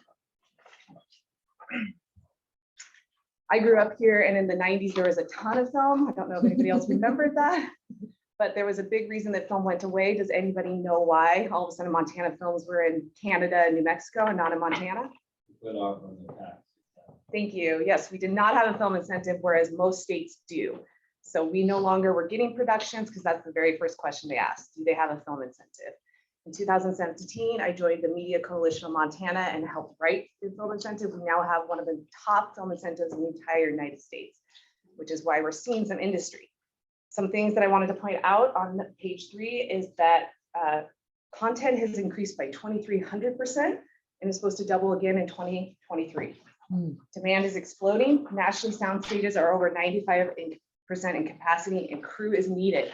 In Montana, we have the #1 and #2 TV shows in the whole United States. We basically have the NBA of film right here, right now. As a Montanan, though, I am incredibly passionate that we are benefiting from this economics. So I want to talk a little bit about some of the economics that have happened on page 4. Since we passed this in July 2020 to June 2022, this is, by the way, a report done by the Film Office, which is a requirement of this grant and this incentive. We have had 195 productions. That's gone up from like 50 to 60. I want to really point out that we have 153.9 million total economic spend and 840 full-time jobs. On the page 5, I think this is incredibly important in the passion that in which Amber and I are coming to you all about. These are some of the jobs and what they pay. There's lighting, camera, there's hundreds of jobs that happen in film, and they make anywhere from 50 to 120K. The great thing about film is that it doesn't matter where they're filming, they're required to pay the same amount. So just because a production comes from California, they can't pay Montanans less. And so we are seeing this, and again, we're only a couple years that this incentive has happened, and we are seeing really great numbers. One thing that Amber and I want to work on, and I have been doing training for the last 2 years in Montana. Accelerate Montana got a $6 million grant to do manufacturing, tech, all this kind of rapid training. I convinced them to add film, and so we have what we call media manufacturing, and I'm doing rapid training film set ready courses. I've been doing 2 years of this on my own, just got hired by Accelerate to do a bunch of programs. And from my courses, I've had 50% Indigenous and veterans, and I will tell you, they are the best at film. Montanans in general are really good at film, but my Indigenous graduates have gone on and exceeded so many of my expectations, and they are incredible. So I would like to see this as a partnership that we maybe continue to talk about. Before I go into more of incentivizing that, do you want to talk a little bit about, or do you want me to keep going? I'll Okay. Because I kind of threw it off to you. Okay. So you have to, I am not very experienced in giving presentations. So as soon as I stand up, I can sit at the table with everyone and talk just fine. As soon as I stand up, my brain goes blank. So one of the things that I wanted to mention before we started is to address the elders in the room and acknowledge your wealth of experience and make it clear that we are not coming here to inform and push upon you information. We're asking for your help. So that's important to me. And that's also why I'm all sweaty, is because I assisted the elder in carrying something about 2.5 blocks down. So I'm not typically this nervous. It's because I just ran back from that. So I am a member of the Fort Peck Assiniboine and Sioux tribe, but my background actually includes lineage from 7 different tribes. My dad went down to the Santa Fe Indian of Art Institute in New Mexico and met my mother. And so 7 different tribes. The only one that we could actually quantify me by blood lineage was with Fort Peck. So I actually was raised mostly off of the reservation. I went back and forth between there and high school. And the reason for that is my dad was an artist. He was a bronze artist. His passion was sculpting. He did silk screening, he did paint, and he managed to raise 4 kids doing that. It wasn't easy, and we weren't rolling in the dough all of the time. But I come from a background of artists, of storytellers, and his passion took him away from where he grew up, from his reservation, and it resulted in his children being raised off of the reservation for the most part. So reintroducing myself to my culture has been a very tough and long road. I am not somebody who is fortunate like Millie, who had a strong cultural background in their home life and then also came off of the reservation or left their home and was able to learn from the environment outside of a cultural lifestyle. I've had to scrap any type of information for myself to learn it, just because we don't have it in my family. So to me, my position within the Department of Labor and Industry is with registered apprenticeship, which if you're not familiar with registered apprenticeship, we're a regulatory agency. Typically, we have dealt with the trades, industries like electricians, plumbers, construction, elevator constructors, and overhead sprinkler installers. Those are required by law to go through our registered apprenticeship program. However, we as a team, apprenticeship is projected to be some of the most emerging occupations coming up are going to be apprenticeable occupations. And apprentices typically, because they work, it's on the job training, they work while they receive education. They come out making on average $30,000 a year more than a 4-year graduate does when they first come out of their program. And so our objective, and mine specifically within registered apprenticeship, is to increase the number of apprenticeships in Indian country. It's something that we haven't traditionally been very successful with. There are some components of how our program runs that are hard to mesh. But from day one, starting this job, I have been talking about creating media apprenticeships. Because in my personal experience, that is one of the cultural skills and natural talents that I see when I go to Indian country. Artists, musicians, storytellers, writers, those are the things that I see being a strong, natural mean for especially youth Those are the kinds of things that they want to be able to do and keep them in their culture, feature their culture, be the voice for their culture, and work in the place where they come from and not have to leave like my family did to make money. So that is why I have been very focused on film and media. And my team even worries about how we're going to link that in. So I will say that my idea and what I wanted to talk to you about is using an apprenticeship program with training from Accelerate Montana. And even if we can't do apprenticeship, figuring out how to do some workforce development in Indian country around media production. Because as I sit here today, I hear everybody talking about the need for how do we get the word out about our events? How do we let people know and increase and expand knowledge about why they should come here for tourism? Video, as Rochelle said earlier, it's huge. That's what people are utilizing, and that's what they're looking for. So my ultimate dream and my objective of this project would be to work together with you, with each tribe, to find out what they would be looking for in media and film production. What kinds of projects could we develop and come and present to you that you think would be the most successful? Another area that I'm really looking at is curriculum for the Indian Education for All Act. I would love to see apprenticeships start with middle school students and go up into high school that focuses on creating curriculum that meets standards to be distributed to students throughout the state of Montana, that focuses on what's important to each tribe and is developed and made by the members themselves, and meets the requirements of our Constitution. Because I personally think that's one of the most beautiful pieces of our Constitution, and I would like to see it really run smoothly. And I think it would benefit students like me out off of the reservation, like my children, who don't qualify to be a member at all, but have a lot of native blood lineage. And then it would also help the non-native population learn specific things about our tribal people, especially if the curriculum has been created by those tribal people. Also, we could stand to benefit from the financial opportunities there as tribal entities as well. So. Beautifully said. I feel the same way, and I have, after 10 years working in different productions, I often hear, why does Hollywood always get Indigenous people wrong? And why are these stories told this way? And here's the thing that I think, it's because Indigenous people are not telling their own stories. And what we would like to do is a partnership of training, opportunity, and crew so that that can change. And I'm with Amber. I think telling the stories of each area, teaching how the people in those areas can do it is very feasible and something that we would like to partner with you all if that's of interest. How we are doing this in the state right now and want to expand to different areas is we have rapid training courses that have been built. I call them Film Set Ready. We are launching December 1st, our production assistant course. I believe that all Montanans should be getting hired for all these productions. My goal is 1,500 filmmakers in the state of Montana working full time. We need to get the cap up so that we can keep this kind of industry going, because it's green, because it's based off storytelling, and it's a really wonderful industry that pays well.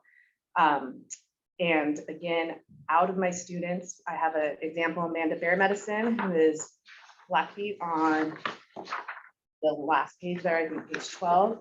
She took my course a year and a half ago, or 13, excuse me. She's an enrolled member of the Blackfeet tribe. Took the course a year and a half ago, began working on Yellowstone as a production assistant, which is $150 per day. Within less than a year, got moved up to first AD. She's now making $300 to $500 a day, which she allowed me to tell everybody, and is in love. She loves what she's doing. She calls me. She just got an agent. She's getting casted as an actor.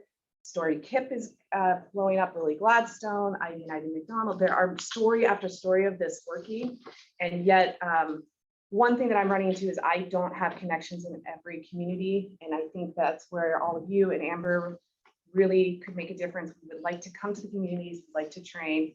I have outreach coordinators in Fort Belknap, Fort Peck, Lily, we have Tisha Cliff, and so not only is it economically beneficial, I think it's a good fit for storytelling in general in Montana.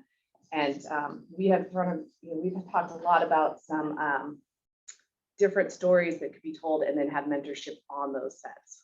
So. So as an example, this idea kind of came about in collaboration with a native-owned production company. Nakoa Heavy Runner, he was one of the IEF recipients. I think it was last year or maybe the year before.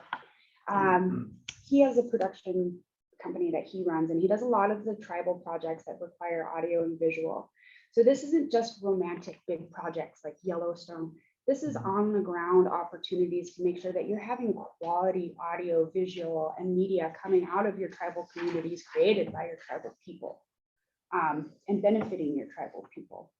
And so one of his ideas that he had, and this is just as an example, we would never, move forward with this without his participation.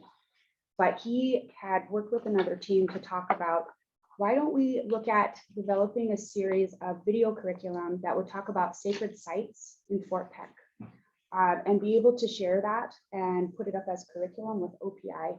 We would have middle school, high school students participate in conjunction with elders and community members who can tell the story accurately and correctly. And then also those youth are learning as they move through the program. They're also gaining technical skills, job skills. So this is very pertinent to everyday life. I always had dreams of being in film and media growing up. I wanted to write. That was not available to me where I was. So this is something that I'm passionate about, and I think that it can work from the spectrum of, big productions, famous people hearing from you, all the way down to local commercials, that PSA announcements, radio shows, podcasts, things that in tribal country can be used to disseminate correct information about our tribal people. And then kind of in closing, 86% of what people are doing online is watching video or listening to podcasts at this point. So people are not necessarily reading. And so if we want to get this messages out, if you want to share what you're doing in your areas, I really think film is the way to go. And we are now moving into legislative session around the cap. I will say that I would like to write some language that incentivizes hiring Indigenous people more. We are not alone in doing this. Oklahoma, specifically the Cherokee Nation, has really picked up on this. And the way that works is they put different percentages for hiring Indigenous. However, they're going to want to know that it's trained, that people are trained, and that's where our partnership comes in. I have very good connections now. I've been doing this again for a decade, very close to the Paramount, Netflix, all the productions coming in. If they go through our course, they will be getting a virtual badge that puts them at the top of a database list, and they will be incentivized to hire. So besides working on your own work, there's options to work on some of these big productions, and I want that for Montanans and for Indigenous. And I'm also really pushing the veteran connection, because veterans are incredible on set as well. They're mission-based, they believe in working together. So I think we have an opportunity to partner in a way that's beneficial economically for many communities in the state. So we really appreciate your time. Yeah, absolutely. And I will add one more thing, because we know everybody's anxious and everybody's traveling, and we appreciate your time. So Oklahoma, if you're familiar with reservation dogs and the 1491s, that's where they come from, is Oklahoma. So they've been extremely successful, and part of that success has been some of the reasons for production companies to come into business. So it's a really good example of what we could do here in Montana. And then as far as the training goes, an apprenticeship program could be built around this. In conjunction with the training that Linwood does, we would make it a year-long program. And that is something that we can't really talk about in depth because we are in the very first stages, but it is a possibility to make it something that would get you a national credential. So you could travel and use that credential in the industry, in that occupation nationwide. Yeah, and I want to just piggyback off that. I have been talking to a lot of productions. I asked them, what would you be open to having on-set mentorship? All of them say yes. Every one of them, especially if it's incentivized.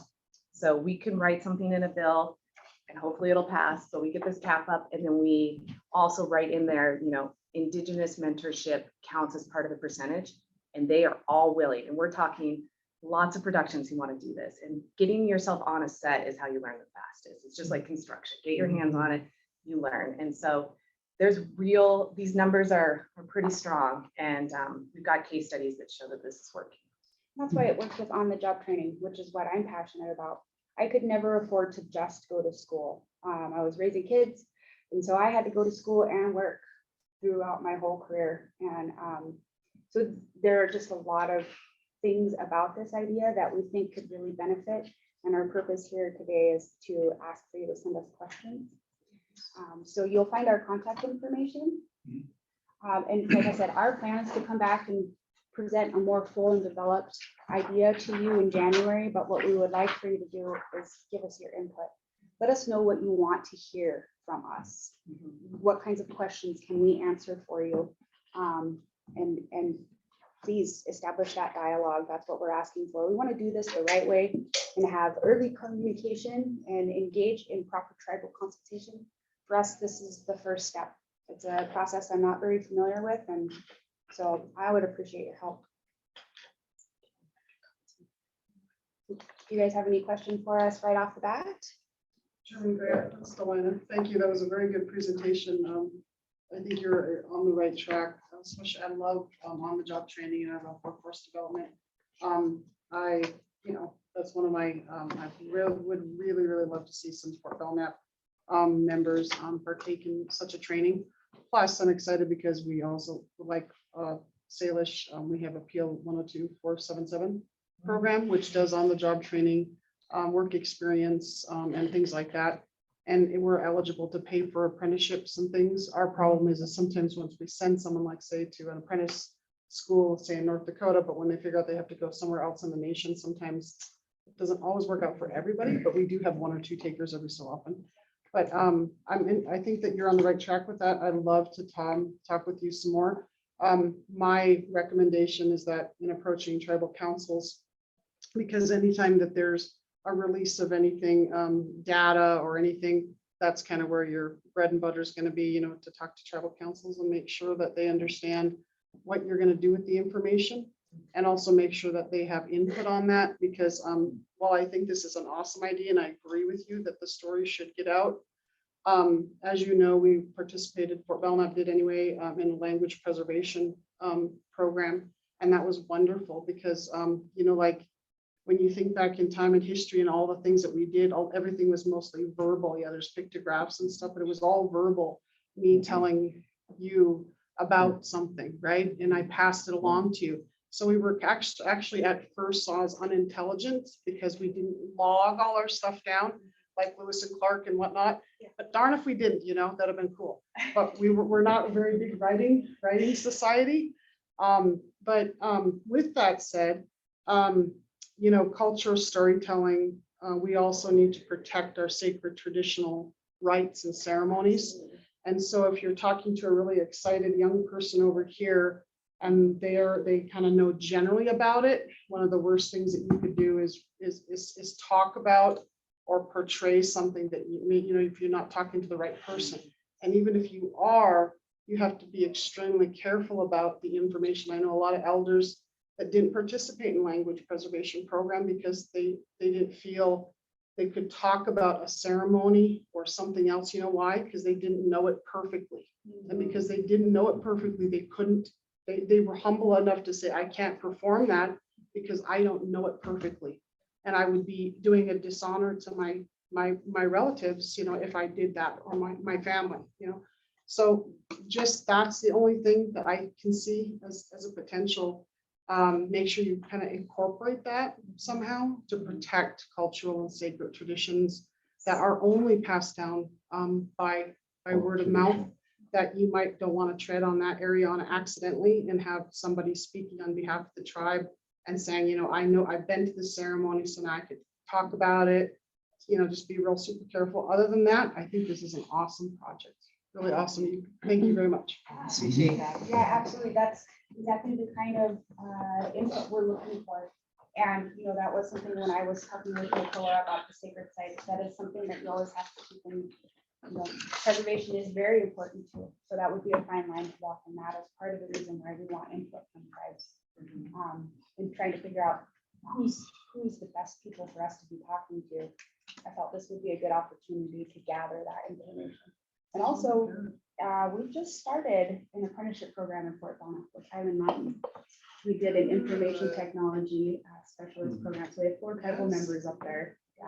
Yeah, it's super exciting. Tisha Cliff, so yeah. Yeah. Yes, Tisha Cliff is at Accelerate. Yeah. And she is She's a nice awesome. little gal, She's yeah. wonderful, but she has wanted us to come there and do some teaching, so.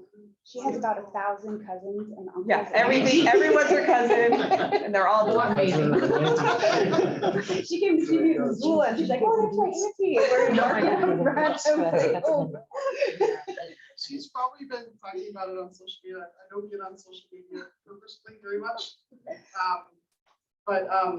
Yeah, no, I would love to connect my person in some program director with you folks. And, like I said, 1, 2, 3 people is still a success. Yes. And so no matter how many it is, it's not about, so I would love to connect that individual with you through me. That would be fantastic. I got it right here. Delina, could I ask you a follow-up question to what you had mentioned? If an organization wanted to present in front of a tribal council, how would they go about getting on? What's the best first steps for approaching? What department maybe should they look for on the tribal roster or directory? How might they get an opportunity to have an opportunity to speak?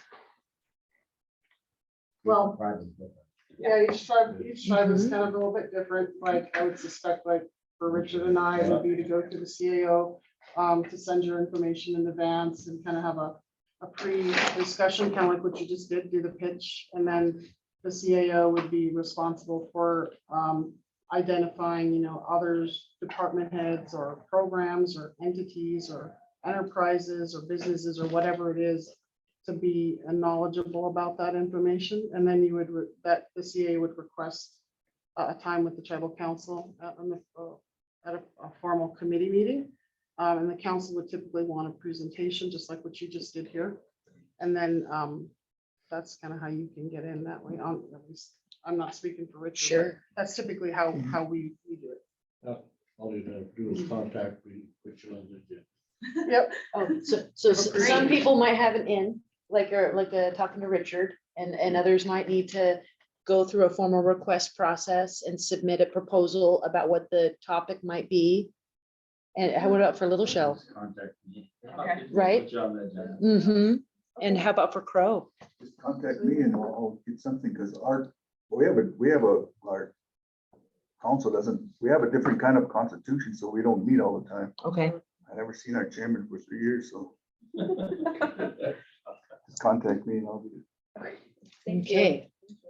And then from I do have interest in, like I said, some government to government communication and layering some funding sources and working together to figure out how to make this a cost-effective, easy thing for people to be involved in.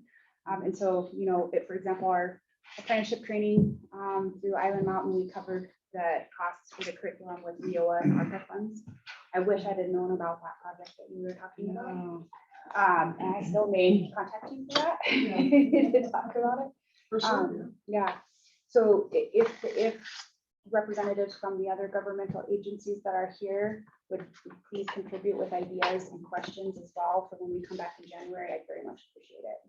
We'd like to come back in January and give you a report of things that you wanted more details on about what we're presenting. We hope that this is building a relationship right now on.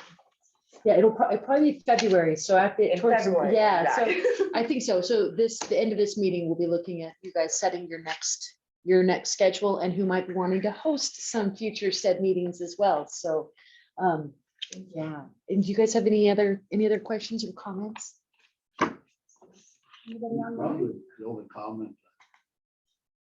Find out from the tribal governments when they meet. Okay. Our tribal business committee meetings first Thursday of every month. We are also interested if you think your community may want this. If this is something that people aren't interested, we do want to know that. But if you are interested, we'd really like to start building those connections and building them correctly and starting to talk to the right people. Have you reached out to any of the studios, like Lionsgate, all them, are they willing to pitch in for this too? So- Because they're the ones that utilize. Yeah, they don't, so Paramount is mostly the one who's here right now, the bigger ones, but they're incentivized to hire. In terms of pitching in, we may not need that. We might be able to come and train people based off some of the rapid training funding that's out there right now, especially in the next year. They put a lot of studios in Albuquerque. Yes, they did, yeah, And they really paid off. in the long run, they but did. They're kind of sinking the ship down there too with the incentives going on. Yeah, the incentive really makes the difference. As long as we have a solid incentive, this is going to increase job growth and that's just the reality of this business. And we are seeing that the numbers within 2 years are very strong.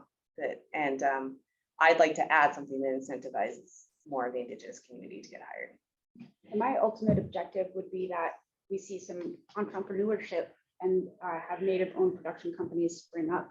Yes. In my travels, I see at the very least music production in almost every reservation that I go to. Just like Richard said earlier, radio station, almost everybody has radio stations.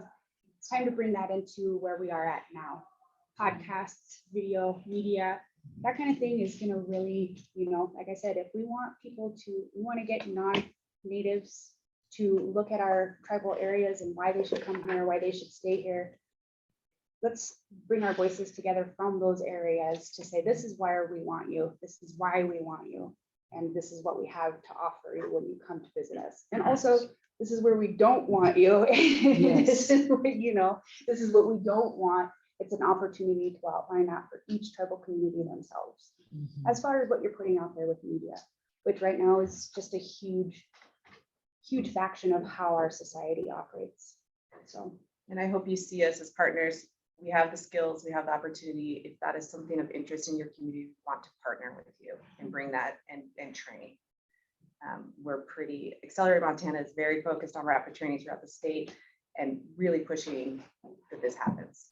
yep. Thank you so much for so much time.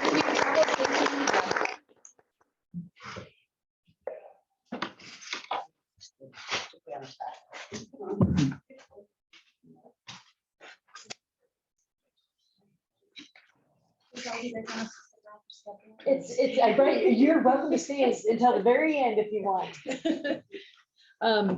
Great. So I guess we're towards the end of the agenda. Unless there's any other business that we maybe need to address, Chair Gray. Anything that anyone else wanted to maybe bring up towards the conclusion here before we go to scheduling? Okay, no, I just, before you go, I want to get all your names and put it on a piece of paper. I brought me, so.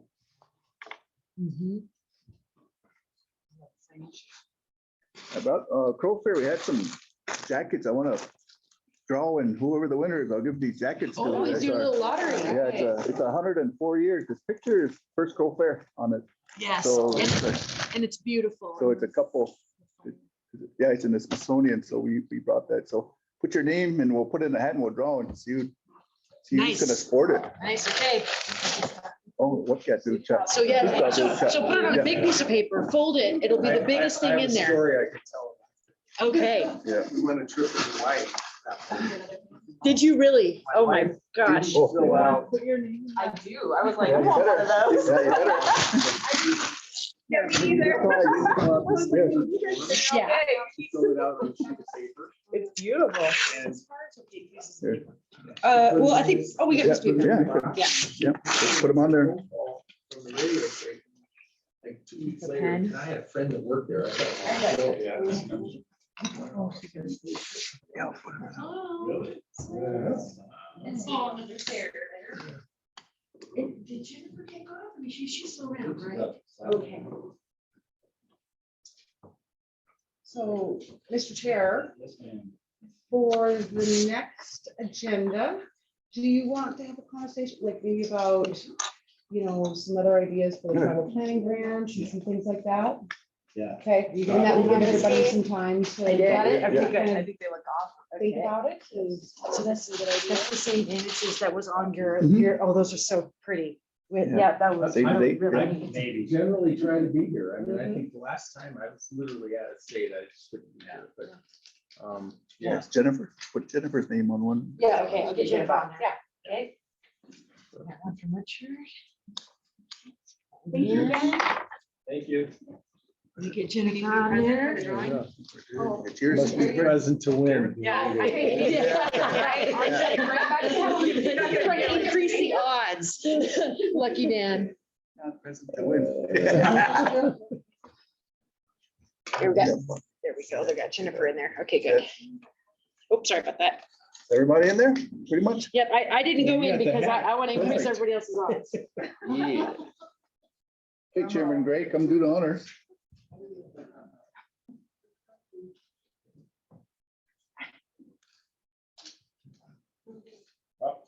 Hold up. Did I win? Oh. All right. I wanted that so bad. Another one. Thank you. Thank you. Amber. All right, if it doesn't. See, I think I got a big piece of paper. I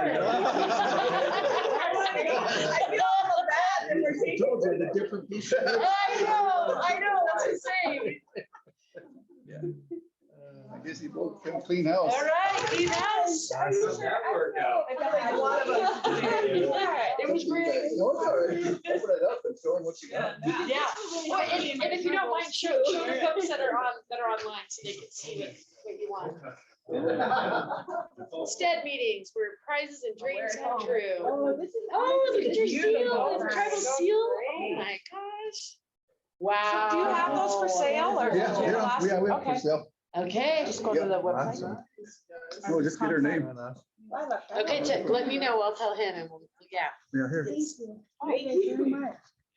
We should have brought gifts, we got gifts. Oh, you know what? And also there's Oh, yeah, okay.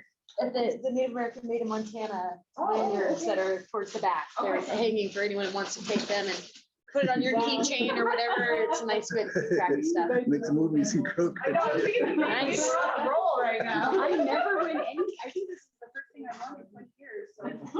Luck is changing. There you go. Well, thank you again so much for coming and spending the day with us. Yeah. Actually, I really appreciate that. I learned a lot. Good. Oh, okay. No, it's great. Also with our other colleagues that have been on from Office of Tourism. I mean, we are building out assets to promote all of the different parts of the state. Yep, they put out contracts with photographers. Yeah, I have a whole database. Yeah, and that's the thing is that to increase the number of tribal members that are trained and able to be called upon to do work in their own territories would be really great. Yeah, we just had a big project and it was in like 50K project. and we were really 30, great. It's like bigger. invest in- Yeah, they Well, they changed it. closed it, Nice right? to use that. Yeah, that makes- Great, okay. And what's the travel for? You just said you got apples and stuff. Good. Okay, okay. Yeah, there you go. There you go. Thank you. So I think the last order of business today, unless there's anything else that Chair Gray says we should do, we just need to set the schedule for the next year. And if anyone has an interest in helping to coordinate hosting a future meeting, so I don't know, have any meetings been at Crow? I don't think there's nothing yet. Oh, they don't allow no one down. Yeah. They don't And I know that Fort Belknap wants to host. You guys want to host as well, so, Great, well, and Yeah. CSKT can host. yeah. Yeah. Yeah, that'll be good. Okay, Yep. so let's take a look at the calendar for, I guess we're looking at February. Since it's the 2023 calendar. February, May, August, and November. So we can look at the calendar. You guys typically do it sort of right in the middle, like the second or third week of the month. Is that generally when these have been? It's been all over. And also, I know everyone has different, okay, people have different Fair. events and stuff going Fair on. conference room there. So since Fort Belknap, we've been talking for the last couple of meetings. If there was to be one In May? hosted there, would people stay in Havre? And then maybe could the college potentially host, be a site where the meeting could be held? Just have one? Was it better? In April, we hosted strictly still. And it turned out pretty good because everyone seemed to like. We had in that auditorium. Meeting. Yeah, so was it March or April when the director was up there, right? And I think, wasn't Maria there as well? From our team before she left? Oh, yeah, Maria Valon. Yeah, Yes, yeah. yep. So for a host location for the actual meeting, that was at the college? Yeah, well, we met it was kind of all over. We met in the chambers and then we did a tour. Okay. And then, because we actually did a tour first thing in the morning. And then we met back at the chambers and then we went over to the college, to the tech center to have the actual public comments. And then we went into had a strict meeting then. Nice, okay. So in terms of the schedule for Fort Belknap, May, August, November, is February still kind of crazy with weather and stuff? So it'd be better to push it more spring to summer? Yeah, like me. May might be good? Yeah. How does that sound to? It sounds good. In August, the mosquitoes eat you up.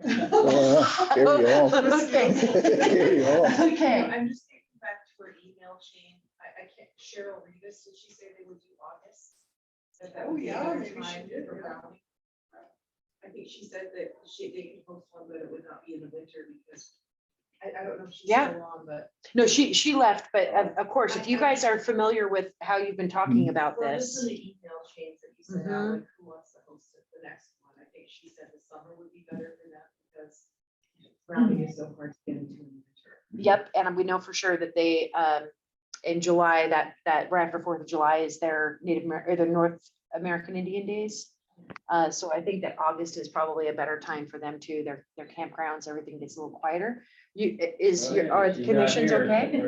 All right. Hi, this is Cheryl. I am. Oh, there she is. I think you just volunteered for January 10th or something like that. Cheryl. We're listening, Cheryl.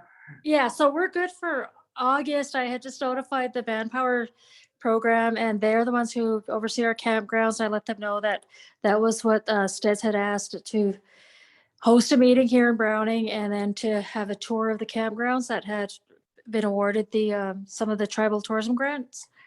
And they're going to help me arrange that. And then we'll just talk more with Rochelle probably after the holidays. Awesome, that sounds great. So she's talking about IANTA. They're gonna come and spend about 5 days in Montana. They're doing a partnership with the Lewis and Clark Interpretive Trail.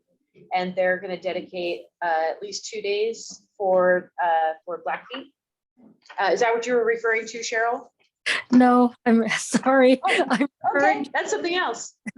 That's a good idea, but no, I'm just referring to the Steds meeting that you had suggested that maybe we host in August. And I was just mentioning that our Manpower Workforce Development Office, they oversee our tribal campgrounds and have applied for the tribal tourism grants. And so the ones that they were awarded at various locations on at the campgrounds is the tours that they'll be setting up.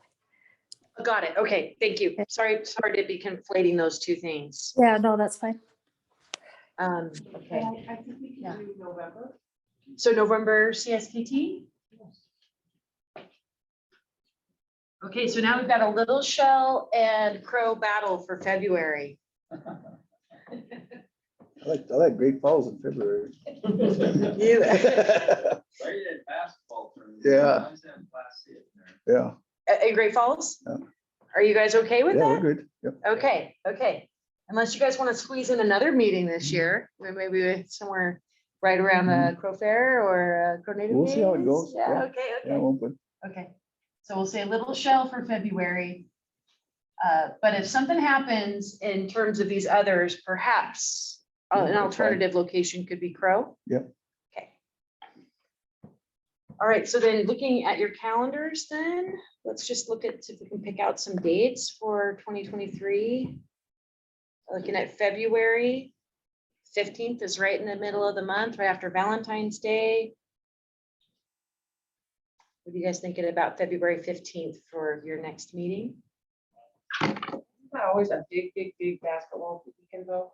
It seems like I like. 'Cause there's a 3-day weekend, yeah. Right, yeah. There's a 3-day weekend, so sometimes there's other stuff going on. It's like, I'm pretty sure I've not had a Valentine's for the last however many years. Because of With basketball kids- season? With kids, yes. So, I mean, would that then be a pitch for the week before or week after? Or does it really not matter? Because this is a Wednesday, you know, this. So I think the 20th is not President's Day, yeah.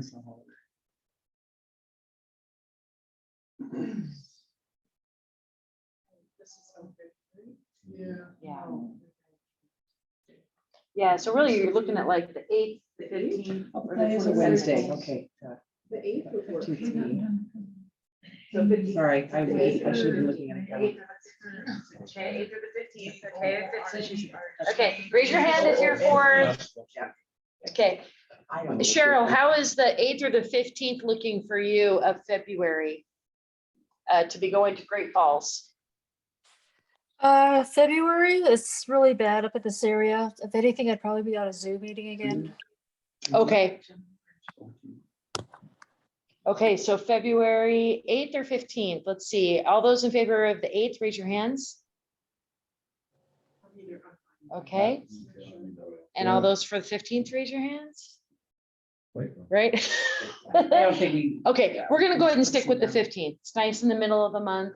And if you guys get home and you're like, oh, we got a big problem, just go big group email and we'll change it, you know, before or after the 15th. So take a look at it. So right now we're at 2/15 Great Falls. Okay, now we got May.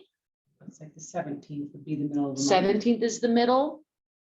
And that'd be at Fort Belknap. And people would probably be staying in Havre and then driving out. I think we need to have accommodations for folks when they're traveling. And so that's one of the things to help our department when it's coordinating people that are traveling and where they should stay. Do you think that staying at like the Holiday Inn or? Yeah, typically there's 2 Best Westerns and the Comfort Inn. Yeah. There's 2, 3. American Inn. Okay, okay. There's plenty of Lots places in lots of Havre. lodging in Havre. Okay, okay.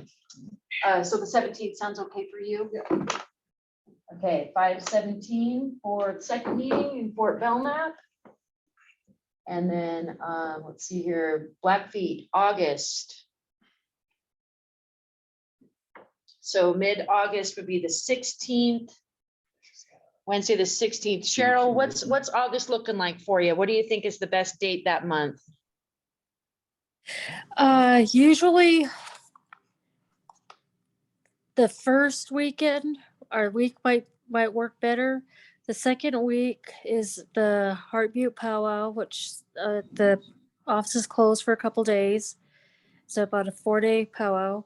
And then the third week, usually people are in Kalispell. And then the fourth week, they're usually in school. So I would say probably the first week of August, if you folks want to plan for that. So do you mind just checking a calendar? Do you mean the 2nd of August or the 9th of August?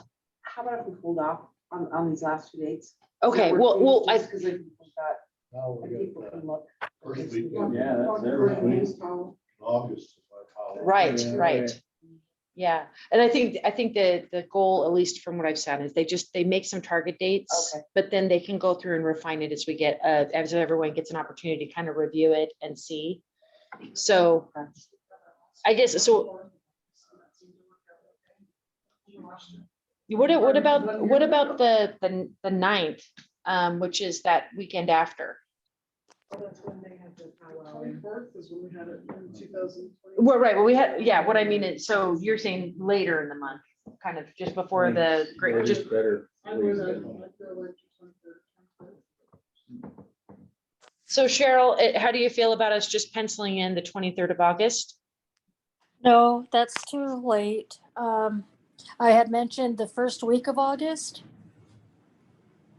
So I was Oh, talking yeah, about, Rocky Boy has their powwow. Yeah, Rocky Boy powwow, we got Heart Butte stuff Oh. happening that you mentioned, so maybe we, I mean, do we want to actually push it?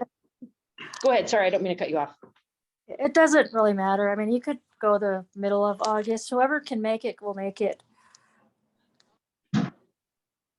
Okay, let's just pencil in the 16th. And then we'll just go back through and confirm as we get through to the next meeting. Is that okay? Sure. Okay, and again, it's not set, we're just penciling it in, holding it, and then as we get a little closer, everybody can figure out their, this winter, they'll figure out their schedules and we'll get it refined. So we'll just put it for 8/16 for now, just to hold a date. All right. Because I'd have And to then- check out the manpower program too and see what they have scheduled. So Sure. penciling it in, that's fine. Okay. I'll work with you on trying to find a better date, and then we'll put it back out to the commission to take a look at it. Okay. And then November 15th, right in the middle of the month for CSKT. And, yeah, this will actually help me, because if it's at the resort, the sooner the better for a venue, because they have weddings and. To get on their schedule. Yeah, and sometimes they book you. Especially, holiday parties and, Yeah. okay. And then, for ours, if there's anything anybody wants to know about any economic development that we do that you might benefit from learning more about or asking questions about, let me know and I can invite those people to that meeting and put them on the agenda, because, we have energy and we just got this huge, amount of money to provide internet service to everyone on the reservation, to all the tribal members for free on the reservation. So that's another business that we're getting into. So just let me know if there's something that we're doing that you are interested in economic development, then I'll start contacting them and securing them. For that meeting. Okay, Chair Gray, is there anything else you think that we should cover according to our agenda? I think we're just about done. Got the schedule set. Anyone else? We're good. Okay. So Yeah. I'm just gonna ask, is your guys' preference the resort? It's very nice.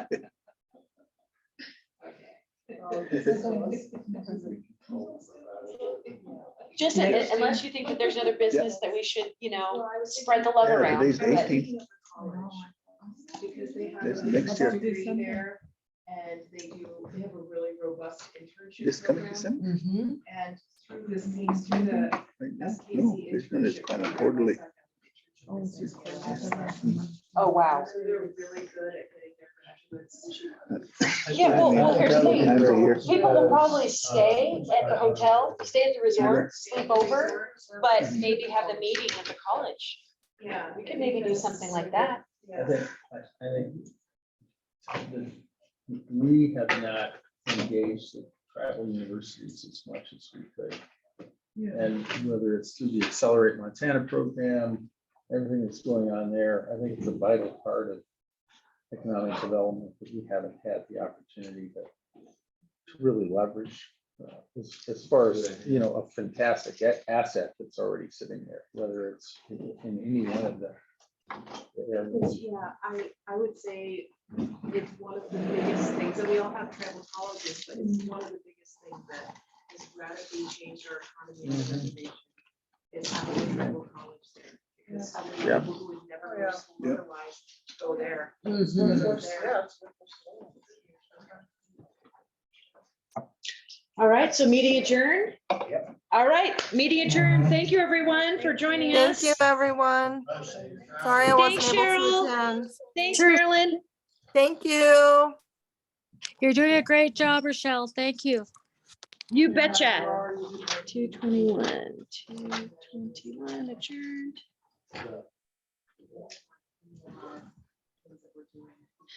So I gotta double check. I have some before. Thank you again, Rochelle. I appreciate Thank you so much. Feel better, Marilyn. Thanks.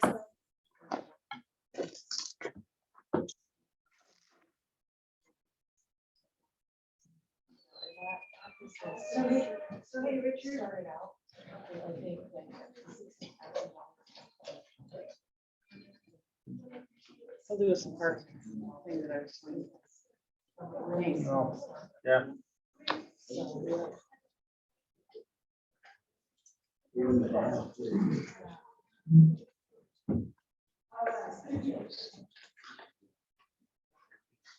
Thank you, everybody. So Well, you were right. always so great to see you all. And I hope you like what we presented. Oh my gosh, we did. Okay. Okay. Oh, yeah, you mentioned her earlier. Okay, I'm glad that, I wanted to ask you about that this morning. I met with them at Wayne. I met with them Okay. almost 4 hours. Okay, okay, so actually, I was telling you, can you give me 2 minutes?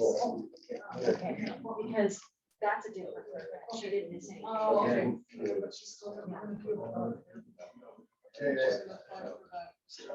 Yes, Okay. right, good, good, okay, okay, so, so. There's a lot of emails. Thank you, I will. Oh, yes. And you'll be there too, so. I will. So when you get there, let us know, you can bring it down and you can eat with us and kind of hang out with us, yeah, that'll be awesome. Yeah. Okay. Okay. Great, thank Yeah. you.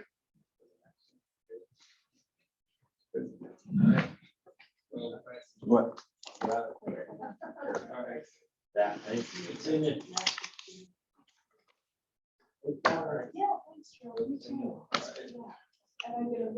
Nice to meet you. Hey, you betcha. Yeah, thank you. See you.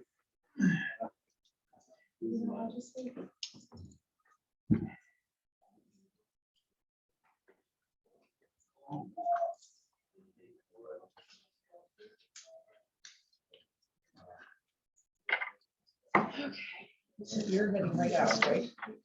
No, I've got a meeting here at 4:30, so I'm gonna just go over to my office for a little while. Take care of some stuff. Oh, it's pretty cool.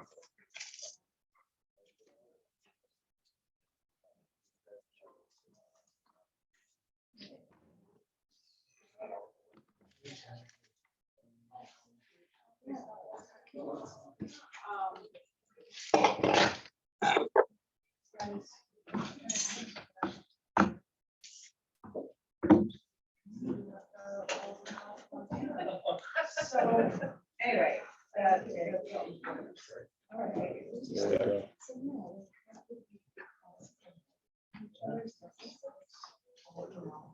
I think this gathering. Good thing there's not much sugar in it. Sit down and stick to the table. That's just Oh, cool. that's something that's, Yeah. Rochelle's working on the showcase cell of reservation, tribe, oh, I'm not sure what the details are, so Okay. sorry, but basically it follows the Lewis and Clark track. Cool.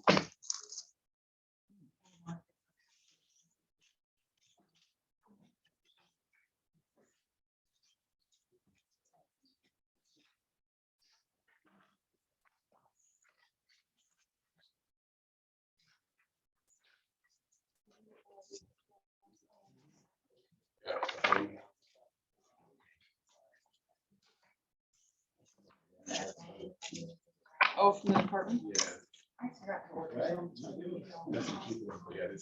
Yeah.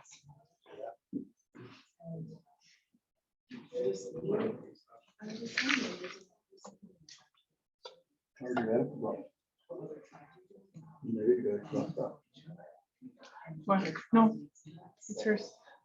Oh, yeah, I know that. Hey, travel sheet. Let's go. Gotta get the cost. Okay, sent it.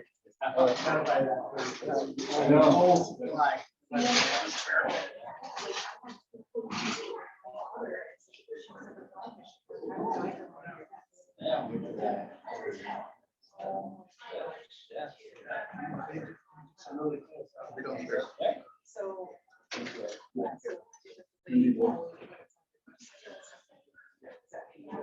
So is it still? All right.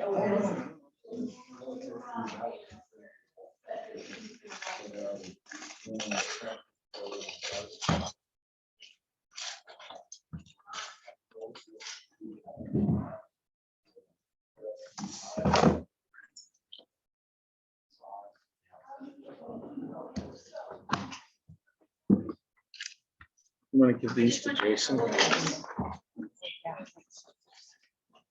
So, now do you mean like reimbursed for your travel? Yeah. Right, okay.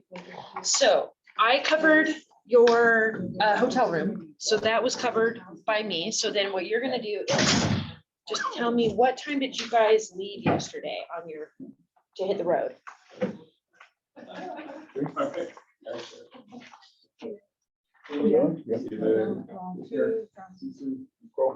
So let's see, you guys departed at 2 p.m. yesterday? Gary, Montana. Gary Owen, there you go. And okay, and that was on the 15th. And then what time did you arrive last night? Actually, that doesn't matter, you're overnight. So, and then you're gonna be leaving at 2:30 today. So estimated time you guys are gonna get home tonight, what do you think? All right, don't say 8 p.m. Great. So then what I do is I put in a travel voucher and you get reimbursed for your meals that apply and your mileage. However, the thing I need to know is, do you get reimbursed as a person individually, or does the tribe get reimbursed and then they pay you? What's the, you go individually. Yeah. So what is the address that I need to put down? The mailing address. Back home. But I thought we did a form for direct deposit. You probably are. If you've ever received money from the state as a direct deposit, I just have to. Can you double check? I can definitely double check. Because look, one of two things, Billy may have set up an EFT for you. If you're already in the system and you've ever been paid by the state for something, you're already there. So, but I still have to have the address on the form. Then they look that address up with the EFT information to make sure that the accounts are the right ones. Okay. So anyway, but you get direct reimbursement. Okay, and then I just take this information and fill it into the form. Box 183. Gary, Montana. 59031. Perfect. And so if you have not been paid before, Sean, I'm going to send you a text message to say, hey, check your email. There'll be an EFT form for you to fill out. The other thing, if that's a big hassle for you, we can always cut a check and mail it to you. But that can be a pain in itself to have to get to the bank and get that deposited. So anyhow, yeah, good deal. Go to billing. Oh, to the bank. Yes, exactly. So let's just try to see if we can get a direct deposit. We'll make it happen. Okay, thank you. You're welcome. Thank you for double checking with me because I got to get those times down. Good to see you. We'll talk again soon. Thank you. See you all later. Take care. Hey, you ready to roll?